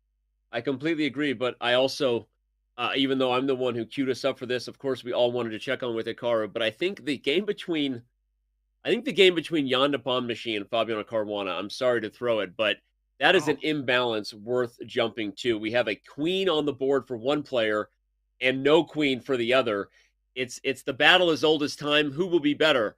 The centralized queen and the potential mating net against the dark squares of the g7 pawn, or the 2 rooks and the passed a pawn? What is going on here? I think only one side has all the chips here, and that's Jan Nepomniachtchi. And it's okay. A lot of it is because of the placement of the bishop. It's not the queen per se. It's the way that it combines and cooperates with the bishop to, first of all, attack g7. Second of all, the bishop itself is incredibly stable. Jan might very well lose the c2 pawn, but he's definitely, and he just did, but he's not going to lose the c3 pawn. Fabi, on the other hand, is going to lose a5, which I would take if I'm in Jan's shoes. And as usual, Danny, he's up 4 minutes. He's got somehow 7.5 minutes. That might be the death sentence for Fabi. He takes the other pawn, does Jan. He says, I'll get back to the a5 pawn when I'm ready. I was going to say, that's a sign that Jan definitely knows he's playing for a win, not just because of the centralized bishop and the potential threats against g7, like you said, but the time advantage on the clock. He's like, look, I don't want to take a5 and have this peter out. Let's get a race. I'll let you keep your A pawn. I'll keep my C pawn. I'm going to use my queen to attack G7 and irritate the bleep out of you. Yeah, the more I look at it, first I took that quick peek. I'm like, oh, 2 rooks for a queen could be anyone's game. But this is a really good example of how and why the queen can dominate pieces by attacking things on both sides of the board when you have a weakness next to your king, especially. But do not play queen c7 here and blunder rook takes d4. Jan's not going to do that. And Jan is just terrifying to play when he's in this kind of form. Now, it's not all bad for Fabi, and Fabi's rooks are active. Most likely, Fabi is going to lose the a5 pawn, and when he does, he has to arrange his rooks in a way that will, first of all, keep g7 defended, and B, try to keep the c3 pawn at bay. It's an incredibly tall order, Danny. He's got no counterplay because the bishop protects the gatekeeper to the white king on h2, which is on the safest square on the board. Tough job for Fabiano, but he's obviously not going down without a fight. As you're describing what he has to do to hold this, I'm sitting here shaking my head. It just seems like too tall of a task. That bishop on d4, you'd almost love to give up one of the rooks, Danya, for the bishop and the pawn. The problem is, even if you do that, the queen has 3 pawns, and you're probably still losing. So, like, there's no real way to simplify the pressure, and that queen is just going to poke and prod. She'll go to a7, and how are you dealing with this stuff? I don't like it, yeah? I do like some things, right? I don't like this thing right here. I like some. I don't like this thing. 1, 2, 3 times I told you. I don't like this thing right here. I would reciprocate, but that is one of my, shamefully one of my weak spots. As an impersonator. Now, Fabi might have just hastened his demise with the move a4. I actually like that decision practically. He's allowing queen a7, Danny, and I think he's preparing to give up the exchange and pin all of his hopes on that passed pawn on a4. It should not work. I think Jan's got enough time to refute this, but we know that Jan can sometimes get sloppy in these situations, and I think this is what Fabi's hoping for at this point. Queen takes a4. I thought you were talking about, I thought you were saying we know Jan can get sloppy sometimes. He doesn't always make his bed. I mean, that too. Evidence on camera. If you tried to tell mom that you already made your bed, you just got caught on camera, buddy. Because not good, man.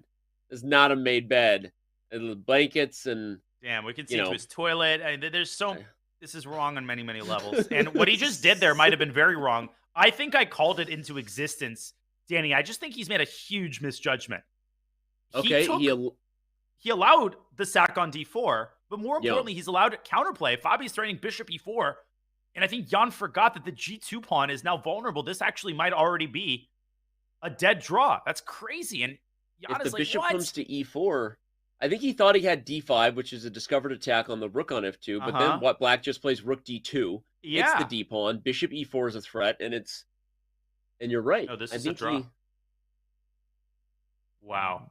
And if I may rewind really briefly to the moment when Fabi had played a4, I think Jan should have taken this pawn and then brought his queen up to a7, and this might be what he missed. This necessitates an exchange sack, and obviously with a 3-on-2, as you had pointed out earlier, this is a technical win for Fabi. But we're past that now.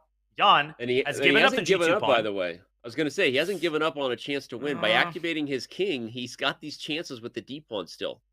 He has to find a way to push that pawn. Fabi has to find a way to set up a fortress on the d5 square. Not easy to do, though, is when the rook comes to g5, there's h4. I think that's where Jan is really pinning his hopes. But Fabi could even give the bishop up for the pawn, potentially, and there are some rook fortresses he could set up. I think he'll make it happen. Shout out to Fabi, though, for kind of spotting that trick, right? That's what good players do when they're losing. He kind of baited Jan into that, right? A little bit of a trap there, recognizing his chances to hold with the rook and bishop versus the queen. We've talked a lot about rooks and bishops today. A lot of long-distance relationship references you didn't see coming. There's another one. D5. Here he goes. Rook D2. No, maybe, yes. By the way, so many games, so much at stake in this round. We're not going to be able to cover all of them. Just pointing out that I think Dmitry Andreikin already got a win. Fair Chess on YouTube. Wow. Maybe not. I'm just trying to track the standings here. So much at stake. Jeez. Dubov Kramnik. He's 6 of 8. Oh my gosh. That is a huge win. Sevian is still playing and still suffering at the hands of Gukesh, where we can go at any moment. Okay. But we can also stay here. You've got Hikaru trying to come back against Brownok Sobwani. You've got Ali Reza Firouzja in this round, still going against Liam Lei. Looks like Hikaru will not be able to win. I think that game is likely to end in a draw. Yeah. Which is bad news for Hikaru. He is flirting with not making it to Division 1.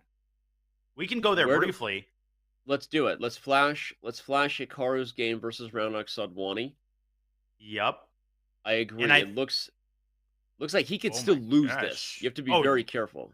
This is actually a very sharp position. He's just played Rook B8, and he's trying to keep winning chances alive. This is what he does. A6 would be a horrible blunder. Well, would it actually? A6 Rook B1. White's bishop controls the promotion square, but I wouldn't dip my feet in that toxic swamp. If I'm Sadwani, I'd try to find a way to keep the pawn at bay. Maybe Rook to A2 here would be more wise. Yeah, well, if you end up trading the C2 pawn for the A5 pawn, depending on how that goes down and where the pieces are at the end, even that isn't over. I mean, White has this advantage that all of Black's pawns are stuck on dark squares. Highlight those for me, baby. They're targets for the white bishop. You know what I'm talking about right there. Look at that. Look at that.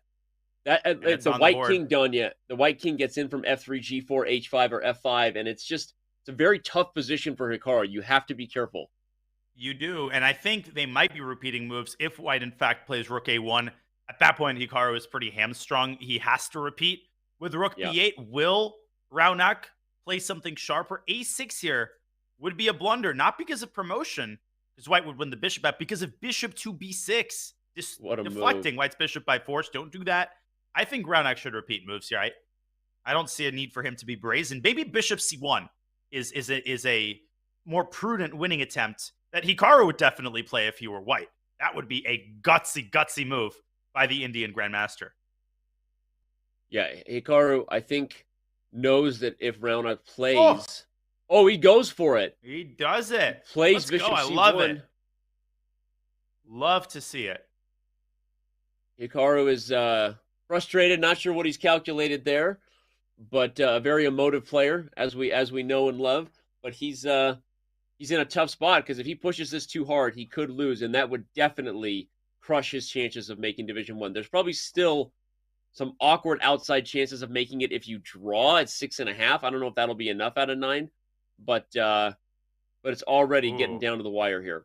Fantastic move by Hikaru. So hard to see. He strikes on the other side. Now, he's not attacking with the pawns. He's making space for his bishop, trying to smoke White's bishop out of C1. That might have actually been the only way for Black to stay alive. That's actually huge. What does White do on that? A6, bishop G5, Rook A1, I think, but we might get a liquidation there in a drawn Rook endgame, potentially. Well, if you play King E2, bishop G5, you're too slow. You can always play Rook A1, I guess, if you're Raunak. You can protect with the Rook, so... Yep. Wait, he goes A6. We've got bishop G5. Rook A1 is forced, I think. Don't take the bishop, because then you can't stop the pawn and promote your pawn in time. Right. And he plays it. Forced. It doesn't feel to me like White is risking here, Danny, but it's a Hikaru game. We know anything can happen. No, I think you're right. I think it's getting closer to a draw. I think Hikaru will have to settle on Rook A8, and we will ultimately see a trade. Yeah, he goes for it. A trade of the A for C pawn. And that is what we have in store. Bishop takes G5. Black could even... No, Black can't take on A6 because the bishop still controls the promotion square. If I had to bet, I'm not a betting man, but I think this one's going to end peacefully. Probably to the chagrin of both players, because the draw might not be sufficient for either. But it's tough all around for some of the biggest names. Let's let this one peter out to a draw. Liam Lei might actually be taking down Ali Reza Firouzja. Let's go there. He's up 2 minutes to 30 seconds on the clock, and better to go with it. Liam Lei is pushing an advantage on the queen side here with that passed B pawn. I will interject briefly and say that Gukesh is still very much in control against Samsevian. That's our other big game. But let's briefly unpack this endgame. How significant are White's winning chances? It looks completely winning, Danny, but it's not. That knight on B2 is actually very well placed. It's pretty unassailable. It's supporting the pawn. And the situation on the other side of the board is pretty symmetrical. Perhaps Lim could try creating a second pass pawn, but that's kind of risky in its own right. Here he goes, pushing his chips into the center of the table. Liam plays knight d5. How do you meet a3 though? Are you just popping the pony back to guard a2? Like, what was the point? How do you? Or pop the tower back to c3. Okay, rook c3. Now the knight on d5 guarding b6. c7. No, He's stopping it from behind. I think Firouzja should push and then drop his own pony back to c4. I think that might liquidate both passers, and then black can breathe a little bit more peacefully there. That might be the only way to draw, actually. a2, rook a7, knight c4. We trade a2 for b. Yeah, he finds it. a2 for b6, and we're going to get peace. And rook b2 there, there's knight d7, only move defending the rook. If black rook was on b7 here, rook b2 would win the game. That's always the difference in how narrow it is between a win and a draw at this level. We almost completed each other's exact sentence there, but yeah, rook b2 would win if the rook was on b7. But okay, going to be another draw here. Indeed. Let's watch the end of the Gukesh game, but please continue. Okay. No, I was trying to check. By the way, Fabiano did hold that draw against Jan Nepomniachtchi. Amazing. Woo! So he doesn't give an inch.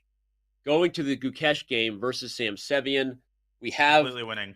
The young man who started this event with a loss. Was it round 1 that he lost, or round? Anyway, Gukesh, one of the early rounds, has won 6 of 7 games. I forget whether it's 6 in a row or not. He might be about to make it 7 of 8. And Damaraju Gukesh is like the legend lives on.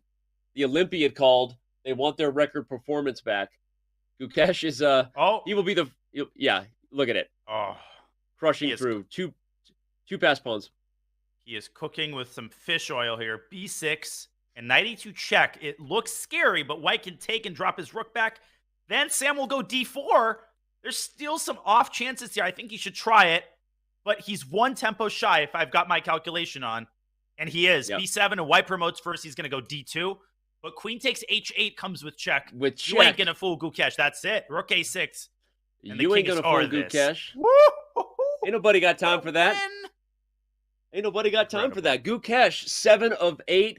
You can pretty much clip it and ship it. He is the first one who has punched his ticket into Division 1. I'm not saying others probably haven't with tiebreakers, but I went to the school for kids who don't do math good, and I'm not going to do that. But Gukesh, he will be dancing in match play for Division 1 for sure. He will indeed. What an incredible performance. I mean, he just gets so hot when he's on form, and he did that in the Olympiad. He's doing it again here, and here's like a refutation, Danny, of the idea that you can't play regularly online and succeed in a tournament like this. He's doing it. It's true. And yeah, he got crushed by Magnus in the SEC, but Magnus is Magnus, and he will meet him again in the Chess Masters pretty soon. Vladimir Kramnik, he's not out of contention, but he's got to win this 4-on-3 against Dubov. And white's pawn structure is ideal. I don't think it's happening now for sure. But remember, just because Gukesh is making the play-in doesn't mean he's going up against Magnus or Wesley just yet, right? We have 12 players playing in match play right after this, so don't go anywhere, everyone. We still got a lot of chess ahead. Don't worry. I'm jumping the gun. He's the first into Division 1, but he still needs to make his way into the top 6. He needs to win a match in Division 1. And he will get to choose his opponent, most likely, but we will get to that. And it looks like the game between Raunaq and Hikaru ended in a draw. Excuse me. Daniil Dubov and Vladimir Kramnik also still throwing down in this round, if we want to check out that one. Yep, I've got it pulled up here. Kramnik has a 4-on-3. The bishops have been traded off. Obviously, this is a draw from a theoretical standpoint, but how many times have we seen players lose control in time pressure? G5 here is a very dangerous attempt. Vladimir Kramnik knows all the tricks, Danny, and he's known them since the 1970s. The guy has played hundreds of these endgames in his life. He's been around the block. That's what you're trying to say, all right? Be kind. Yeah, Vladimir Kramnik has been around the block. There. Yeah, he's, whoa, he goes for mate with King H3, and the king puts his running shoes on. What? You might have to take his running shoes back off. I was going to say, it wasn't even the best way to do it. Now he loses E4 with check, and it was like, oh, I was just kidding. Kidding. Literal. Okay, Nietzsche. Okay, very nice. What we have here? What we have here is round 9, around the corner. Okay, don't forget, Daniel. The tournament may be over, but we don't know who's won until the last person has finished the last game. Tournament may be ending, but the party is only beginning. Stick around, not just for the last round, but of course, for match play to determine the six right. players who are making their way to the Aim Chess Masters, joining Wesley and Magnus. Fabi and Gukesh. I was going to say, Gukesh this is fine with a draw. Is Fabi, though, Danny? I don't think Fabi is, because I don't think that 6.5 is guaranteed. You're really throwing up the tie breaks here, right? I mean, as we look at the standings, there's so many people with the potential to end on 6.5 right now. The list of 5.5 out of 8 players is so long, you can't even see the end of it on the screen. People whose names we have not mentioned all day: Ralph Mamedov, Bluebaum, Raunak Sudwani, Mishanik. I mean, freaking Pavel Pankratov. Everybody's on 5.5, and their tie breaks might not be that bad. So most likely your tie breaks are going to be better if you've been at a higher place in the tournament throughout, but that's not guaranteed. And Fabi should at least try in this game. 100%. A few people with 6.5 will likely get in. But many people on 5.5 know very well what they're up against, and that this is must-win territory for them. One of those people, of course, being Hikaru Nakamura, who in this round is going up against a World Blitz champion in Liam Lei.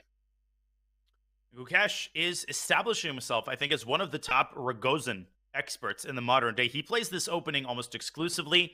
He played it against Magnus Carlsen in Tara, and he held the world champion with, room to spare. So Gukesh just not afraid to play the same opening. He knows it backwards and forwards. I think he's got a pretty nice position once again. Probably going to push c5 and get some action going on the queen side, and he does. Yeah, Fabi would love to get a win here and just throw everything into mass chaos. But look at this. We've already had two draws, Danny. Sorry to cut you off. Faruja, Nepo, Andrekin, and Eric Geisy. Hello. Arjun Eric Geisy on 6.5 out of 9. All of them. So 5 spots essentially have already been reserved, at least. Wow. In the first 1 minute. Well, they're reserved right now. I mean, but there's so many people who could win and get to 6.5. Yep. What happens to the tie breaks if that should occur, right? I mean, it's obviously a safe bet to a degree from a score perspective. 6.5 is going to get in for some people, but not everybody. And you're really throwing it up to the tie break. You know me, I get nervous in that mode. Someone is going to be heartbroken on the outside looking in at the end of this for sure. No question about it. Hikaru, one of the big group at 5.5. He's in a must-win territory, but he usually has good tie breaks as we're used to him being at the top of the cross table. Not so this time. He had that early loss to Shang Yu, who ended up falling off a little bit. That's going to hurt Hikaru's tie breaks because it is, I think, the sum of the points that your opponents score. So right now, the job, Danny, for the players with 5.5 is to win. They're not thinking about the tie breaks. They will cross that bridge if they get there. First, they need to get there. What a bleep show this is going to be. Yep. And I love every minute of it. Me too. I don't know whether to focus on this game here where Caruana could just turn the tables on the standings, or if we should pop over to some of the players who are probably in must-win territory. I feel like we should probably do that. I mean, this is a game that's going to be spicy. I think Fabi's showing like, hey, I'm not just going to take a draw and throw my hat into the 6.5 out of 9 ring where none of us know what's going to happen with tie breaks. So Fabi's going to push. We'll keep our eye on it. But where else can we go? The only other player who can guarantee a spot in the top 12 if he wins is Lei Kwang Lim. So let's maybe briefly check into his game. I don't actually know who he's playing. Let's find out. I'm going to click into his game. Lei Kwang. Who is this guy? Hikaru. Yeah, that's what I was saying. It was Hikaru versus Liam Lei. It's a good one. It's brutal pairing for Hikaru on 5.5 in the last round. Just brutal. Yeah, this is not a fun one to be, right? If Liam Lei wins, then he gets 7 and he's for sure in, like you said, but he's playing black against Hikaru. So would you rather, who do you want to be here, right? You're black, you're going up against a guy with the white pieces who has to win. He has no choice. You could get a draw in theory and roll the dice on tie breaks if you're Liam Lei, but that's not an opponent that either of these guys want. Most likely, I think Lei Kwang would get in. He's been atop the cross table, but as you're saying, it's far from guaranteed, and we've seen many cases, particularly on the RCC, where a player takes a draw, they're positive they're going to get good tie breaks. You just can't know that for certain. Things turn in the final round, and you just can't depend on your opponents achieving a certain result. right? Then it's out of your control. So Lei Kwang is just playing chess, and I think he'll try to seize his opportunities if he gets them. I actually like Black's position here. The structure is pretty symmetrical. Hikaru is trying to spice things up and add some sriracha to the position by getting his knight to d6. And Lei Kwang, I think, is about to say, over my dead body. But how is he going to stop that maneuver, Danny? Why is it sriracha and not Cholula or Tapatio? Like, why you got to Cholula. do that? Like, why are we discriminating against different types of everyone's favorite way to spice up a position? I'm not a Cholula. I don't. Tapatio is good with certain things. I think sriracha is the most universal hot sauce to me. I can put it on absolutely anything. I think Cholula would have a pretty big argument to say against that. Okay. Wow. This just got Agree to disagree. ugly. Population too. Okay. Well, sriracha is also. I mean, I'm a big. I make some mad hot wings. Sriracha honey madness. It's a sauce. You're like, oh, hot wings with sriracha? Yes, one of my specialties. Next time you come over, I'm cooking them up for you. So I'm not against sriracha. I just felt like that was a big leap to make. That's all I'm saying. Get the skillet ready. I'm taking you up on that. I love me some hot wings, and Hikaru loves him some hot d6 square. He's gearing up to go knight c4. He wants to do it at the right moment, and he wants that bishop pair, right? Why is getting the knight to d6 dangerous? Because you get the bishop pair, the board is pretty open, so the bishop pair is rather desirable here. Yeah, but you got to be careful, right? Because Black also has the d5 square. Depending on how quickly you pop a pony into c4, Black can respond by maybe putting a knight on d5. But White has one of those microscopic pulls. White can be patient. You can play bishop f1, put the a rook on c1, take your time before you play knight c4. And I don't see as many improving moves for Black here, Danya. Tell me what I need to learn. No, you're right. I know, I mean, it's clear because of the time that Lei Kwang is spending. I'm thinking about how to reshuffle. If you play knight d5 and as he goes bishop e7, which I was going to propose, bishop e7 or bishop f8, clearing the parking spot for his knight, but that is also hard to achieve because the b6 pawn is going to hang. But there are some tactics in the air there, Danny. If I can show this really quickly, this might be what Hikaru is calculating. Knight c4, knight c5 might be possible. Queen b6, rook c6. Queen starts feeling short on moves. Queen a5, knight b3. But I think White can get away with queen b4. And you say, discovered check. Anywhere the knight moves, you drop the bishop. So I think Hikaru will calculate this. He'll take his time. But I don't see him rejecting knight c4. I think he's going to go straight for the complications here. That is the best way of guaranteeing winning chances. Let's go back to the live board. What a fantastic line. I love that. Knight c4, knight c5. You take b6. Laughing in the face of danger. Ha ha ha ha. He is the Simba of this Lion King movie, they say. He is his own Simba. Well, Hikaru, he hasn't done too much laughing this tournament. He's had a pretty rough go of it, and the standards we hold him to are so high. I mean, 5.5 out of 8 is a score a lot of players would kill for this tournament. Danny, but that early loss, it really set him back. He's still in contention, which is crazy because he was losing to Jumabayev. He could have been totally out of the tournament. So he's kept himself in, but wasn't able to win that game in the last round with Black. And now, even with a win, might not be making it into the final 12. But oh boy, will those in Division 2 feel sorry if they have to face an angry Hikaru Nakamura. For sure. And it would be the one thing, normally we'd be focused on Division 1 solely, but if you've got an angry Hikaru making his way through there may be something we have to check in on. By the way, speaking of things we need to check in on, Fabiano Caruana is pushing against Gukesh. Like, this is not, he's not just gonna say that I'm, like I said, he's not rolling the dice on the 6.5 tiebreakers. I think it's a very smart move. And I've been critical of people earlier today and in previous events when we've done Rapid Chess Championships, which had a similar kind of Swiss day and then a match knockout day.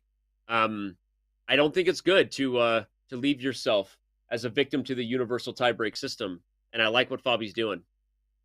Yeah, for Ruja, and right now, I should remind everybody this was a point of confusion for some in the RCC. You should take the tie breaks you see on the left side with a grain of salt because they will update after the final round. They will change after the final. And you might say, well, can they really change that much? Yes, they can. We have seen some crazy reshuffling. The top tie break could become the lowest tie break. So Alireza Firouzja isn't sitting and chilling, sipping his Frappuccino and saying, I'm in Division 1. He is watching nervously for the final tournament standings. Okay, so H4, the last move by Fabi. He is trying to drive that pawn down, use it as a battering ram. and crack open Black's incredibly vulnerable kingside pawns construction. I love every bit of what Fabiano is doing here. Cariano.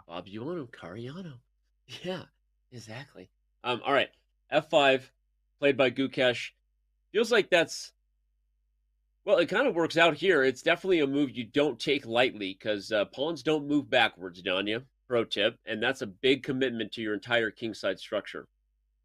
I have something crazier to tell you. I'd like to thank our amazing team working hard to provide all the facts. Gukesh actually did not lose in early game. I think everybody and their brother was under that impression. He actually drew two games against Jan and Reza. Not the worst people to draw against, but he was just a little bit below the top guys, Danny, for most of the tournament. And so we didn't have our eyes on him until the last round. But Gukesh has not lost a game yet. Shades of his Olympiad performance, honestly.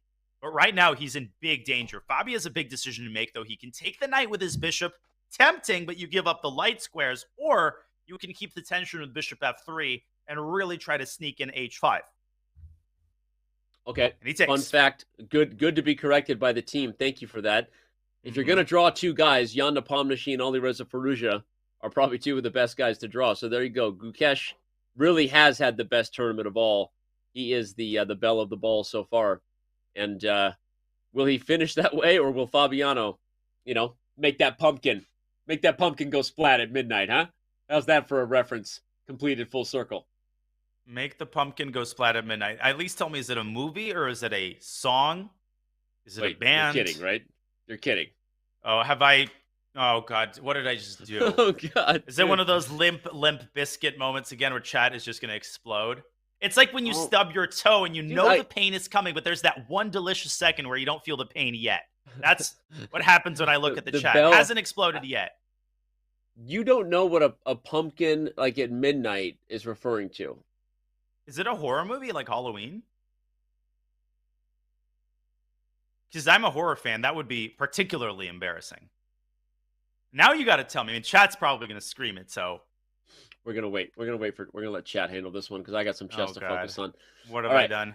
So Fabiano bringing the pressure, hitting g6. Maybe h5 comes. I like that move. Rook b1. He's playing both sides of the board here, poking on the b5 pawn, poking on g6. I know you're waiting for chat to say like, Danya, are you kidding me? I'm kidding. I'm keeping my eyes nervously on chat. The turbulence is about to begin. We also should probably check into Hikaru's game at some point. But just to complete the picture here, Danny, Fabi is in control of this game. He's calling the shots, but will he be able to actually deliver? Yeah, we're gonna find out. But Hikaru is on his way to delivering something. Talk about a 3-result position over there against Layam Lay. But it's one that Hikaru looks like he's in control over. What? But with every piece hanging, what is going on? He's down the exchange. Let's do the math. Oh my! The queen is hanging, and it's black to move. But 97 check is coming. And A8 is hanging, and C8 is hanging, D5 is hanging, B4 is hanging. Black. Dude, the last move he played was queen takes knight on D2.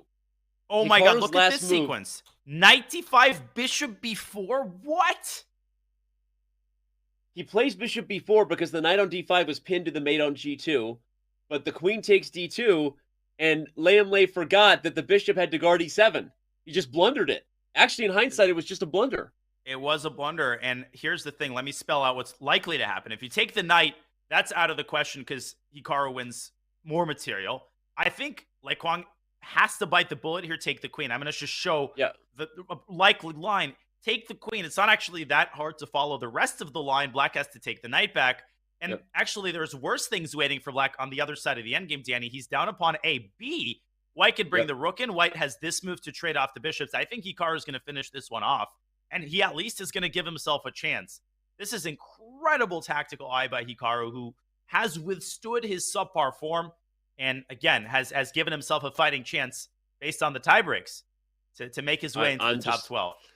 I'm blown away, plus, especially because of how we got here. While we have the big board up, let's show it again. That bishop b4 was played to guard the knight on d2. If you back up just a couple Cinderella moves. run here. Yep. Yeah, on a real bippity-boppity-boo, since you know your references. Queen takes d2, expose the bishop on b4 for being overloaded. Just like, it's an easy blunder to make, because who sees that coming? we can see on the live board the exact line Danya pointed out a few moments ago. And All right. Hikaru is going to be playing for a win in this endgame. He is, and I think he's going to deliver. You He's want not to going to get apologize these yet? beautiful tactics go to waste. Are you apologizing about? Sorry, I didn't hear I was looking for my lost slipper. Thank you. Danya, I know right? the You're better than story that. of Cinderella. Of I course, just you're didn't better get that than that. particular reference within the story. Dude, you got when the clock strikes 12 at midnight, right? And then That I know. the pumpkin. That I don't know. Right? I'm just rusty on my fairy tales. Okay. All right. I But don't enough always know what to commentating do with you, Danny buddy. Wrench will set the record straight. Don't worry. It'll right the ship. All right. Oh, look at this rook d1. It's even worse than we thought. The It rook is. is coming to d8 to win the bishop. Oh, the game might be over, Danny. It's because just over look at 'cause it's this. Bishop a5, b4. b4. Bishop Bishop b6, b6, a5. a5. Bishop c7. Bishop c7, bishop takes c7. Bishop takes rook, and then rook No d8. backbreak made. Bishop f1 in the end. This is like, Hikaru's pieces are always on the perfect squares. Lei Kwang has to play rook c1 or rook c2, and a6 hangs. No, I think Hikaru can win a piece here if you... Well, let's... Okay. Ooh. Did he... That might not have been the best move.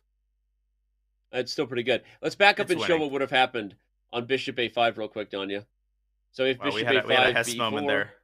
Third mouse Yeah. up of the day, b4. Now, I'll just Bishop point out, b6. Danny, anytime you take, and in the end, rook c1 is not made because white covers. Bishop b6, Yep. a5. Bishop c7 takes c7. And it's only a matter Yep. time. And as you said, it's never mate for white in the end because the bishop goes back to f1. So there you go.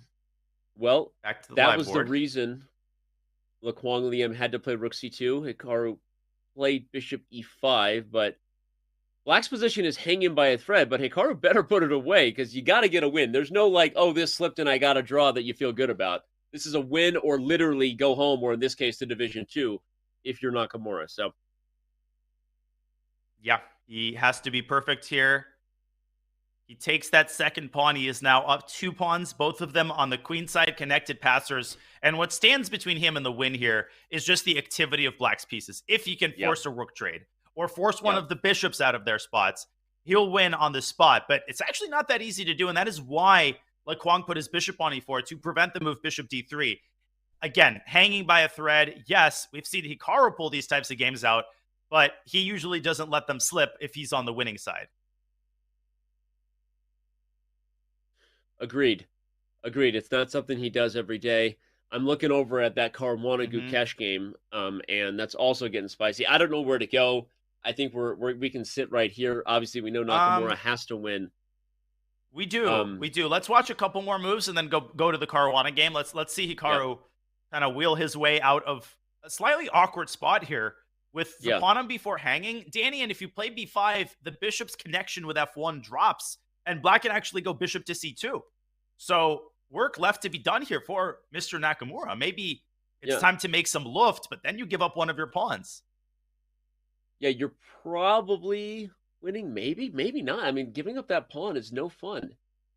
And as you pointed out, your bishop on a6 is super key to defending that back rank. You can't cut off your own scope with b5 due to what you said. Show that line real quick. Just if b5, bishop c2, you take d2, and bippity boppity boo. Oh, put it together, and what do you got? Won't let me jump over the pawn. Rank. Bang. Put it together, and what have you got?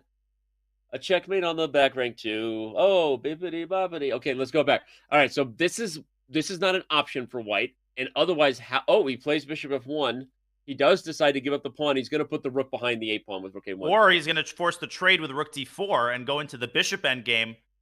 And if you had opposite colored bishops here, it would be a dead draw. With same colored bishops, you can essentially ensure the continued progress of the pawn, because anytime that pawn is stopped by the bishop, Danny, its counterpart can move to that same diagonal. These positions are usually pretty straightforward wins, but he's just got a little bit of technique left to show. Hikaru's going to win this one. I really don't have any doubt. Bring the king in. Easy clap, I think, for Nakamura. That pawn is also not accessible to the black king, and it can move to a6 when he wants it to. No rush. Bring the king up first is what I would do. King e3, bishop c4, etc. Then play a6 when you're ready. Well, if that's what Danya Naroditsky would do, and that's what I would do. What Hikaru shouldn't do. A lot of sriracha on the Caruana Gukesh game, by the way. I think Hikaru's got this in the bag, Danny. I think we can safely move on. You think so? I don't I know. guess at this point, the bishop can also come to the diagonal with bishop d3, bishop e4, and even if you trade bishops and the king gets the a-pawn, you just win the king and pawn ending. So yeah, I think Hikaru's going to get it. Of course, I'll say this. It's like when you wait for the elevator and then take the stairs. But if something happens, we promise to fly right over to this game. Gukesh is in a major hole on the clock, though. Let's go there. Let's do it. Hikaru is playing the right moves there. He's got this in the bag. Fabiano Caruana is close to finishing Gukesh off, but he's holding on 15 seconds in a sharp position. Danny, this is stressful. Yeah, and the black king has also been blown open. We missed how it actually came to fruition, but ultimately where we left it is what happened. Fabi did drive that pawn to h5, pry open the g-pawn, and now he's trying to get surgical up against that king on the h-file, but where's the knockout blow? This game is much more important for Fabi than it is for Gukesh. Gukesh essentially Fabi will catch up to him if he wins. Gukesh's tiebreak still might be better, so he's guaranteed either top or second place in Division 1. If Fabi draws, he might not make it at all. So the stakes are huge. Yep. Where's the win? Rook b7. Danny, there's always this move, rook c7, and Gukesh, he needs to keep this pawn alive because that is what keeps him alive in this position. I start to look at ideas. This is crazy, I know, but things where you punch d5 as white. d5? No, I was thinking of that too. Because if the queen takes it, you get the f6 square, right? And if the pawn takes it, you open up the 6th rank for business. And I don't see the follow-up tactic. That's the problem. But Fabi is taking his time for a reason here, everyone. This could be a critical moment. And like Don just said, you can't let the fish off the hook. Another great move by Gukesh. What inventive defense there as the queen occupies the corner and keeps the key dark squares protected. The queen trade might be insufficient to win. We sung Fabi's praises, Danny, in Time Scrambles, his improvement in bullet. We're about to see whether Fabi 2.0 can make an appearance. He might have already frittered away his objective advantage on the board, but he has to keep the queens on the board. Gukesh might be playing for a win here with that last move. I mean, this is getting crazy. Gukesh is ready to move on every response Caruana has. He's playing instantly, but he may end up blowing it in the process. Queen e4, maybe? Queen e4. h7 was threatened mate. Queen f5. Okay, but now the rook ending is awkward AF. Awkward as Fabi. It's drawn objectively, but I actually think white does have a slight practical edge. Gukesh has to try to get rid of white's passed pawns. Yeah. There goes one. Can he get to a2? Ooh. Rook g7 check there would have sent the king back, by the way. He doesn't play it. This also works in what? Rook g7 now. You also have d5. You have ladder mate possibilities.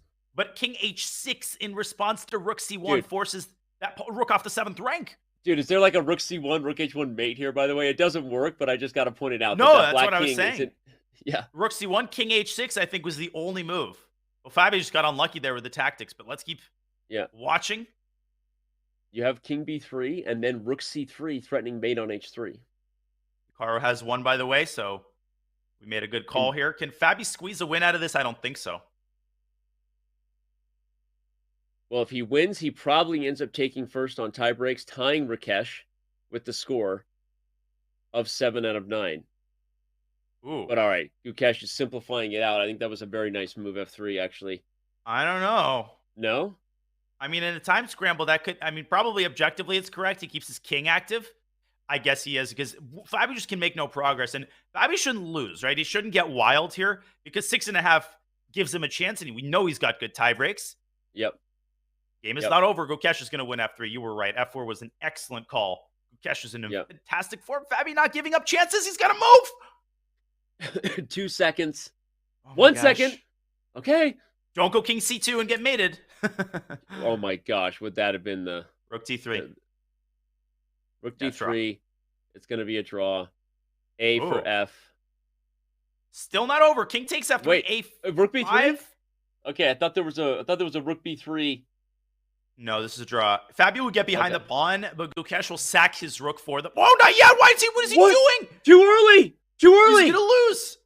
Or is he? No. King b2. No, that wasn't the move. What was the move? Was not yet. I don't know what the move was. Let's take a look. There was a win there. It was rook f5. You force king g4 because then the king isn't ideal. Then when you go to f8 and on f3, king b2. Well, this is the human move, I think. Oh, you buy a tempo. Yeah, How is this? Yeah, you buy a tempo by forcing the king backward. I did not find that. I just quickly broke the cardinal sin. I didn't even try. I just turned on the engine. You're Rook forgiven. f5. Rook f5.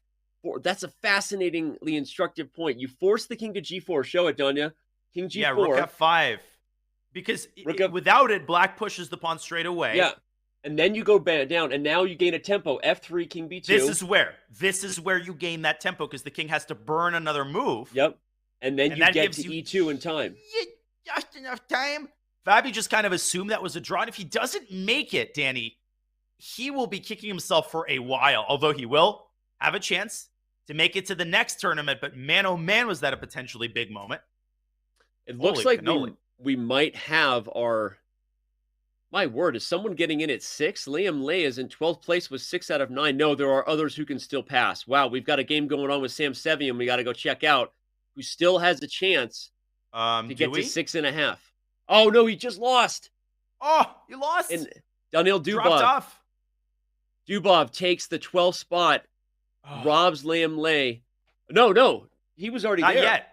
And we should wait for the tiebreaks, I think, to update, because they might reshuffle the final standings. So there is one game going, Danny. I'm going to flip it on just because it's the last game, and that's what stands between us and the final tournament standings. It's a rook and bishop versus rook. They're not letting us go just yet. The mate, okay, let's just place bets. Draw or win. Draw or win. I vote white wins. White finds a way to win this. I think it's a draw. I think black's got just enough time here. Even though it is a win, I think objectively with the king in the back rank. It's Ori Kobo, Israeli Grandmaster, trying to defend this with black. Not sure who DJ Hauby is. Wow, I'm just like fascinated by how that finished there. What an instructive rook ending we saw there, even though Fabi missed the way to win. That was still really interesting to see in real time. And I think I'm most blown away by the fact that Hikaru managed to come back and make the Division 1. It didn't seem destined to be his day. That Fabi moment was crazy, though. That reminds me of some videos you see of premature celebrations in sports. Right. Where one side celebrates and the other side hits a full court shot. Gukesh taking that pawn was totally unnecessary. He could have let that pawn reach a7 before taking it, but he already thought it was in the bag. And Gukesh probably doesn't realize how much he could have impacted, not his own chances. He would have still made it. He would have been okay. It's Fabi who got a golden opportunity to punch his ticket. King c6, by the way, you were right. King c6 it ends over. The game. Or this, and King c6. No, but now he makes it complicated again. King c6 was better first. Rook now C1. Rook c1 check comes. And black is still alive. There should be Rook c1, bishop c5. It's winning. And Rook e7, Rook d8. Yeah, that's it. No way to deal with it. Yep. I would try Rook h1 here. But just to catch the mouse slip. Okay, I believe. White wins. Okay, trade his mate. Hello. All right, there we go. And now we have the final standings. And Fabi makes it, thankfully, for him. Hikaru has made it. Just unreal. Just Vladimir barely. Kramnik made it. Kramnik is in? Danny. I didn't see it. Oh my God, Vladimir Kramnik is getting 12th 6 place. Out of 9. He's the one lucky guy who got 6 and had amazing tie breaks. Oh my gosh. Unbelievable. I love to see it. I started doing the math and saw that someone 6 out of 9 was going to make it, but I thought it would be Liam Lay, Laquang Liam. Nope. But no. Oh my gosh. Vladimir Kramnik, the 14th world chess champion, is still dancing, boys and girls, and he will be a nightmare for someone to play in the next round. Going to pick him. That was unbelievable, Danny. What a finish. And this is why we love the last round. Yeah. What a wild situation. We've got 3 divisions that will be going down in match play. Again, we will be focused on the top division of 12 players, obviously, because we really want to find out which of those 6 will move on, join Wesley So and Magnus Carlsen in next week's main event for the Airthings Masters. But let's not forget that if we look at the standings right now, I can't even remember the names. So many of those players have so much to play for, not just 10 grand for first in Division 2 and 5 grand in Division 3, respectively.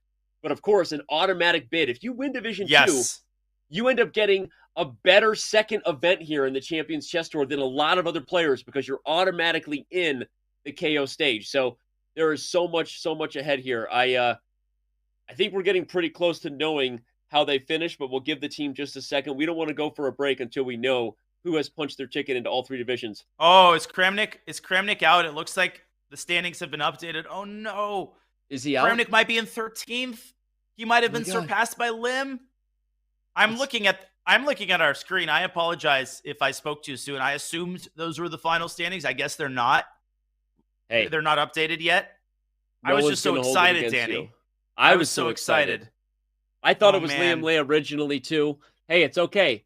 It's our job to just keep going. Who knows? We're not even going to say it's not Kramnik yet. What I do want to clarify for everyone, the reason we're going to be announcing the players and each division that they've qualified for and not the pairings before our break, then we will come back for match play, is because one of the really fun twists of this event is that the top 6 actually get to choose their opponents in the order of which they finish. So Gukesh gets to choose his opponent for those who finish 7th through 12th. Now, why is that interesting? Well, you know when you get chosen, Danya, that someone picked you and said, hey, I'm going to beat you. Yeah, that is it. Officially, we have the standings. Vladimir Kramnik is in with the better tie breaks over Lukwang Liem. Oh, yes. Oh, no. Oh, yes. Look at it. Look at it. We've got Gukesh, Jan Nepomniachtchi, Ali Reza Firouzja. I'm not going to read it word for word. You see the 12 players who have made it. But most importantly, Danya, the top 6 on the left get to choose who they want to play in the right. Yes. My guess is no one is going to choose to play Hikaru. Just going to say it. 2 things, Danny. First of all, just to make the broader point, and you can correct me, for those people who might be feeling a little antsy about the format, what Division 1 determines are the 6 players who join Magnus and Wesley in the first major, the AIM Chess Masters. So we're going to have 6 individual matches composed of 2 games, and the 6 winners of those 2 game matches are the 6 additional players in the first major. In Division 2, the winner, it gets seeded directly into the next major, but you got to win the tournament. There's only one spot to claim. And for Division 3, there are tons of prizes, and the winner of Division 3 gets automatically seeded into Division 2 in the next play-in, Danny. So the winner of Division 3 has a long road, but everybody's got something to fight for other than prizes. And that's what I love about this. There's no true consolation here. Everybody's fighting ultimately for a spot in the major. Some roads are longer than others. Completely agree. Well said. And obviously, I want to dive in at some point to the storyline of the top 6 players and who might they choose 7 through 12. But before we do, we should take a look at Division 2, because now we officially have the standings there, which starts there with Gadir Gusianov right there at the top. Noterbek Yakuboev right there. Again, I'm not going to read the whole list, but you've got Grishuk, Liam Lay. Again, it's also Walking Dead right there. Jeez. I was going to say, it's a pretty scary list. Look at number 27, Pragnananda, NBD, right? Dura Bailey finishing 31st. Division 2 has so much to play for. And of course, as Danya already said, the winner of Division 2 automatically takes one of the 4 spots that will be automatic bids in the next major event. Again, we know the format's new. You're going to learn it. You're going to love it. I promise you, because it's freaking awesome. It's freaking lit. How did we find a combo that has all the top players playing and still rewards grandmasters down to the several hundreds? We figured it out, and I think it's going to be quite the year, Danya. And guess what? I think we have Division 3 as well. We do. And I would tell people, I think we do as well. We're going to confirm that. Not yet. People who are a little bit confused about the format, that's okay. You know, we're going to keep talking about it and keep confirming it. So I would just ask that people be patient with themselves. I think it's a genius format that really strikes that balance. And yes, it's going to be complicated because we're trying to give tons of players a chance. But again, just listen carefully. We're going to keep reaffirming the key parts of the format. What you need to know for today is that we are going to be determining the 6 players who get into the AIM Chess Masters and the 1 player who wins Division 2 who gets into the next major. So those are the things that we're going to be really hitting on. We are confirming the players in Division 3, Danny. It's so great that 76 players get a fighting chance. While we're waiting for Division 3, if we could bring back Division 1, I'd love to take a look, because to me, one of the most fun storylines we're about to dive into as we head to the break and come back, and we will find out who the players chose to play. But you are Damaraju Gukesh, Danya. Did you know that? You're Gukesh, Who are you picking? Thanks for You letting get the me know. first pick. Who are you Being picking of those John 6 Malkovich players? sequel, being Damaraju Gukesh. Oh gosh, this is the problem, right? Hikaru Nakamura is number 8. That is like facing the Golden State Warriors, probably going to be the 8th seed in round 1 of the playoffs. You know what? I know this sounds crazy, but of 7 through 12, I feel like Vladimir Kramnik might be Gukesh's choice. And it's one of those, it's not like getting chosen last, Danny, in a middle school sports game. It's just because everybody's a beast. You're choosing perhaps the lesser evil. Excuse me. Yes, and he also beat Kramnik in the Swiss play-in for those who just joined. So maybe he decides to go back to that well. But all right, we could continue to speculate. Instead, we're going to go over and take a look at who finished in the 33rd place all the way down to 76. It starts with Bortnik, a very well-known household name, especially when it comes to Bullet. But then you start circling names that just pop out. Levon Aronian in 39th place, right? Ray Robson in 46th. The FFL, the famous bleeping legend, in 59th place. I didn't even know Komsky was in the tournament. You've got Christian Chirilla over there. Mr. Irrelevant, Christian Chirilla at 76th. Wow. Svidler in 70th. I mean, just an unbelievable. This is Division 3. Talk about the Walking Dead. I mean, these players are going to be at each other's throats for that coveted ticket to Division 2. And more spots in Division 2, Danny, will be taken up by those who lose in Division 1. So the 6 losers, they're not out entirely. They get big prizes, and they get an automatic ticket to Division 2 in the next play-in. So they've guaranteed themselves a pretty cushy spot. Who can actually make it into the first major? That's the big question. Oh, you said it. You said it well. We've got so much ahead, so many names there. Vida Gujrathi in 51st place. But I mean, we could just continue to go down the list. But we are going to mainly be focused, of course, as we said, on the players who finish in the top 12, because those 12 players are battling for 6 spots who will join Magnus Carlsen and Wesley So as the knockout begins on February 6th. We're going to find out, but not until we take a very, very quick break, because we're all exhausted. The players are exhausted. Get up now, grab a snack, or sit right there and watch whatever awesome content we're bringing you at the break, because the Airthings Masters has moved to match play when we return. Chess Kid is fun. Chess is great for the brain, but it's also fun to play. And Chess Kid makes it easy to have fun. Whether your child is a total beginner or a prodigy, they can hop on and find a well-matched opponent from around the world at any time. Chess Kid is the safe, parent-approved way for your child to play chess online. Chess Kid is educational. To kids, it feels just like playing, but chess is a great way to learn patience, strategy, and critical thinking. Chess Kid features a comprehensive training program that guides kids to level up on their way to mastery. There are more than 50,000 chess puzzles and a whole library of entertaining videos that teach strategies, tactics, openings, and endgames specifically for kids. Chess Kid is easy. Whether you're a parent helping your child, a coach managing dozens of kids, or a school of hundreds. Signing up is free and easy, so what are you waiting for?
What's up, everybody? Danny here with Chess.com, officially bringing on Airthings as a sponsor for the 2023 Champions Chess Tour. The Airthings Masters is coming your way, and I'm here to unbox and add some Airthings tech to my studio here.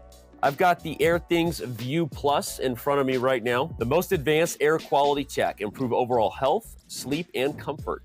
I mean, who doesn't want all of those things to be improved? I believe I do. What? Okay, this is where I normally start just like breaking things when I unbox things at home, because but then if I unbox it, we better get it in one take, because I'm just gonna rip it. I'm like a kid on Christmas. What's inside? Here we go. So we're opening the Airthings box. Pretty cool stuff. And inside the Airthings tech, which we really are going to set up here at Chess.com Studios, we have the Airthings tech that's going to read for us our air quality and keep us going. We've got some chargers. Obviously, you need that. You need chargers to make your stuff work. It's pretty simple. And well, we've even got some sticky things, which they know that you might struggle hanging things on a wall. And so they give it to you, so you can just do bloop, bloop, bloop, right? And then you do that thing where you stick it right on the wall. I love people who are thinking ahead on that, because I can never find a stud, right? I mean, you know, you got to be a stud to find a stud, and I am not a stud. We all know that. Okay, well, there we go. We've got an empty box after that. Very well packaged, very neat. Not an unnecessary waste of cardboard. I will appreciate that for the environment and give them a shout out. So pretty simple stuff. We open it. Oh, we're gonna download the app. We'll do that in a second. First thing I'm gonna do is I'm going to do what it says, which is rip open the tag, and it says to pull up the Airthings app, which I'm going to do in a second, and we're going to test the air hand waver quality in just a moment. It's already blinking. It's going to come on. That's fascinating. Oh my gosh, that literally happened in real time. It says breathe better, live better. I'm fascinated and frightened all at the same time. I can add a device, and I'm going to plug it in. Getting started with my View Plus. Placement. We recommend that you place your View Plus in an area where you spend the majority of your time. Well, that's right here in the studio. Okay, continuing. Calibration. Know that it may take up to 7 days to fully calibrate. Makes sense. I'm TLDRing this. Yep. The radon will fluctuate throughout the day, week, month. Okay, makes sense. I'm not judging you. You don't even need to explain all this to me. I like to be educated, though. The hub is on. Anytime you want to know the air quality, you just wave your hand in front of it. It's like a magical air genie. Watch this. Doing it, right? I flash a light, and then it absolutely tells me the air quality in the room, yeah? I've got pretty good 1272. I'm gonna learn how to read this. If you don't think that air quality is important, did you know that human beings will spend 90% of their life inside?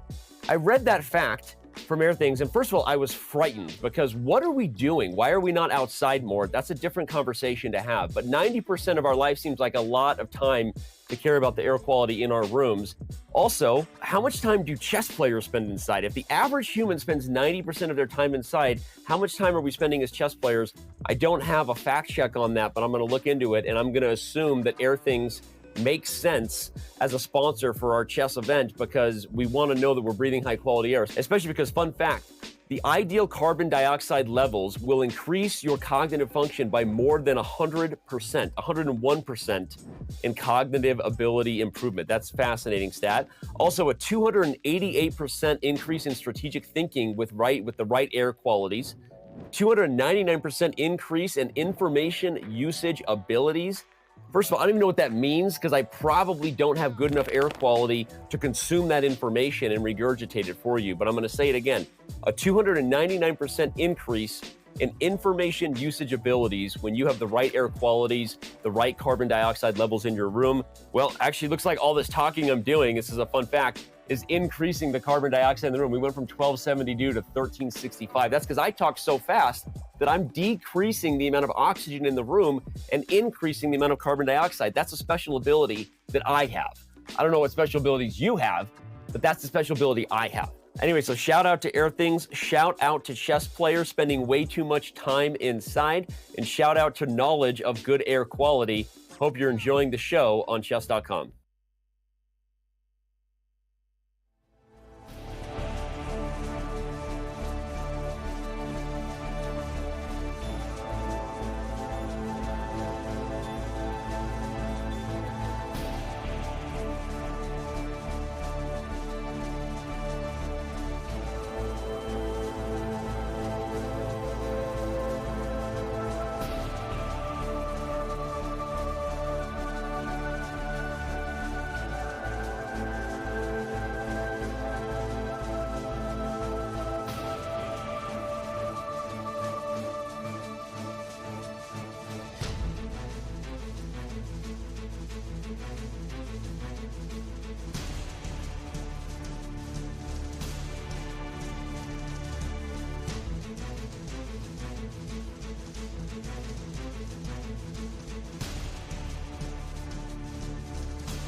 It doesn't look like much, but neither would a Sicilian defense to the untrained eye. This is a performance enhancer. You don't see it? How about now? Manage your air quality, sharpen your performance, change the game with Airthings.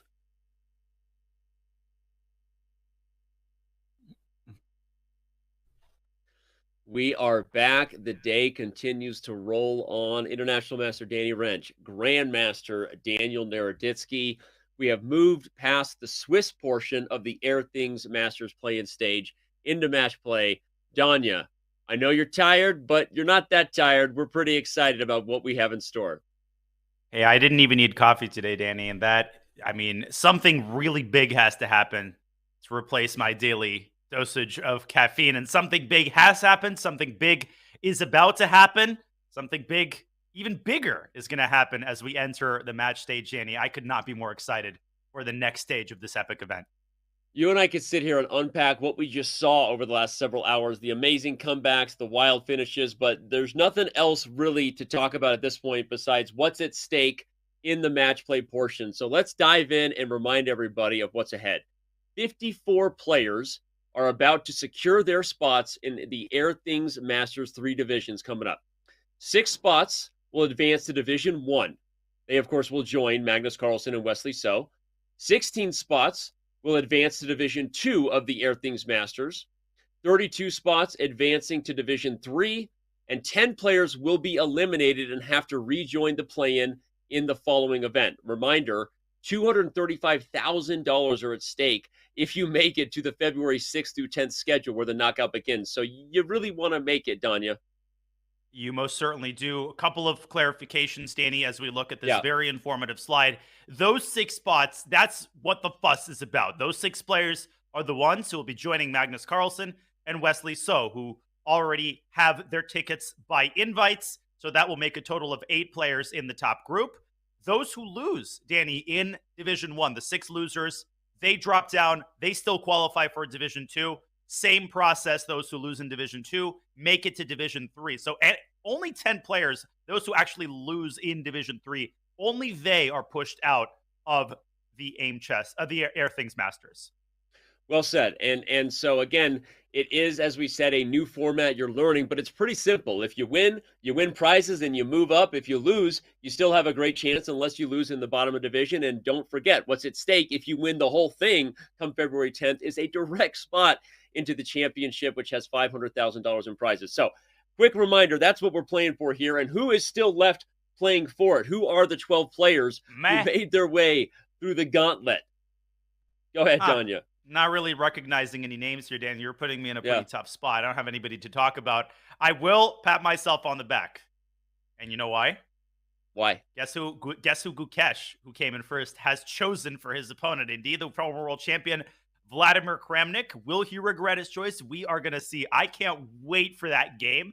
Of course, Hikaru Nakamura, lower right. He made it through, Danny, with a clutch win in the last round. And he will be facing Daniel Dubov with the black pieces, one of the most difficult pairings in any tournament. We've got some juicy games to play for Richest. My goodness. You've got something for everybody here. It's crazy because obviously Gukesh did choose to play Vladimir Kramnik, the 14th World Chess Champion. Again, if you're just tuning in, Gukesh beat Kramnik with the black pieces in the Swiss play-in. So Danya did predict it, and it kind of makes sense from that perspective. But also, objectively, you could argue that Ralph Mamedov and Raunak Sadwani were both, I'm using this very, very lightly, weaker opponents, Dr. Evil quotation fingers, just in terms of rating and experience. And so Gukesh really going after his thought that he plays faster chess. He's a younger player. He's more accustomed to the online format than Kramnik. I guess that's what he's saying here. Gukesh is actually going to be simuling Fabio Caruana and Vladimir Kramnik.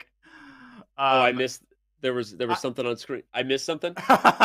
No, I think Gukesh's name is listed twice, but I'm pretty sure I wasn't even noticing. Okay, I'm focused. He's on playing Gukesh. a simul. That's what you do. That's the hidden twisting. I already know who's missing there. That name is going to be Alexei Serrana, but I already know who was missing because I saw the list and knew that was who it was. So Gukesh said, "Hey, Alexei, I'm going to put you into the finals. Let me simul these two incredibly weak players. Playing Kramnik is not enough of a challenge. Let me take Fabio with the black as well." That is, in fact, Alexei Serrana, who will be black Yeah. against Fabiano We're Caruana. getting that updated. We're getting that updated right now. But while we get the graphic for Division 1 fixed here, everybody, of course, let's highlight that the players who made it into Division 2 are no slouches themselves. As we said, 16 of them will remain and play in Division 2. Of course, the ones who drop will be in Division 3.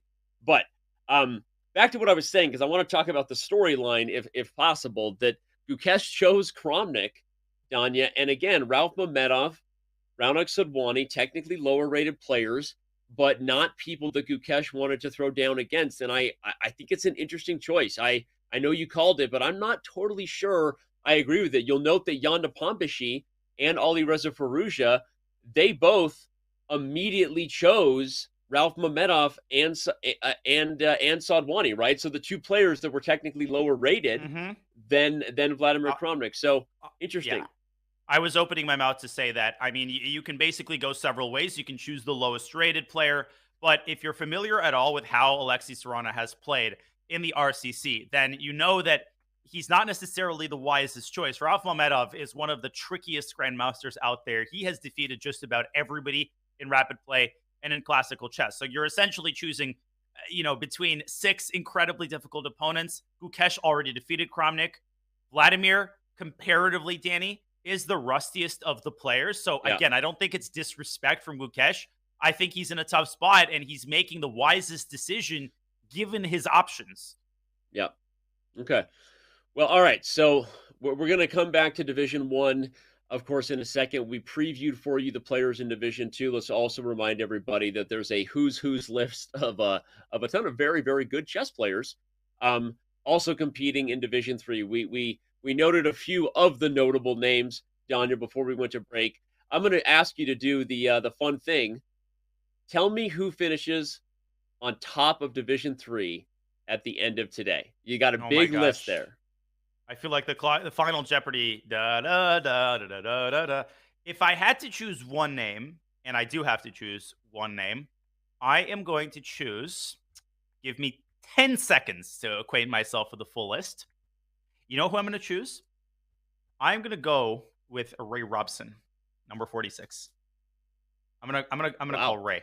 I feel like Ray is just one of those players who can step it up in any moment. He doesn't play a lot, but I mean, he's just a beast. I think he's going to bring out his best opening prep. That's my prediction, Danny. Okay. Imagine if I'm right. You better be that better earn me a bonus. You're choosing one of a lot of players. So if you're right, we will throw you a bonus. That's a pretty bold pick. I mean, it's just hard with the odds. But I'm going to do the same thing and try to pick. And I'm going to pick Timur Rajabov. Look at that. Are you now? Yeah. What a bold choice. It's not like he came in third in the candidates tournament. Yeah. And by the way, he played in this play-in qualifier. Just announcing, Timur Rajabov got some super GMs thrown in there. Levon Aronian. We got Ledger Dominguez. Oh God! Again, we're also overlooking some of the younger guns there. You've got Christopher Yu, obviously a super talented, not quite Ray Robson level in terms of puzzle prowess, but for those who don't know, Christopher Yu also one of the absolute monsters. I use that term just completely intentionally. An absolute monster when it comes to puzzles. So absolutely. That's one to watch out for sure. Theodoro, by the way, who was leading. Anyway, I mean, we could go on and on about this, but let's bring it back to what we started with, the chessboard in its initial position. And of course, Danny Wrench on the bottom of your screen. That's all you need for a happy life. The chessboard and Danny Wrench. I'm not sure about that other guy. We're going to be getting going here in just a second. The games will begin. That's what it means when you see a chessboard on screen. And looks like our first match is starting. Jan Nepomniachtchi, Ralph Mamedov, E4 on the board for the challenger to the World Chess Championship title. Fasten your speed belts, ladies and gentlemen. Ralph Mamedov is going to meet Jan Nepomniachtchi at the top. I love seeing. I was going to say he is one of the only accelerated dragon proponents, Danny, at the top level, and he also plays the regular dragon. This is a ridiculously bold choice, and I'm going to make a bold prediction. Nepo likes the line where he takes c6 and goes bishop h6. I've seen him play that. Let's see if he essays that rare line here, or if he goes for the main e takes d5. Well, D5 is on the board. For those who don't know, we'll go back to that game here in just a second, Danya, if you can. Yes, I can. Kramnik's There you game has go. begun as well. We'll go there in due course. Yeah, D5 is the main idea for black in the dragon when you face the 9 castles long variation of the Yugoslav attack. For those who don't speak this theory, bishop to C4 is the option for white that prevents D5. Okay, E takes D5 on the board. We're seeing the main line. Where will it go Yep. from here? Bishop to D4. Okay, indeed. Now, interesting theoretical update. After E5, bishop C5, the kind of de rigueur forced move was bishop B6. He plays it. Rook E8 was Anish Giri's recommendation in his Dragon Chessable course that made waves. I played Rook E8 in the U.S. Championship. Didn't get a great position. Ralph going old reliable, Danny. Black is considered to be worse by modern theory, but obviously we're talking about the Sicilian Dragon here. Things can go either way, and I think Ralph is making a bet that Jan is just rusty on his theory. This is not an opening which occurs at the highest level anymore, ever. So Ralph may be thinking that Jan is a little bit rusty in some of the weeds. And it doesn't appear at the highest levels anymore ever. I just want to leave nothing to the imagination there. It's because with all other things being equal, this line is basically a forced win for white. I'm just going to say it. And that's someone who used to play the dragon religiously as black. Like, this is not a fun time for black if white is deeply prepared and ready to bring it. And that's why Danya's making the point that Mamedov is playing a line that is, while interesting in blitz and a practical shot, objectively, if white is prepared and remembers their theory, this is just a bad line for black. That's the truth. And I really... Oh, bishop C4, though, Danny, might be confusing the moves.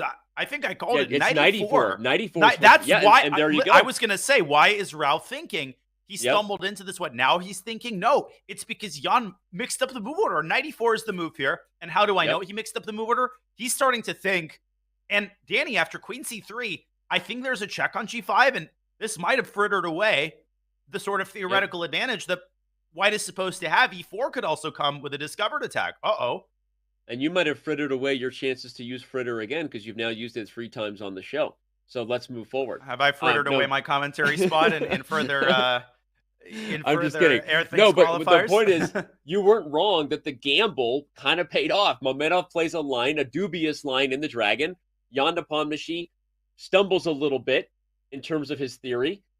Now we're in a position where black is already on a slightly better footing than you would normally get should white have remembered to play the 94 move order. So this is fun. There are a lot of games going. We can go wherever the journey wants to take us. If we want to check in on the matchup we were talking a lot about, which was, of course, Dalmaraju Gukesh versus Vladimir Kramnik. Yes, we can, and we shall. We can check on that. I think we have cameras for both those guys, so we can head over there. Let's go ahead and do it. Another look at that purple chair, Danny. And I'm just going to say one of those things that people say about athletes. Anytime Vladimir Kramnik plays, that's just a moment to savor. I mean, this is just such a great moment because you just don't know how many more times we're going to see Vladimir Kramnik make an appearance, essentially still very close to the prime of his abilities, as he has demonstrated in this tournament. Every time he plays, he does a great job, especially when there's a 2-second increment. It's true. And again, the fact is he got in. He was number 12, by the way, if you're just tuning in. He got in just by the skin of his teeth. But now that he's here, I know Gukesh picked him, but I don't know. I feel like the 14th World Chess Champion, it might take that personal. You know, I don't know that he's gonna go full MJ here and drop the cigar and grab the whiskey, but I think that he might take it personal. There's a great Russian expression in this situation, Danny, which is Kramnik will show him where the lobsters spend their summer, literally, which essentially means I'll show you where it's at. You picked me. All right, you picked me. All right, I'm going to show you what happens when you pick me. And right now, I think Kramnik is off to a great start. It's a hedgehog structure. He has eliminated white's Fianchettoed bishop. Never a good thing for white. Black is chilling here. I like black's position. And again, if you were in that spot, Danya, regardless of the the hype and the reference to The Last Dance, spend their winter, by the way. Sorry, not their summer. I misspoke. Okay, where the lobsters spend their winter. But let me ask you, like, how would you take it if you were picked? I mean, obviously you remove your emotions if you can, and be objective. But if you were picked to throw down and someone said like, "Hey, I think I can take this guy," how do you take that? I mean, you take it as motivation and you just lean on what you have accomplished in the past, right? I think Kramnik is under no illusions. Like, he knows that he's probably going to be Gukesh's choice. So I don't think he's taking it personally to the point where he's just, I'm never talking to this guy again. I hope Gukesh doesn't succeed. In fact, Kramnik was one of two players, the other being Boris Gelfand, who traveled to India and conducted a high level training session with the top Indian juniors. So he is very well familiar with Gukesh. And so I actually think he's embracing the challenge. He maybe even appreciates the chance to show Gukesh where the lobsters spend their winter. And Gukesh trying to show Kramnik what happens when you put a knight on e4 prematurely. Look at the tension there between the knights. Who is better and why this might be a total fizzle out and a draw? I mean, anything is possible here. Yeah. Well, if it's a draw, you got to feel good if you're Kramnik because you have the black pieces. Then you get a second chance as white. Let's remind everybody, it's a 2-game match format, right? So unless we have a tie and we move on to Armageddon, we'll talk about what that process is. It's 2 games to decide the winner and ultimately who punches their ticket to compete in the knockout next week. And the thing about 2-game matches, Danny, that I love is that you essentially create intrigue right off the bat. Because if one side wins, I think we need more situations in chess where one player absolutely has to win. That situation occurs in the World Cup, which is also a 2-game format, and it produces some of the most entertaining chess you will ever see because players who don't usually find themselves in that situation are suddenly thrust into a spot where they got to change their openings, they got to change their play styles, and we are going to see a healthy dose of that as Vladimir Kramnik makes a very committal decision, pushing his pawn up to the center, knocking off the bishop, but weakening some of the light squares here. Yeah, that's a big commitment, and maybe he thinks all the knights are coming off. One of the points is that if I just grabbed my mouse like I was going to highlight something instructive. You're in control. My point was, let's say knights on d2 are traded and the knights on g4 are traded. Now you're in a position where the d5 and f5 squares can't really be targeted anymore by a pony, right? So suddenly it's a little bit harder for white to really expose those advantages, regardless of how they look. I'm not the biggest fan of e5 because while I agree with you, what I want to show here really quickly is after knight takes d2, rook takes d2, takes first of all, crucial detail, bishop g5 would win the game were it not for the move e3. And yes, you can occupy it with a pony. What you can do is attack d6 with the rooks and the bishop, and you can put a rook on d5. It's the next best thing. You want a knight on the outpost, rook on the outpost ain't too shabby either. I feel like Kramnik might be slipping just a little bit, but obviously way too early to say. Still a lot of fight left. h4 would be a grave error because of knight to h3 check, and then you could get mated on h1. Not desirable for Gukesh. Or lose the f2 pawn. That would be funny. Yeah, white has to play the move king to h2 here. Or not. I wasn't even thinking the queen could slide across. Adding some Cholula to the position, if you will. Spicing it up. And there you go. The queen comes to f5 and guards h3. Just like some needed Cholula. Speaking of Tapatio, Firouzja has some Tapatio going on in his game. If with your permission, we can jump to his affair against Zidwani. I'm all about it. As soon as we can, we will make the plan. But right now, we'll flip it over. Here we go. What's going on?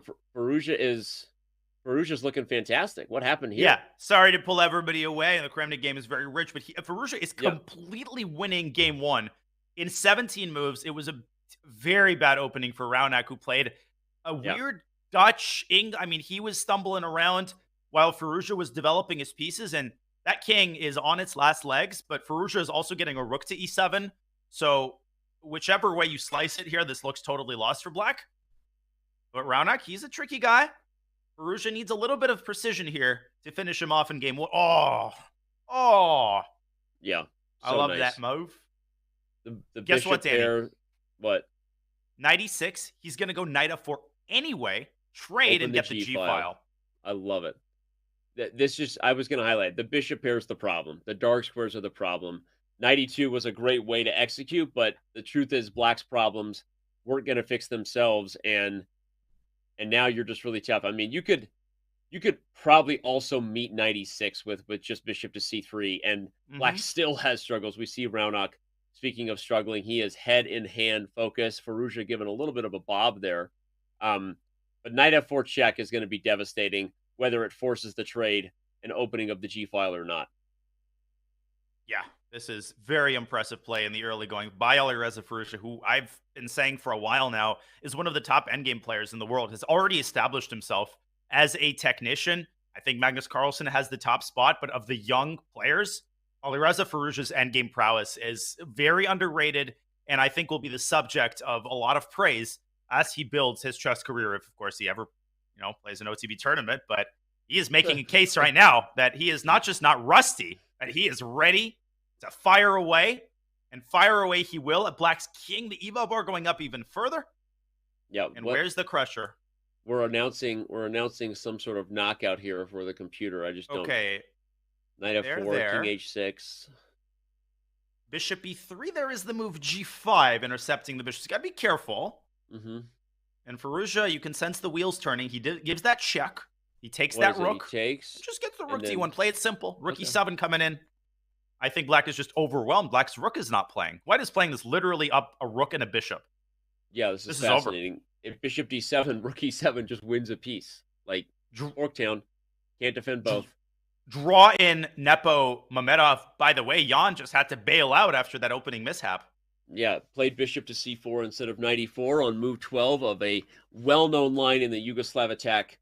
Nine Castles, Long Dragon. So he just kind of, the gambit paid off for Mamedov. We talked about there. We'll talk about it later because right now, Firouzja's picking between. I thought he was going to take F6 and play rook E8, but then maybe there was knight D6, right? So he's just going to keep the clamps. Why part ways with the bishop pair? This is horrible. This is terrible indeed. I think we can entrust the rest of the winning process to Alireza. We've got a bunch of other games. Hikaru, we've got Andraken against Aragaisi. Fabiano Caruana has a crazy position. Can we go there? Unless Let's do it. And then Hikaru has a pretty stable equal endgame. So that might bail out. We'll check into him. But I want to show you, y'all, this position. Fabi has the white pieces. Alexei Sarana is threatening checkmate on G2. Yeah. Help me out here, Danny. Happened here? This is a big pawn chain, and somebody knows how to use it. He's got a pawn on D6, but a pawn on C4 to meet it. Threats on G2. White's better, according to the computer, but I feel super scared if I'm playing white. I'm terrified. Rook takes D6 looks like it wins a pawn because you can't recapture. What you can do is play rook to E2, hitting the queen, putting the rook on a defended square, and then I think you can recapture the rook. This has to be carefully considered, though, by Sarana, and he's not usually down on the clock. If he's down on the clock, it's a pretty bad sign. He adheres to the Jan Nepomniachtchi school, where he will play very quickly, even in complex positions. This position, though, complex is a huge understatement. Yeah. Although, I like that you highlighted the D6 tactic, because even if it doesn't work right now, that back rank is a problem for Fabiano. So he's using his time, partly because he probably knows that there may be something sensitive and tender right now, and he doesn't want to let it slip. Although he doesn't know, the computer says, no, white's fine. Firouzja has won, by the way, as expected, just a couple moves in. And G6 here might be the way for Black to douse the flames of White's kingside attack. You create a little luft. You blunt the influence of the bishop. There's no doubt in my mind that White is better objectively, but the things can turn around instantly here in one move, one little mistake. Yeah. Jeez Louise. Jeez Louise. Jeez Louise. You get nervous when one move could lose a chess game. Is that why you're nervous all the time? I am nervous. I mean, I'm nervous on behalf of the players. My heart is beating. I can't even imagine what they're feeling in this two-game affair. If Fabi loses this with White, I mean, beating Alexei with Black on demand. I know of a couple easier things. And Rook takes D6 here. Danny, as I always like to say, just because a move doesn't work in one position, doesn't mean it doesn't work in another. You have to keep reevaluating the same tactic over and over again. I still think that White's got Rook E2. My goodness. 3 minutes for Alexei. That might be a problem. Is there also Rook F1, I guess? I think both moves get the rook off of the square, and then you can take D6, right? Oh, yeah, that's even simpler. You're absolutely right, because it keeps the rooks connected. Yeah. Oh, so rook takes D6 isn't possible. Is Fabi going to play for H4 and H5? Is that just like, that's a little too much, right? Like, come on, Dan. Like, calm down. I think you're right that he's going to play with his pawns. I think F5 is probably the likeliest. Trying to smash through on G6. You could sack a bishop there. Alexei, though, E4. reminding Fabi that two can play at that game. He's got some pawns of his own, but this might be a little bit too slow.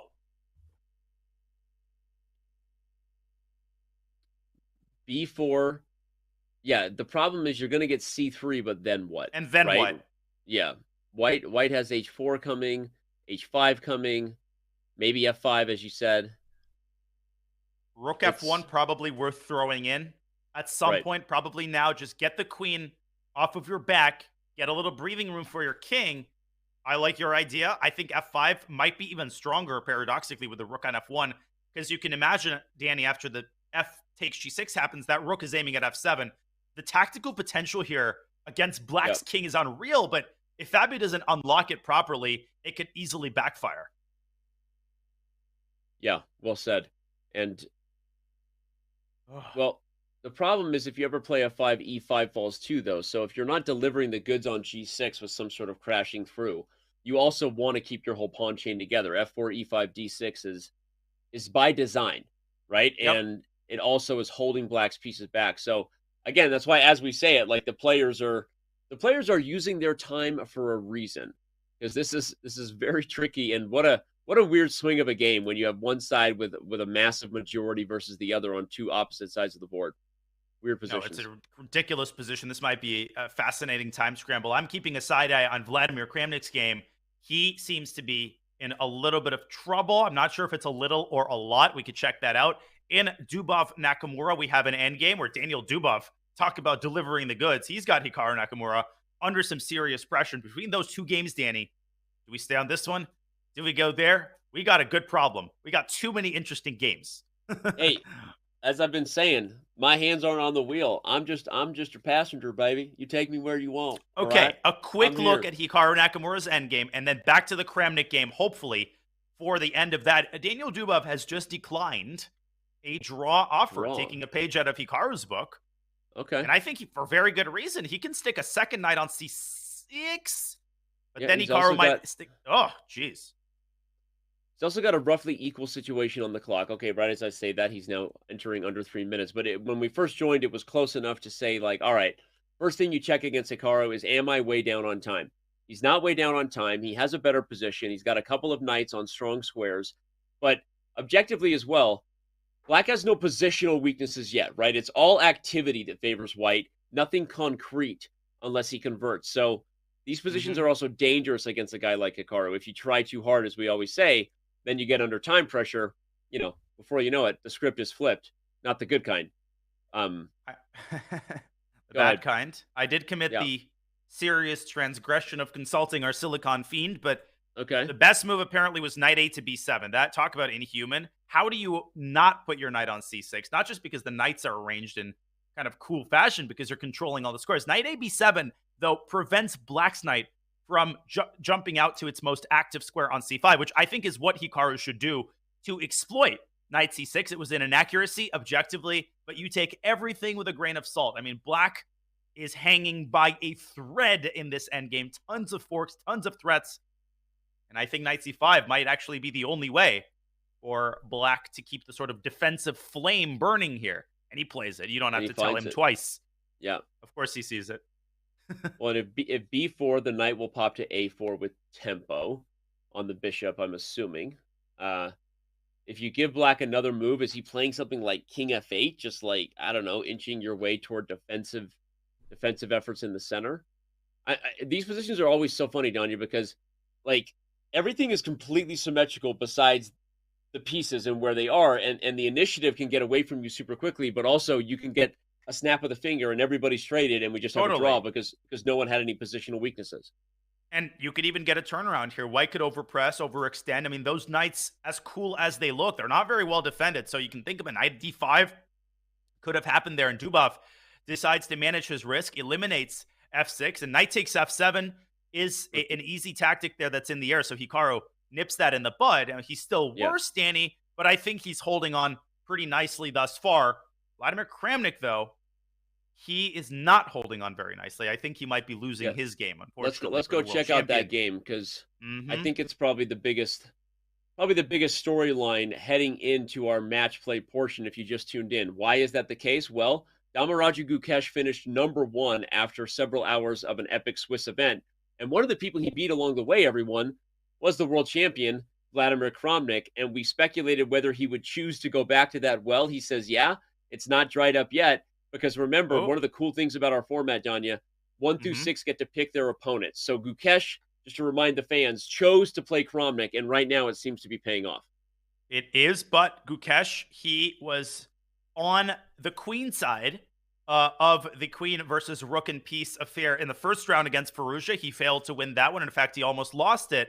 So he might be experiencing some deja vu, but this is a much easier position to play. The reason, Danny, that it's winning for white isn't just the material. It's the weaknesses in black's camp, e6 and g6, and the king is exposed. There's forks. Kramnik, his defensive strategy here is to keep his pieces on protected squares. That's why he's gone bishop c5. This game is far from over, but Kramnik cannot afford another mistake. He's got to be perfect here if he wants a chance at salvaging a draw. Yeah, this was a fun move because bishop takes e3 can be met by queen takes e6, and on bishop d4, queen d6 check. I saw it, Danya. Hey there. I know you did. You saw that instantly, man. Hey, Man, I know your tactics are, they're pretty days, almost as good as my lemonade. There you go. Mama's lemonade was always the best, man. Mama's lemonade, extra sugar. Miss you, mama. All right, here we go. Queen a2 hits e6. Knight c2, maybe going to follow to kick the rook off of that square. And then, okay, no. Kramnik gets the rook off of the square voluntarily, but now maybe knight. Okay, you went knight c4. I was saying is knight d1, knight c3 the maneuver. Tomato. Yep. Uh-oh. The rook is exposed, though, Danny. Queen c2 comes to mind. Now, you could easily blunder here with white, too. I mean, there's forks everywhere. Gukesh trying to arrange his pawns to maximally restrict black's knight. I'll just point out, Danny, that the pawn isn't really going anywhere. You do not want to play b5 and leave the bishop exposed to a fork. That's the best way to lose instantly. Oh. Yep. As you say that, here he goes. That did not age well. Queen b7 takes b5. That was a blunder by Kramnik. That was not a good move. He's just going to win the pawn straight up. Kramnik gives a bit of a smile there. I don't think it's a happy smile. It's like, all right. And remember, everybody, this is not, we're not in store here for hours of knockout play. That starts on February 6th. This is already very high stakes. It's 1.5 points to punch your ticket for the main event and the chess that kicks off on February 6th. So losing this game is a big, big blow for Vladimir Kramnik's chances. Hikaru has drawn that position against Zubov. I think we should go to Fabi's game because this one is totally over. He will resign any second. There's nothing left to see here. Let's go straight to Fabiano Caruana, who is in a fascinating time scramble. Alexei Serrano with 5 seconds on his last legs. I think he might be losing this one very shortly. Yeah, 5 seconds to hold a position when your king is under fiver. I was combining under fire and a flavor, and that's what came out. It's not everyone's favorite flavor. That's what I was going to say.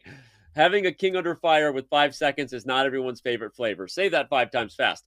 And Fabiano, that's not my favorite flavor, Fiverr. All right, here we go. The seventh rank is exposed. Here comes e7 and queen e6 check. h6 and queen f7. He calculated the whole thing before he went for it. That's how Fabi does work. Queen f5, you can pick up the rook on e2, but then the queen will step aside and make way for the pawn, and Fabi's got a minute. Rook e3. Unless there's a perpetual. Winning. I don't think there is. Okay, funny idea. Queen f8 by the check. way. Queen f8 check. h5. And then take the rook. And then take the rook. Beautiful. Or he doesn't do it. No, but this is winning, Dan. King g3. I would go king g3 probably, because that queen on e8 is going to essentially create an umbrella for the white king to run toward the center. There must be a way to escape the checks here. I guarantee it. Okay, but that queen f8 check idea of mine, come on. Hey, that was a five head move right there. Come on. What's that from? No, I was just thinking I guarantee it. That's from the old Men's Warehouse commercial. Anyways. Oh, yeah, you're going to like I totally heard what you said. I guarantee it. There you go. Nice. All right, well, Fabiano takes a lead in his match versus Alexei Serrano. If you're just joining, Alireza Firouzja did the same against Raunak Sadwani. Here we have Dmitry Andreikin and Arjun Iragaisi. And Andreikin, he struggled in the first round of the CGC against Wesley, and he's about to lose this one to an angry Danny. Let me tell you, Arjun Iragaisi is on a mission right now. He had a nightmare event in Tata Steel. He wants to prove to everybody that he's 27-30 for a reason. This one's over. Queen H5 was mate. Queen G3 is mate in 1. Queen H4 is mate. Queen H4 was my favorite smashes. mate in 1. Fine. We were choosing potato. I would have chosen Queen H4. But okay, let's quickly go to the only other game in progress, which I believe... Wait, is that it? I think that might be it. That's it. Okay. Only one draw, Danny. This is impressive. Hikaru Dubov, the only peaceful result. The rest was blood spilled everywhere. Iragaisi takes down Andrakin with black. Caruana takes down Serrano with white. As you can see before you, Nakamura and Dubov drew their game. But I think we have the full list of results respectively to maybe throw your way. Reminder, we also saw Gukesh, or we didn't actually see the ending, but Gukesh did indeed take down Kramnik. There was one other draw. You forgot. Nepomniachtchi versus Mamedov was also a draw. Yep. Yeah. Yeah, that was a quick one, actually. And Nepo must be kicking himself because Rauf Mamedov with white is just a force of nature. So Jan failing to deliver that opening salvo, he mixes up the move order, and he's got to get his act together in game 2 with black. That's going to be a fascinating game. And if that game ends in a draw, then the silver lining is that we'll get an Armageddon. So it's a win-win for the commentators, but the players got to be feeling the nerves. Well, I mean, if we look at those trailing, who has the best chance to come back? You know that Kramnik lost, but he was black, so now he gets white. Andrakin's in a tough spot because he just lost with white. That's not everyone's favorite thing to do. Raunak Sadwani also gets white, but I have a feeling that Fallujah might just be too much today for the other young rising star from India. There are 3 of them on the screen. The other rising star from India in Raunak Sadwani. So, well, I think the Nakamura-Dubov game is also an interesting one we'll be focused on right away because Hikaru getting white, having held with black, that's going to be a tricky one. It is, and actually a big miss for Dubov. You know, that game could have gone Dubov's way. He had a big advantage at some point in the end game, but Hikaru, one of the premier defenders, especially in Blitz and Rapid, it almost seemed like he held it easily, even though it was far from easy. Alexi Serrana, Danny, another guy to watch who's so dangerous with white. He's got tons of preparation, so he ain't going gentle into that good night either. And neither, of course, is former world champion Vladimir Kramnik. Yep, here he goes. Back to his old vintage, you know, opening repertoire for white, according to Vladimir Kramnik. Not written by Vladimir Kramnik, contrary to popular belief, written by Alexander Halifman, FIDE world champion. If you remember the old days when we had the FIDE world knockout giving a world championship title. Shout out to you, Halifman, a great book series. And here we see Kramnik's repertoire in action. Yeah, he's going for a little B4 action early in the game, even before developing his knight on G1. Just going to pause here for dramatic effect. Sometimes you just let it breathe. Sometimes you say something. That's the best way to tell a joke, Danny, yeah. And then you look at the camera. Look at the camera, smile, look at the baby, back to the chess. Easy. Okay, E6 by Gukesh. He's not waiting. He's the one guy who said, I'm not waiting for you to play B4. I am counter-striking in the center with D5. This is the type of unbalanced position you want to have if you're Vladimir. But, Danny, the danger is that if you get too cavalier with your kingside development or lack thereof, and you allow D5, you don't have the machinery to stop the progression of black center pawns. I would go knight F3 here with Kramnik and stop playing with fire and castle ASAP. Get out of that center before black blasts it open. 100% agreed. Plus, if you play knight F3 on D5, there's ideas after ED that you can even change the structure with D4 in some positions. So you have a lot of options if you play knight F3 and get castled rather than, you know, of course, E3 is also a move. H4. Look at Kramnik. Dude. He's gone full Alpha Zero. Vlad was never the same after he spent too much time there with that deep mind crew. Look at this H-pawn running up the board. Maybe he thinks this is no castling chess, but I love every bit of it. Gukesh says, I'm not impressed. He just stops the progression of the pawn with H6, and H5 is now going to be met probably with G5, although you can also grab that pawn. But I think Gukesh is preparing G5. We're about to find out. Maybe he doesn't know what he wants to do here. H5. You got to love this. You know why? Because it's not like Kramnik is looking for a boring game. Look at the scoreboard. He has to win this game or it's over. A draw is all Gukesh needs, right? So he's literally playing for 2 results. And Big Vlad. Oh, F4. Let's go. This is how we play when we have to win. I hate to be Danny. I hate to be the Debbie Downer here, But I don't believe in this. I think Gukesh is going to play d5. And Dude, I feel like White's just too unsound in the center. Whoa, every move dude, is surprising me. in the words of Clint Eastwood, believe's Hmm. got nothing to do with it. Okay? Deserves got nothing to do with it. I'm not saying this is good for White. I'm saying let's go. H5 and F4 is epic. That's how you play when you're down and out. He's just going all in, man. I love it. True. And, I'm the first person to approve of this kind of play. This is what I've made my living on. But when Vladimir Kramnik plays it, it's a little bit scarier than when some obscure commentator plays this kind of. Again, I'm surprised. He plays GF. Danny, this is incredibly creative play. He opens up the G file. So what he wants here, knight F3, rook G1. And let's King not F2. forget the black's pawn structure also damaged. So he could potentially play positionally as well on the queen side here. No, let me set the record straight. I love this. I'm just a little bit worried for his own king safety. He's gonna play knight F3. He's gonna put the rook on G1. He'll play E3. He'll play king E2 or king F2. He'll get the other pieces to the king side. I don't even know. Oh wait, no, he's going E4. Hit the knight. This feels like a game that Mittens would play as White. Can I just Yep. say that? That's how this feels. This feels like a game that you're like, what is going on here? And then suddenly the neural net machine learning engine known as Mittens goes, he, and White's winning.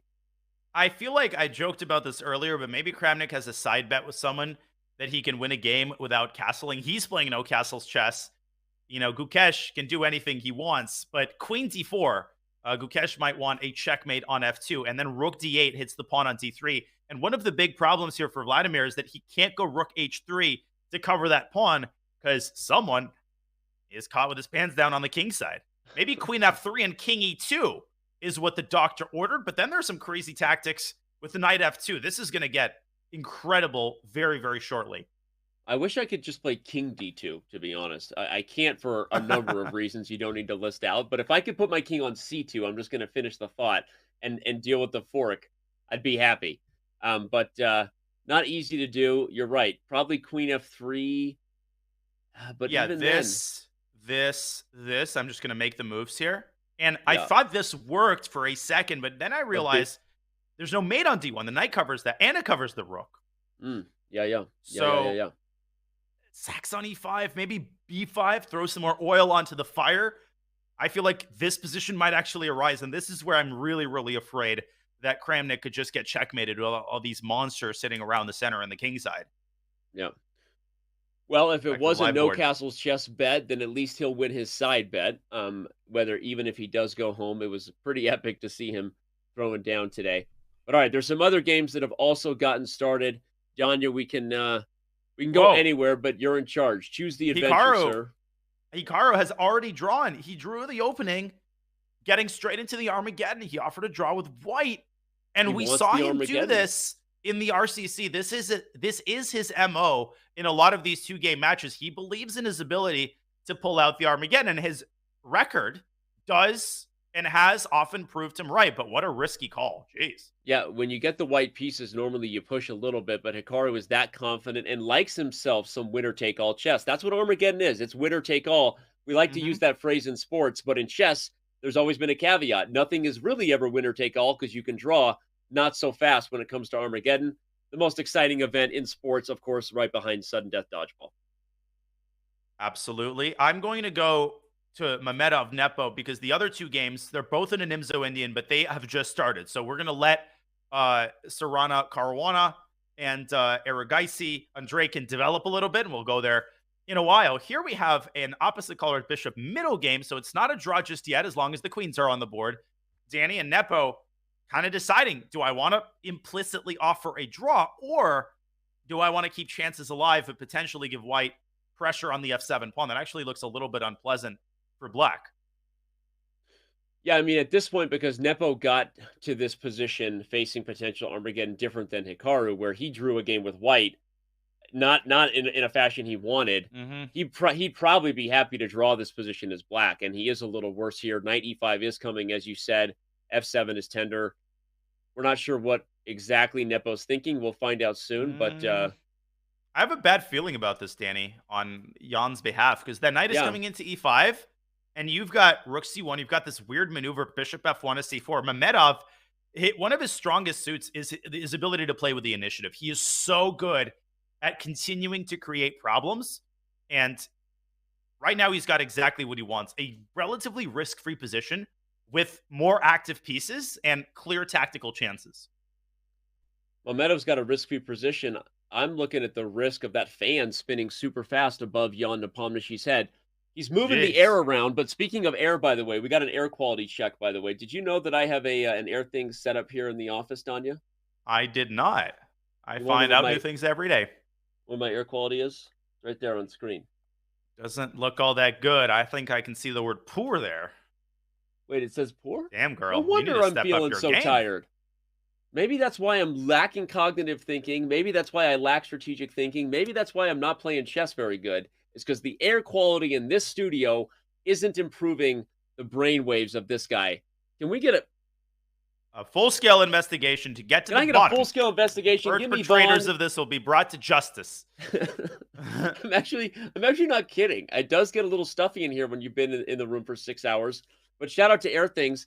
Thanks for bringing us that air quality measurement. You might literally be improving the quality of my life if we start taking these stats to heart and improving the airflow in here. Now I'm going to be so conscious about it. Top priority. Yeah, this is this ain't good, Danny. This has to be gotten to the bottom of ASAP. Well, I think we should go. Yeah, go ahead. I was going to say the only thing worse than this is that we haven't checked in on all the games yet. So let's dive over and you take us to the next beautiful chessboard to look at. All right, well, the next beautiful chessboard to look at, and we've got two games competing for my attention. Obviously, Kramnik Gukesh is continuing to go haywire. We'll go there soon. But we have Arjun Erigaisi against a must-win Dmitry Andreikin. And let me tell you, Danny, this is going completely the other way. Dmitry has really dropped the ball in this mini. Oh, he's losing a pawn here. No, this might just end very quickly. It's we knew he was in trouble because he lost with white in the first game, but it looks like he also might be feeling a little disheartened because this one is just getting away from him fast. And that was hasty by Arjun, by the way. F takes c4 was a lot stronger. Yeah, get a big pawn center. Shake what your mama gave you, I always say. If I may, really quickly, F takes c4 might have just ended the match. Not trying to be dramatic, but if I'm calculating correctly, e5 might be what he missed. Queen h5 is coming, baby. I see or it this, now. Or queen h5, forking the knight and the pawn. This would have ended it. Yeah, okay. But, I mean, he takes to the bishop, and obviously what appeals to him is knight takes c4. You can take h7, and I'll show this as well. Queen d3, pick up c4, and from a practical match perspective, this is perfect. Opposite colored bishops with an extra pawn. Arjun is not going to lose this in a million years. Word. Yep. Word. Not looking good for Dima at all. Phew. Well, we got Mishanik against Caruana, Sarana against Caruana. That even rhymes. And we've got Kramnik's game, which has subsided a little bit in the sense that the queens are off the board, but Gukesh is sitting pretty. Shall we check into Fabi's game and then go back to Kramnik? Let's do it. Fabi first, then Kramnik, and we'll see if the 14th World Chess Champion can pull a miracle or if he is headed home and back to the drawing board. Remember, Caruana up a full game now with the black pieces. Okay, e6, looking spicy. The pawn is pinned.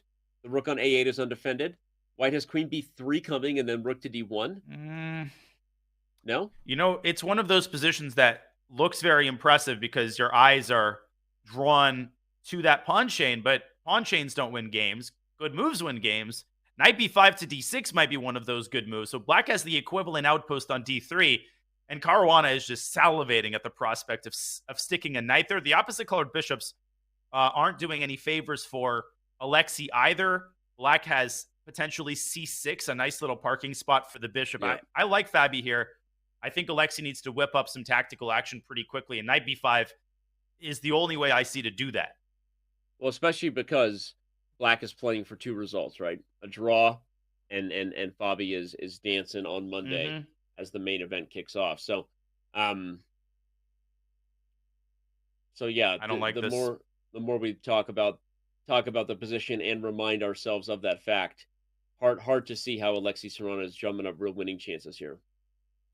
Yeah, no, he's Yep. taking his time. He has been struggling with the clock uncharacteristically in these two games. And Fabiano Caruana, I mean, we've talked about his rapid improvement, Danny, and that's one of the narratives really of his online play the past year. And you can't say it enough. I mean, he is just, this is Fabiano Caruana 2.0, who matches his opponent's speed on the clock, who plays his best preparation. But Alexei, he ain't ready to give up just yet. Knight b5 on the board, and he's going to continue trying to whip up some chances. But I think we should go to the board of Vladimir Kramnik, because that game might be reaching its climax. Okay. Ukesh and Kramnik, I see you chat. You're asking for us to check out the Firouzja game. We'll feed you, baby birds. Just sit there. Mama's going to feed you, and we're going to be there soon. I don't know why I said it like that, but well, Firouzja's not going to lose, I think. So that game has been in an end game for a long time, but we'll get there after this one. Let's just evaluate the position and evaluate Vladimir's winning chances, which I don't believe are very high. Aren't great. They're not great. You're right. They're actually close to 0. I mean, that seemed a little harsh, but okay. No, but the reason I say that is largely because, first of all, I'm not math good, as you say, but I think black is up a pawn. White can win it back. That's not the problem. The problem is this monster sitting on d5, which Kramnik is trying to smoke out. So he's still, he's still creating threats. But no, Ukesh he's should be able to significantly hold worse. this. You're right. And if you ever take d5, black will likely just take with the c pawn, open up that light square bishop, and that's no fun. You highlight rook e8. I was going to say you have to do something to guard the bishop on e7, but bishop to e8 is really what black wants to play, right, as soon as you can. So are you going to play bishop d8 so you can play no, but then c5 hangs. So you're right. Yeah, you probably have to play rook e8. And he just did. Firouzja has drawn his game, and I was keeping an eye on it throughout, Danny. It wasn't really that interesting. Queen trade early. Sidwani never even came close. It was just symmetrical the whole way through, and Raunak has just admitted defeat. Alireza Firouzja is the first of the 6 players to punch their ticket into Division 1 of the Airthings Majors. Magnus Carlsen, here I come, says Mr. Firouzja. That's a big moment. A big moment. Alireza Firouzja is the first person to punch his ticket for the knockout stage of the Airthings Masters, which, as we've been saying all day, will start on Monday after everyone gets a bit of a weekend rest. February 6th kicks things off, and the crew from Oslo, our studio there, will have the coverage, including Grandmaster Robert Hess, Grandmaster David Howell, International Master Jovanka Huska, Kaya Snare, and I think Tanya is in studio. I don't know if Tanya Sachev's there. I apologize. If I think she is, but I don't remember because I'm tired. I'm allowed to be tired. And your air quality is poor. My air quality's bad. Your cause.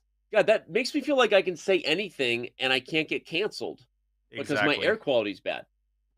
No, you're absolutely right. You should just run wild. I should just run wild. Here are some things I've been looking to get off my chest. When it comes to cheating in chess, I'd like to say the following. Just kidding, lawyers. Don't worry, guys. I'm not going to say the things you don't want me to say. LOL. Please don't clip that. Okay. Here's some things I would say if my air quality was good. If my air quality was good. Any hooters. Here we go. Rook to g2 played. Kramnik trying to keep the fight alive. By the way, we should go to Nepo's game when we have a chance. I don't mean to, call the shots here, Danny. It's just that I'm looking at the board, and I feel like Mamedov is actually pretty close to winning here. Yeah. No, Jan really let that first one get away from him. Shout out to Mamedov, because we were skeptical, like, hey, this is such a gamble. You're really hoping that Jan doesn't remember his theory. Well, guess what? Jan made one mistake. Mamedov was able to simplify the whole game. And now with the white pieces, he might be about to send the World Championship Challenger home. Well, the World Championship Challenger will have to, make his home in Division 2 if he loses this game, with the first one being drawn. He has just taken the knight. He is down a pawn. Oh, my goodness. He is being pushed to the edge of the board. The eval bar creeps up. I think the move h4 really cements and shows the extent of White's advantage, stopping knight g5. Oh, my gosh, this is dead lost. But Mamedov has a little bit of work to do, and we know how tricky Nepo can be when his back is against the wall. Indeed, indeed, indeed. Knight f8, queen d6 might be also in the cards, but that has to be carefully calculated because you might lose that pawn if you're not careful. I think it might work, though. Queen d6. He goes for it. We're going to find out. Jan gives the head nod, which is not the happy head nod, Jan. Nope. That's like the, if this works, I'm screwed, Jan. That's like, he can do that?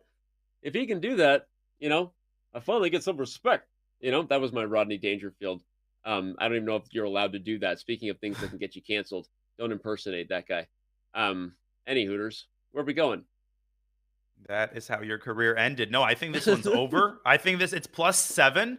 And that's because the queen trade actually loses for black. And the reason it's lost for black, Danny, is because the bishop controls the e6 square. So the king can't approach the pawn that way.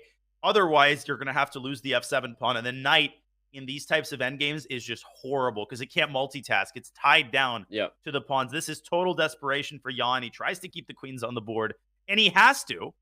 But I think Ralph should be able to finish this off with a couple more accurate moves. For sure. And also you look at the time, and that's telling, right? Jan Nepomniachtchi is usually up on the clock when he's winning. He's down on the clock and losing, barely holding on right now. Mamedov trying to show the technique he brings to the table. Bishop to d5, really clamping down where almost any move black makes his position worse. He's not sweating the technique. He is playing pretty fast here. The one thing you've got to be very careful about if you're white is pushing your pawns prematurely, because that's the one way I've seen these games get swindled. The queen suddenly comes out, and before you know it, the queen is harassing the white king. So you're never really out of the woods in terms of king safety because the queen is so quick to activate. I think Jan is praying for something like that. And so Mamedov is just sort of taking his time. But eventually he's going to have to make a decision on how he wants to win the game. Maybe take the pawn on b4 and trade it for e5. Maybe try to expose black's king. But whatever you do, it'll give black some chances. Jan hasn't lost his hope just yet. Yeah, king to g1, and Jan is going to try to find a way to make a move that both passes the ball back and doesn't make his position worse. It's not easy to figure out how to do that. Nope. By the way, Arjun Aragaisi is about to punch his ticket through to Division 1. He has a completely unlosable position. We can catch the end of that one, Danny. We could also go to Sarwana Caruana. I just love saying that. Let's take a quick visit. Caruana, Aragaisi, and Dre Kawana. I want a lot of Sarwana Caruana. Let's do it. I want a lot of. Say that 10 times in a row. Sarwana Caruana. Lions and Tigers. Should have Yasser say that. Yeah, exactly. I was listening to the Chess.com show. Those guys are so entertaining. It was Danya, and I think it was Danny that day. And they were doing impersonations of me. It was funny. And Chen, they said, I wonder what Yasser would sound like if he said Sarwana Caruana 10 times. Tilburg. Here we go. 1876, and King Louis XVI is actually playing in that tournament. Of King course, Louis before they XVI. unseated him. And Robespierre came in and had a problem with that. Anyways, rook to a5. Speaking of heads getting chopped off, I think Dmitry Andreikin's run here is about over. Yep.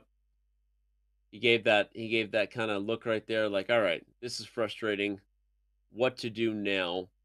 Remember, he has to win. It's win or go home at this time. These are two-game matches with Armageddon tiebreaks awaiting. We already know that one match is headed there. That is, of course, Hikaru Nakamura versus Daniil Dubov. And interesting things to unpack there about how Hikaru approached that strategy. He's done it before. Will he do it again and improve what he's capable of in Armageddon? But will any other matches join them is the question.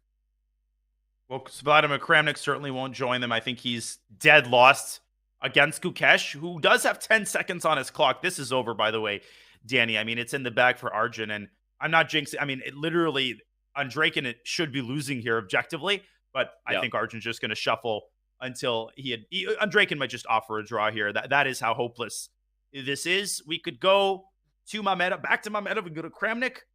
Tons of games reaching a key point. All right, let's go to Vladimir real quick. I think he might be breathing his last breaths here in Division 1, but he's still trying. Whoa. He's still trying. He's trying his little heart out, man. Mom always said he'd never give up, and he's all in, man. What a move. Danny, Bishop what a move. He E7. sacks the rook. Bishop C5. It's still a game. Yeah, but look at this. Knight F6 check. He wants to win H6 and then go to the 8th rank.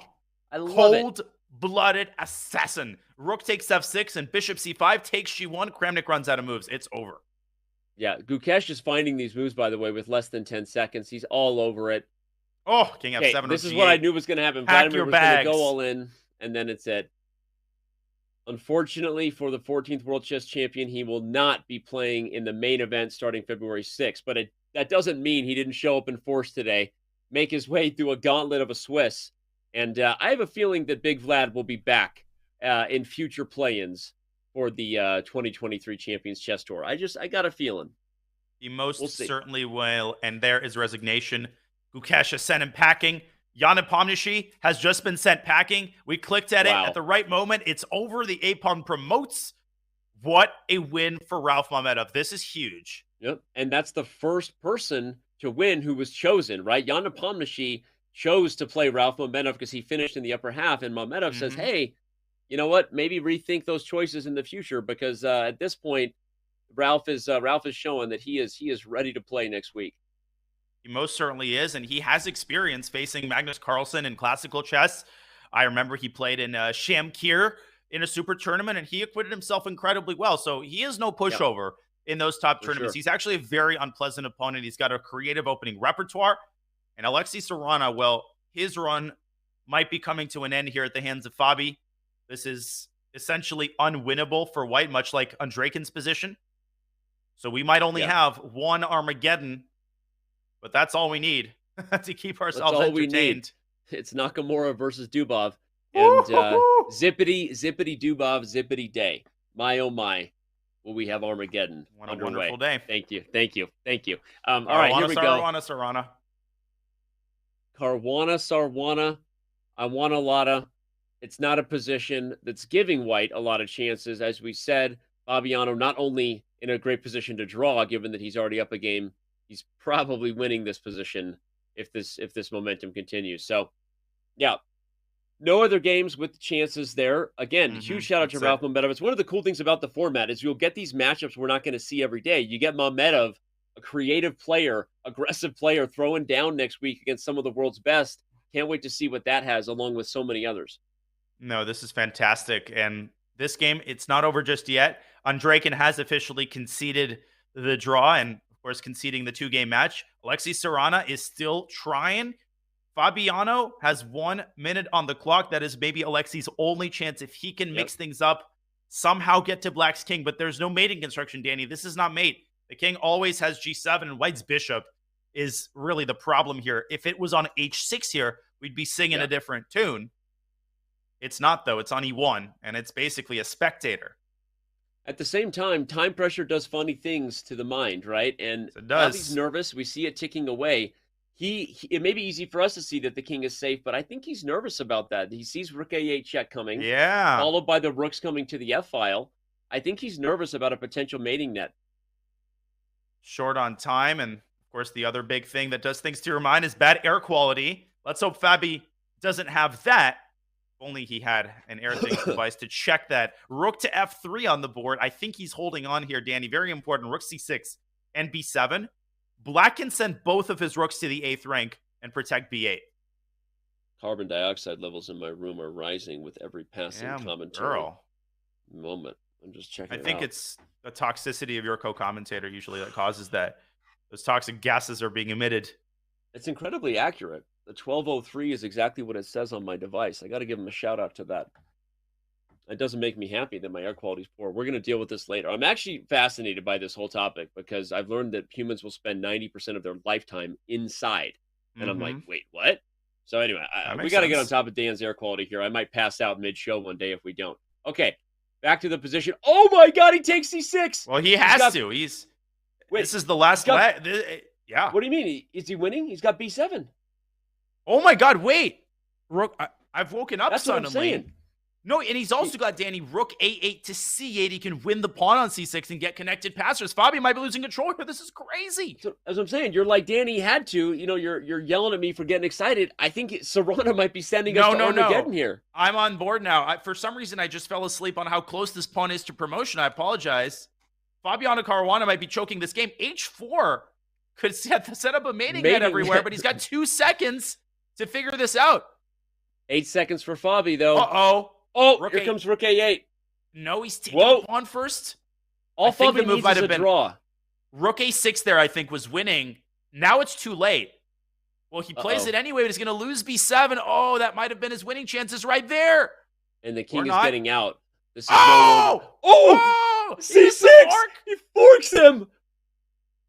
An on-demand win from a dead lost position. Gosh. And Fabi about lost it when that happened. That was not fun for Mr. Caruana, and Alexei Sarana is sending a second match into Armageddon. Sarana Caruana, we're going to be saying that a couple more times. I jinxed him. That was unlosable. He had it all under control. There was one idea, Danny, one, and that was the exchange sacrifice, and it worked to freaking perfection. He found it, and Fabi got under time pressure, but I had the sense when we were saying it. You saw the time ticking. As we said, time pressure does things to the mind. It's easy for us to say, and unfortunately for Fabi, he now has to win his match a second time in Armageddon. But okay, let's remind everybody of all the results that we now have in the books. We've been through the Swiss. We've now seen the match play stage behind us. We have Armageddon in store, but Kramnik is sent home by Gukesh, not Nepomniachtchi sent home by Mamedov. Sadwani goes home, courtesy of Ali Reza Faruja. Dmitry Andreikin is no longer here, Arjun Iragaisi. Fabiano Caruana, Alexei Sarana, Daniil Dubov, and Hikaru Nakamura will be competing in Armageddon.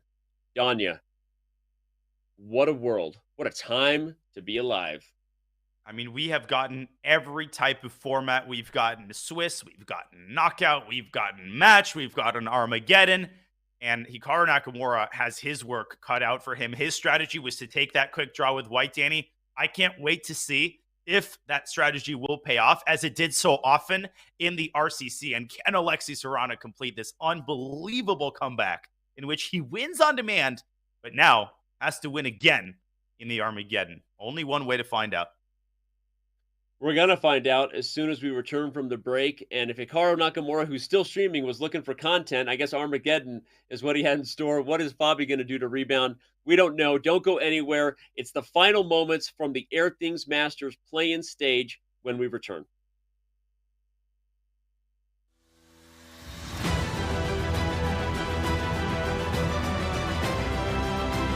He's going to win the tournament.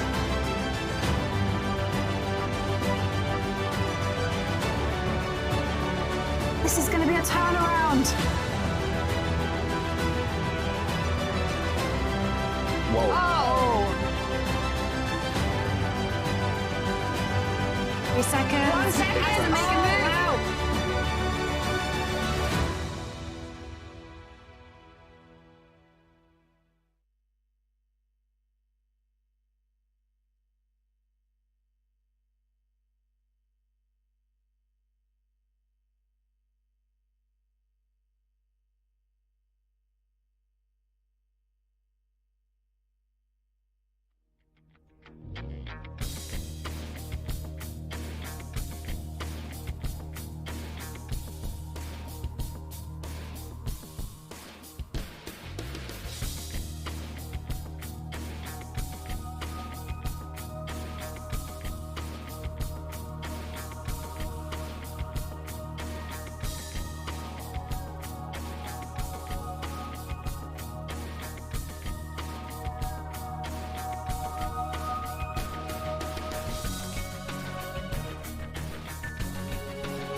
Overtime chess is what it's called, Danya. It's what the fans pay for. It's what they love. We have Armageddon, ladies and gentlemen, alongside Grandmaster Daniel Naroditsky, International Master Danny Wrench. We made it through the Swiss play-in. We had match play. Let's check out the results, Danya. And, okay, we're going to be diving in to the two Armageddon matchups, of course. But before we do that, as we look at the results, who are you most impressed with who punched their ticket to the knockout starting on February 6th? Well, I'm not hesitating at all. Rauf Mamedov. I mean, Jan Nepomniachtchi is the world championship challenger. He has an unimpeachable track record in these types of rapid events. He always seems to come through clutch. I mean, RCC, anywhere you look, Jan delivers, and Rauf Mamedov holds him down with black and then crushes him.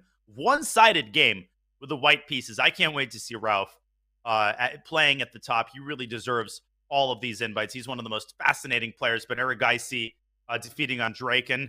Firouzja, smooth win against Adwani, and of course Gukesh sending the former world champion packing. Everybody had impressive performances, but these two Armageddons, Danny, it's like we had a great dinner, 7-hour dinner, and now we've got the tiramisu. Some world-famous tiramisu coming your way. The world-famous tiramisu being served up by Fabiano Caruana versus Alexei Serrana, Daniil Dubov versus Hikaru Nakamura. Those Armageddon matchups are going to go down simultaneously. Danya and I are going to have our hand on the volume mixer as a good DJ does, flipping the script back and forth, doing what we can to stay in touch with both. But right now, let's do what we can to tell everybody how the Armageddon rules work here in the Champions Chess Tour. The tiebreaker is played, obviously, if the score is tied after 2 games in a match. The players bid for their time, as traditional Armageddon bids go. But the cool thing about this format is that the lowest bid gets to pick their color. Normally, the lowest bid just automatically takes black with that color, Danya. But in our format, the lowest bid will get to choose whether they want black or whether they want white, designed to really show that the lower bid can be a strategy depending on the style you're playing. Maybe you want white and more time in those situations. But your thoughts, Danya, on the Armageddon format? Yeah, the side selecting color is a nice little twist. I would say that the actual occurrence would happen if both sides bid very large, like 950 versus 940. And then even though technically you'd have less time, you could still choose white. It won't happen in most cases, but I like that. I'm a big fan of Armageddon in general, not just because it guarantees a result, but because it really brings out the players' styles. I mean, the fact that black has draw odds and less time, it's a very elegant balance between a big advantage on the one hand and a big disadvantage on the other. I think it's one of the fairest forms, Danny, of guaranteeing a result. Well, we do actually have the results in of how the players bid, and I'll just read them here. Thanks to our production team who's crushing it behind the scenes. Let us know. So Fabiano Caruana bid 7 minutes and 50 seconds. Alexei Serrana bid 8 minutes and 20 seconds. That means Fabiano wins the bid because he bid lower and he chose the black pieces. So he will play black with 7 minutes and 50 seconds. Yes. Daniil Dubov, go ahead. No, quick. Just to interject, Serrana has 10 minutes. He doesn't have 8:20. So white always starts with 10 minutes. With 10 minutes, exactly. Yes. I'm sorry, I didn't mean to confuse. Yes, so Fabi gets 7 minutes and 50 seconds with the black pieces. Alexei Serrana gets 10 minutes with the white pieces. Daniil Dubov bid 6 minutes and 30 seconds. Hikaru Nakamura bid 7 minutes and 59 seconds, which means Daniil wins, and he chose the black pieces as well. Maybe I'm actually wrong about that. Do they get the higher time? It's actually an interesting question. I didn't realize that. Does Fabiano get 8 minutes and 20 seconds because that was Serrana's bid against 10 minutes, or does he take the time he bid?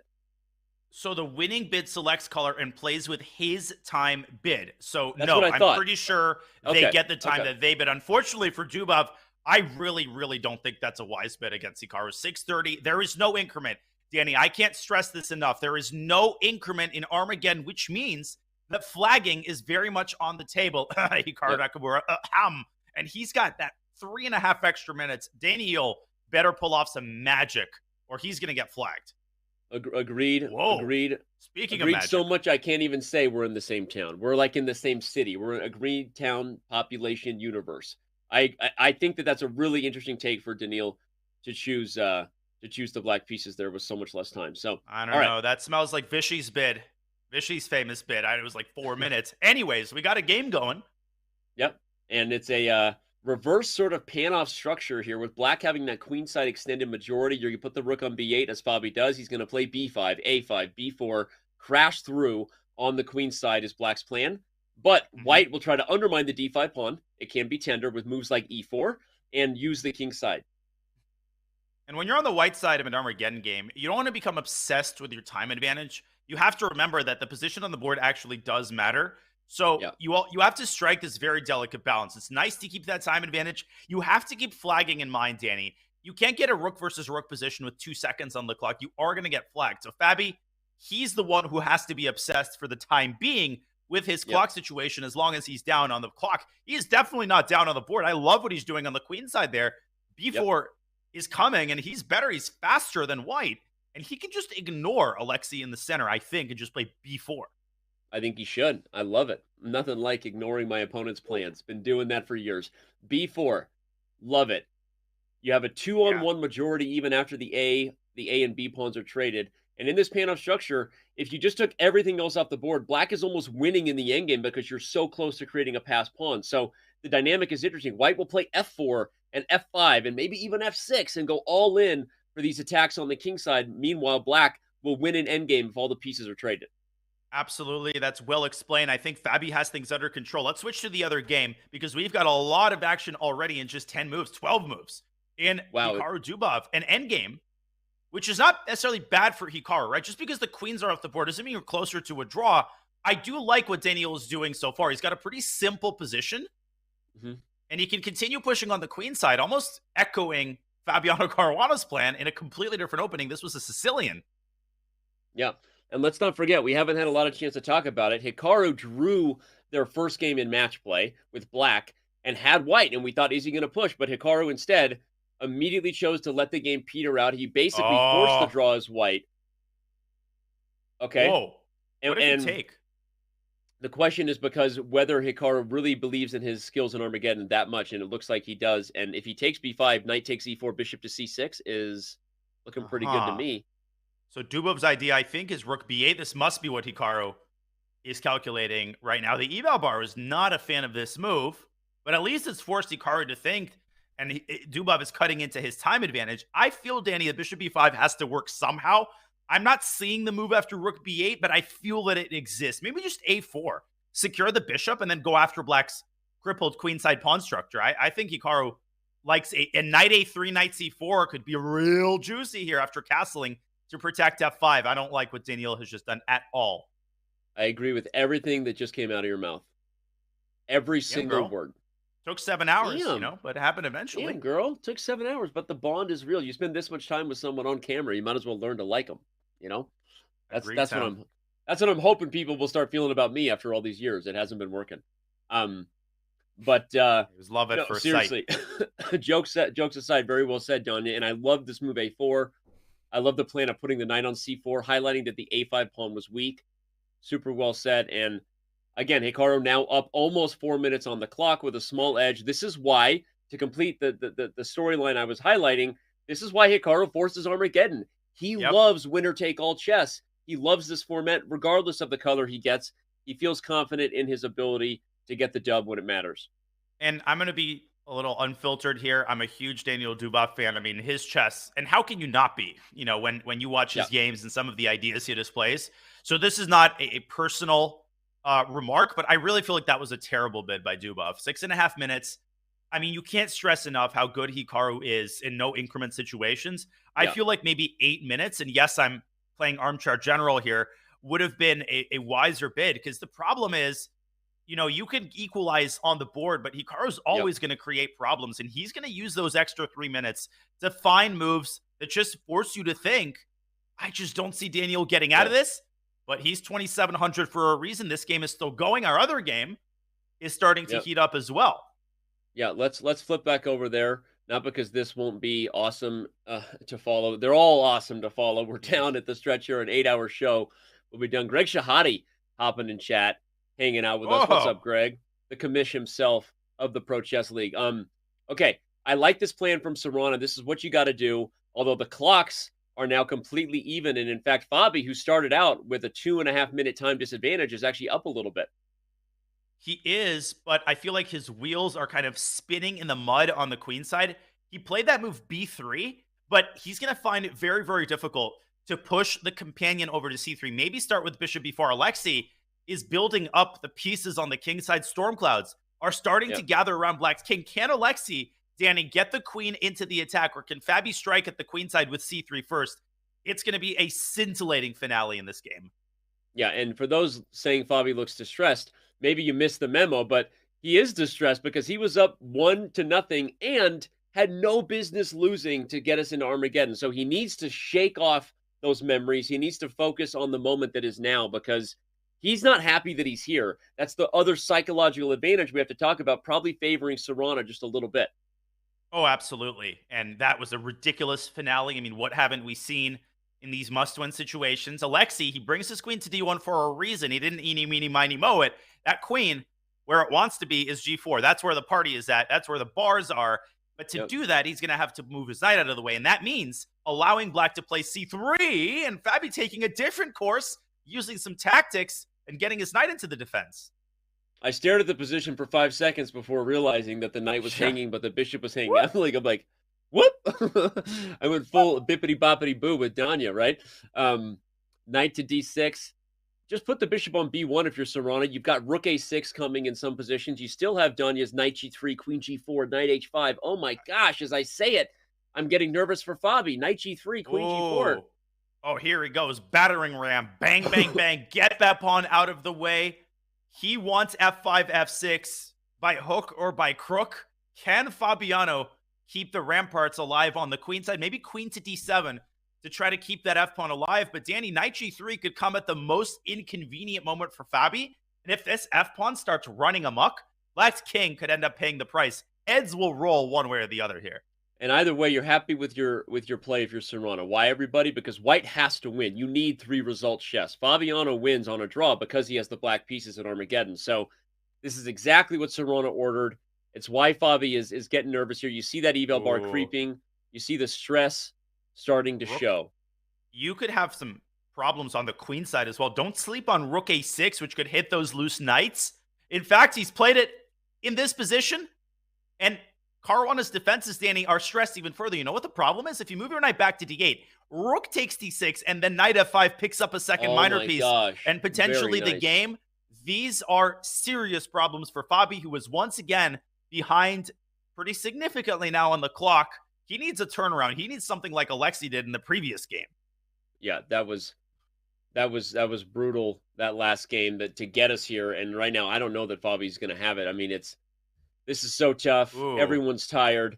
This is how we separate those who will still be dancing in the main event with so much on the line, because it's designed to be a gauntlet. This is designed to be tough. And crazy developments in the other game, by the way, Danny. I'm sorry to cut you off. Oh, he missed it though. Knight d8, rook d6, knight f5. I even think e takes d6 is simpler than wins on the spot. Rook takes e3, and then knight f5 just picks up the full rook. I think Alexei can just take with the pawn and essentially end the game right there. Oh my gosh, Serrano with comeback. Caruana doesn't want any of this with Serrano. Oh my God, we got craziness on the other board as well. Should we go there? You're in control, man. Hey, I'm a passenger. You're driving me, right? Let's go to Hikaru, and I will keep an eye on the Serrano game. We'll bring you back there as soon as we get more clarity. But look at this position. Daniel Dubov has engineered counterplay against White's king. Hikaru almost getting mated there. Yeah, I was going to say without bishop e3. Mate. Oh here comes another strike. Bang, bang, bang, taking the sriracha to the queen side now. It's Cholula when it matters most, because everyone knows that. Oh, sorry. Okay, we're focused on the chess. But look at Hikaru. It was mate on the board. It looked crazy in the end. What's going on? White's position is totally fine, and he's still up 2 minutes. So Dubov is running out of tricks.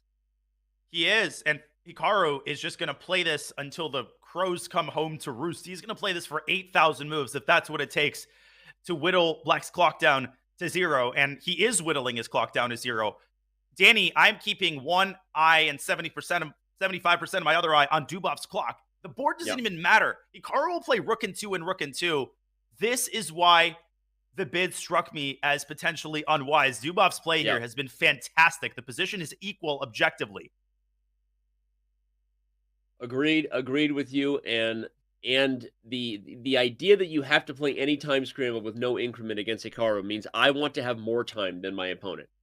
And he doesn't have more time than Hikaru. So that's a problem. And there's still juice to be squeezed here if you're playing white. I would take white in a real game. Knight c4 is a problem. Only one side has a pass pawn as of yet. And look at these 10, 15 seconds that Dubov is spending in every position just to maintain equality. This is where Hikaru is spilling blood. This is where he's setting himself up for the flag fest to come, even if Dubov manages to preserve equality. Jeez. And other game going crazy too. Oh my lands. I think we should go back. Yeah, I'm sorry. I'm in that mode too. I'm watching the Fabi game. What is going on here? Alexi missed e takes d6. That would have ended it on the spot. He has allowed Fabi to keep his minors, but now his pawn has reached f6. Danny, we said that if the pawn reaches f6, the game's going to be over in 99% of cases. Is this the 100th case where Fabi can keep himself afloat? I don't think so. Bishop f5 looks deadly here. f7 check is possible. I know, that's what I'm looking at, is f7 check and some sort of discovery. Oh, against the queen and the king. It just doesn't look fun. Doesn't look fun. Fabi also down on the clock. No increment coming to save the day here. But Alexi, he knows what's on the line. He's got to be feeling the nerves. Delivering the hammer blow, Danny. We all know how incredibly hard that can be against these super GMs. They never die. They never give up until they lose a queen or they lose a king. And that's what Alexi is going to have to do. Win Fabi's queen or win Fabi's king. One or the other. Yep. It's last game of the year, Dan. Don't hold anything back now. You know? You got to win the queen, win the king. Here he goes. Okay, he's trying. Okay. Knight f5.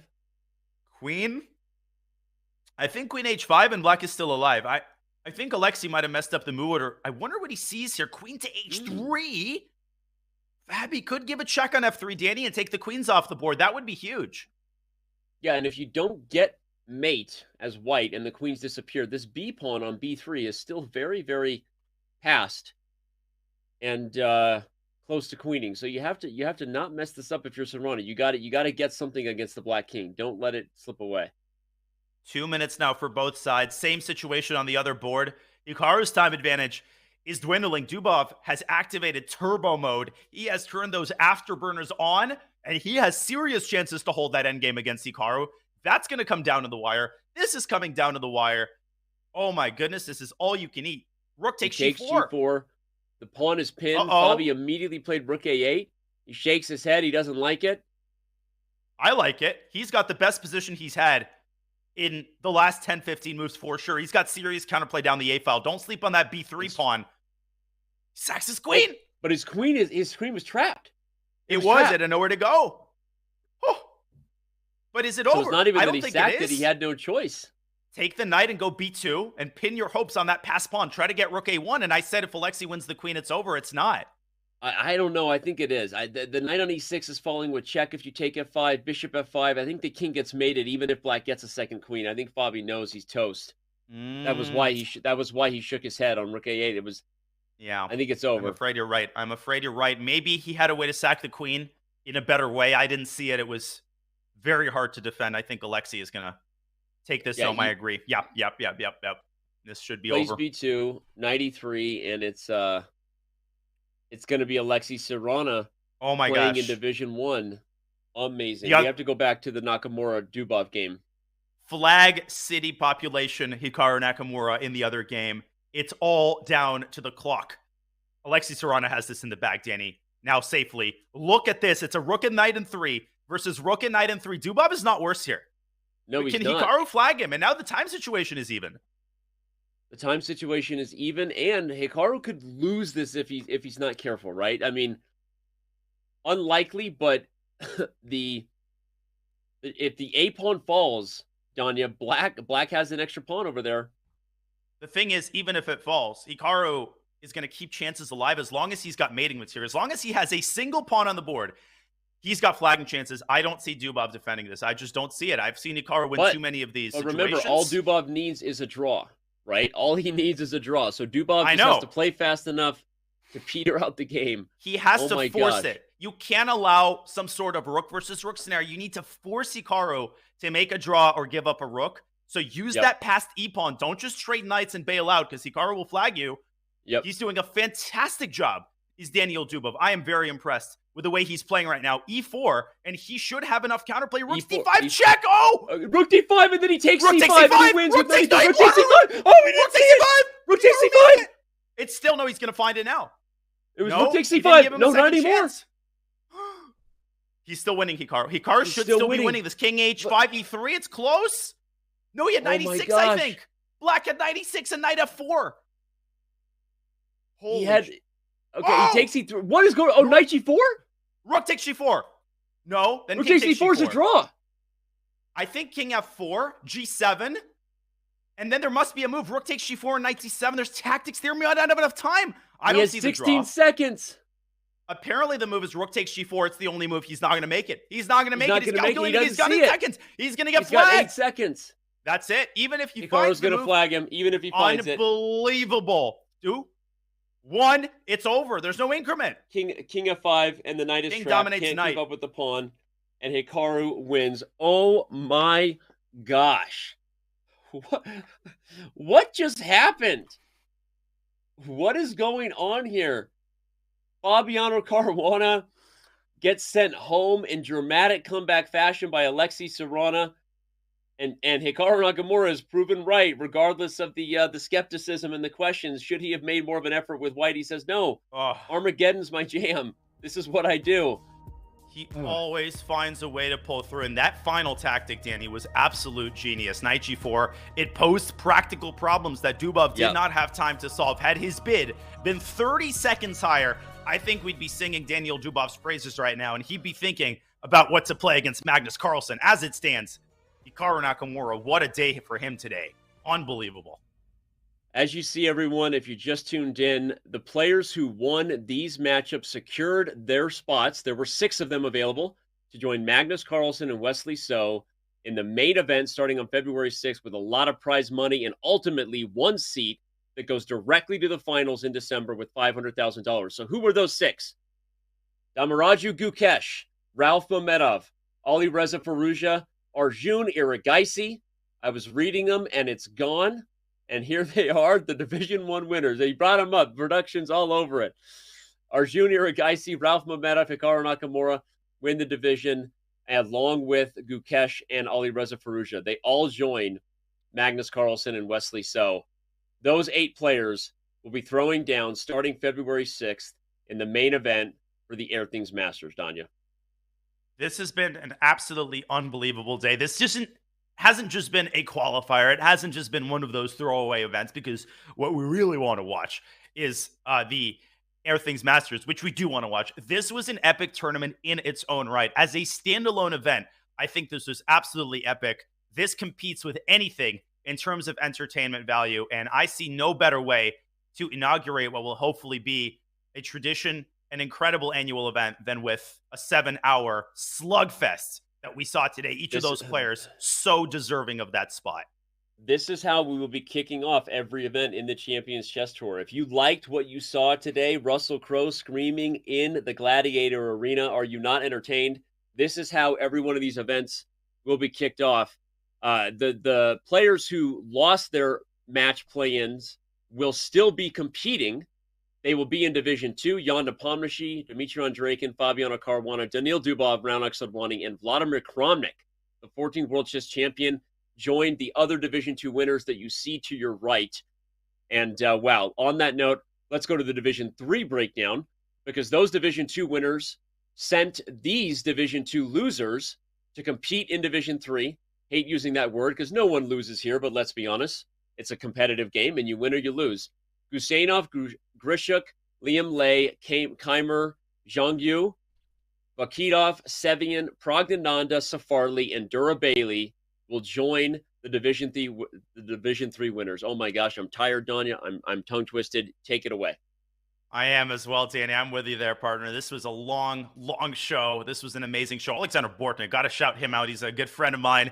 He is a recognizable name to everybody, and he showed today, hey, I'm not just a bullet specialist. I'm a strong grandmaster, and I think people need to recognize is some of these players that you see playing 3+0 on chess.com, they're not just swindlers. They're not just flaggers. They are incredibly strong grandmasters with a proven track record, and they give everyone a run for their money. We saw all of the top guys have a run for their money. Nobody had an easy run, Danny. And at the end of the day, every single one of those 6 players who punched their ticket to Division 1, they deserve to be joining Magnus Carlsen and Wesley So. Well, at the end of the day, we often have an interview, despite how long this day has been.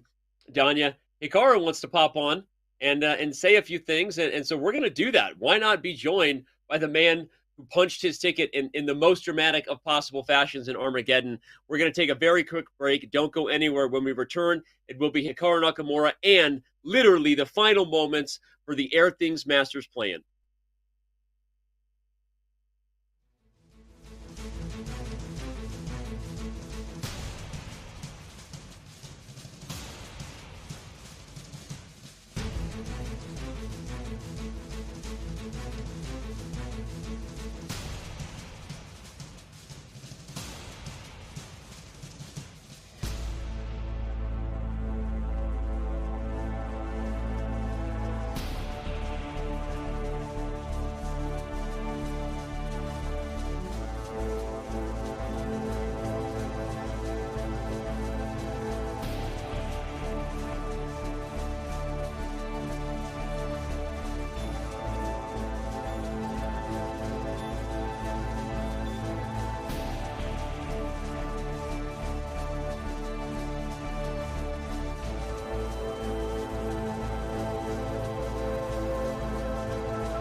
Welcome back, everyone. We are now joined by the man who punched his ticket to compete in the main event starting February 6th, perhaps in the most dramatic fashions of all. Hikaru, a lot to unpack about today. I'm going to start by just asking directly, was there, getting out of the gate, it seemed like you were a little slow going. Was there a moment where you didn't feel your form was there and you eventually found it? Was there a moment that you felt like you got in rhythm? Yeah. Well, I mean, first of all, thanks for having me. I certainly, throughout the day, anybody who saw my camp saw me shaking my head a lot. It got off to a great start. I won this very, very nice first game against Evgeny Tomashevsky, but in the second round, I lost this very tough game to the Chinese player. And after that, it just seemed like a slog. I thought I was missing a lot of stuff. Even in the final game, there's a moment when I actually walked into this tactic, which worked against Laquan, but then after this rook c2, I just missed this bishop d3, rook b2, bishop e5, bishop b1, and of course, half a second after I played bishop takes a6, I saw it. So, I think it was sort of just trying to keep it simple towards the end of the event, because certainly it wasn't going my way. I mean, I had many promising positions, but I also had many positions that weren't great as well. So, you take it as it comes. But luckily, at the end of the day, much like in the great event Arena Kings, there was a knockout. And I think in general, I do better in a knockout format than I do I do much better in a knockout format than just a regular Swiss. Mm-hmm. Hikaru, would you say that there's a case to be made that these types of events where the grind is tough at the start are more satisfying in a way when they end well than tournaments where kind of everything goes right from the beginning? Yeah, certainly. I mean, it's at the end of the day, if everything goes right, you feel really good. But of course, there were a couple of moments, the final game, or not the final game, sorry, the final game against Laquan, then of course, this final game against Dubov. I mean, things could have been very different, but certainly it's nice at the end, but you feel like you're going to have a heart attack in the middle. So I probably lost some years off my life today, but it's all worth it, I guess. Hey, Carl, let's talk about that Armageddon strategy you have, because me and Donnie are sitting here just, singing your praises and also just calling attention to the fact that you had no doubts in your mind that you wanted Armageddon. It seemed that when you got the white pieces, you knew that you were ready to take it to Armageddon against Dubov. How confident are you in those winner-take-all chess formats, and why do you feel that way? What is it about that format that you feel good, whether you're getting black with the drawing chances or white? Well, I mean, I wasn't intending to do that, but when all is said and done, after we drew our first game, we weren't really sure what the format was. We waited a minute, then Dubov offers a rematch. I accept it. We start the game. Game gets aborted. Then there's we're told 5 minutes is closer to 10. Finally, I'm just like, okay, Dubov's going to send me the rematch. I don't care. I'm just going to accept the rematch and just get out of town. So probably ordinarily I wouldn't have done that, but I was just kind of annoyed about the situation in between the games. So that's actually the reason I did it. I mean, well, then you could have just told me and done that. No, I'm teasing. But no, but we had no idea. We're like, why did Hikaru go ahead? Well, the point is Dubov sends a rematch, I accept it, and then we get two moves and it gets aborted, and we're told 5 minutes, and 10 minutes have passed, and finally, I'm just like, what's going on? And I see that Dubov's rematch just sitting there, so it's like, okay, whatever. They're not going to automatically start the game, so let's just get this over with. That was actually the reasoning behind it. But that being said, I mean, I felt pretty good going into the Armageddon. I was actually I was impressed by Dubov's play, though, in that game. He had a very good opening that he came up with. And, I thought my bid of 7:59 was pretty decent, because when I think back to the Rapid Chess Championship, I think in the match against Jan in the Armageddon, he bid 10 minutes. I bid something I want to say 7:20 or 7:30, somewhere around there. And I mean, the game went into a long end game. I was okay. Probably should have drawn, but I was kind of getting low on time. Eventually blundered and lost the game. And so I thought that Dubov's bid was way too low, but he played very, very well. But luckily I was able to find just enough sort of counterplay or complications when we had about a minute or a little over a minute left on the clock, and things seemed to go my way. Hikaru, we have a couple chat questions before we let you go. First from Andrew for 48590. For newer players, in general terms, could you describe the rationale behind your rook sacrifice at the end, and how excited were you when you found it? Well, first of all, Daniel, you're a bullet player, and I would say it was actually a horrible decision by me. I was very fortunate that it worked out. The reason that I should not have done that is because we both had about, I would say, I had 30 seconds and Dubov had about 25 seconds. If I keep rooks on the board there and we get to some kind of endgame like rook and knight versus rook and knight or anything of that sort, I can probably flag him. But by playing that move, he actually should have just taken on g4 and then played knight e6 and then figured it out with 25 seconds. I think there's a good chance that he would have saved it if he had done it. But the problem is Dubov did the other order where he tried to calculate the draw and he didn't see the draw. And so then he had 5 seconds and it was just too much. I think that at the end, we both, well, I didn't actually calculate it, but I think when he was calculating it, what he missed is he missed that there's this line where he gets the king to f6, and I played g7, and you go king f7, not knight takes g7, h7, but king f7 to go king g8. And the other one was that instead of playing his pawn to h6 and king f6, I can also go g7, but then he takes, I play h6, and he has knight e8, f6. Which also draws. But the problem with that was with 25 seconds, he should have just snapped the knight on g4 and then used his time, and probably he would have drawn the game. That was just a mistake from not having bullet experience. So while I'd like to pretend that it was some great decision, it actually was a really, really bad decision from a practical point of view. I feel like you're playing a meta game here, like 5 levels deep, and I'm just like, it's like Inception. I don't understand the dream anymore. But no, it's good. But awesome. I mean, okay, like first things first, we all know that Dubov uses a touchpad. So in a pure time scramble, I should be faster than him. That's just simply the reality. I should be faster than him in a pure time scramble. But the point is, when I played that, the position's so simplified that he can just he can find those moves. And if I was playing your fellow commentator, I'm pretty confident he would have played rook takes g4 because of his bullet instincts, and then used his time, and probably would be a draw. Danya, he was talking to you in that. He's saying if he was playing that. me. No, I know. Oh yeah, of course. I appreciate that on your behalf. I'm not talking about you, Danny. I'm not talking about you. All right. Well, let's talk about next week. A comment from chat comes in saying that, hey, you beat Magnus in the SCC recently. We know that Magnus is not your only opponent next week. Ali Reza Farouja, so many others there. But talk about how you're feeling, how confident you are about the format as it stands for the knockout starting on February 6th.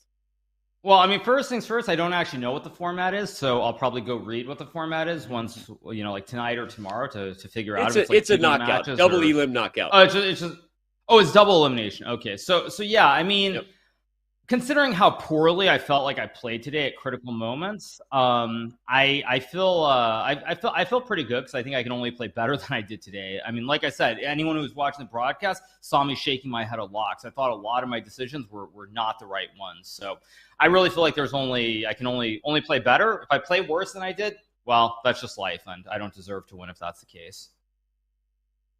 Okay. Well, we wish you the best of. Go ahead.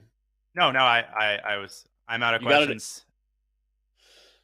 We wish you the best of luck, man. It is double elim. I think it's exciting. I'm gonna be watching as a fan, not commentating. So, dude, I know it didn't start the way you wanted, but watching you come back was it felt like impending doom for the rest of your opponents. And I know it probably didn't feel that way to you. It was nerve-wracking, but congratulations on a great day of chess, and good luck next week, man. Thank you so much, you guys. Appreciate it. Congrats. All right.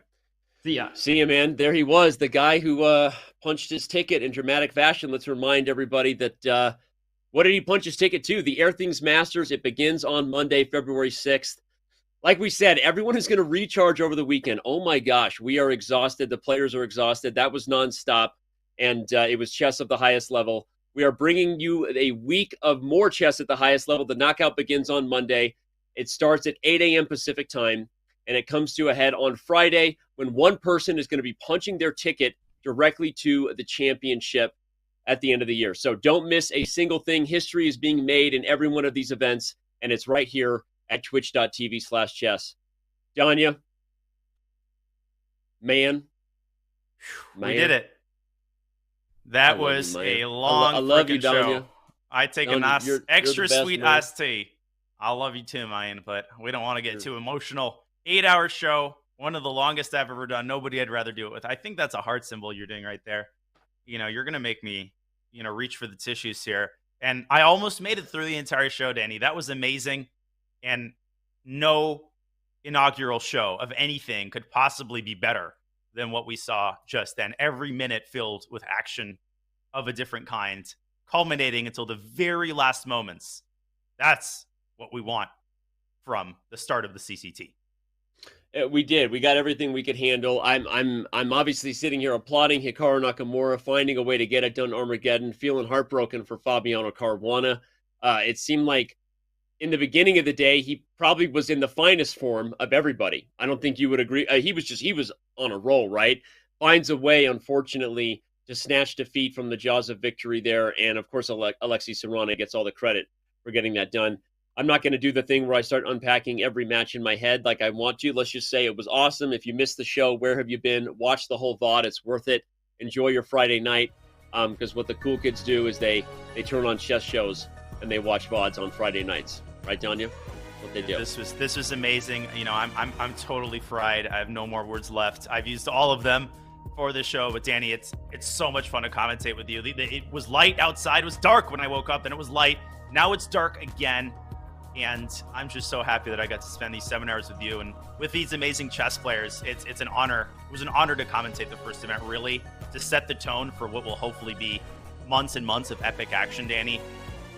I'm done, and this was amazing. Thank you, everybody. You're done. No more words needed. Good luck to the team hosting from our studios in Oslo. Join them on Monday, as we've said. Shout out to the team who worked super hard. We got it done, kicked it off in record server fashion. So much going on in the chess community. It's only just begun. Enjoy your weekend, everybody. We will see you on Monday as the Airthings Masters kicks off and the Champions Chess Tour here in 2023 continues.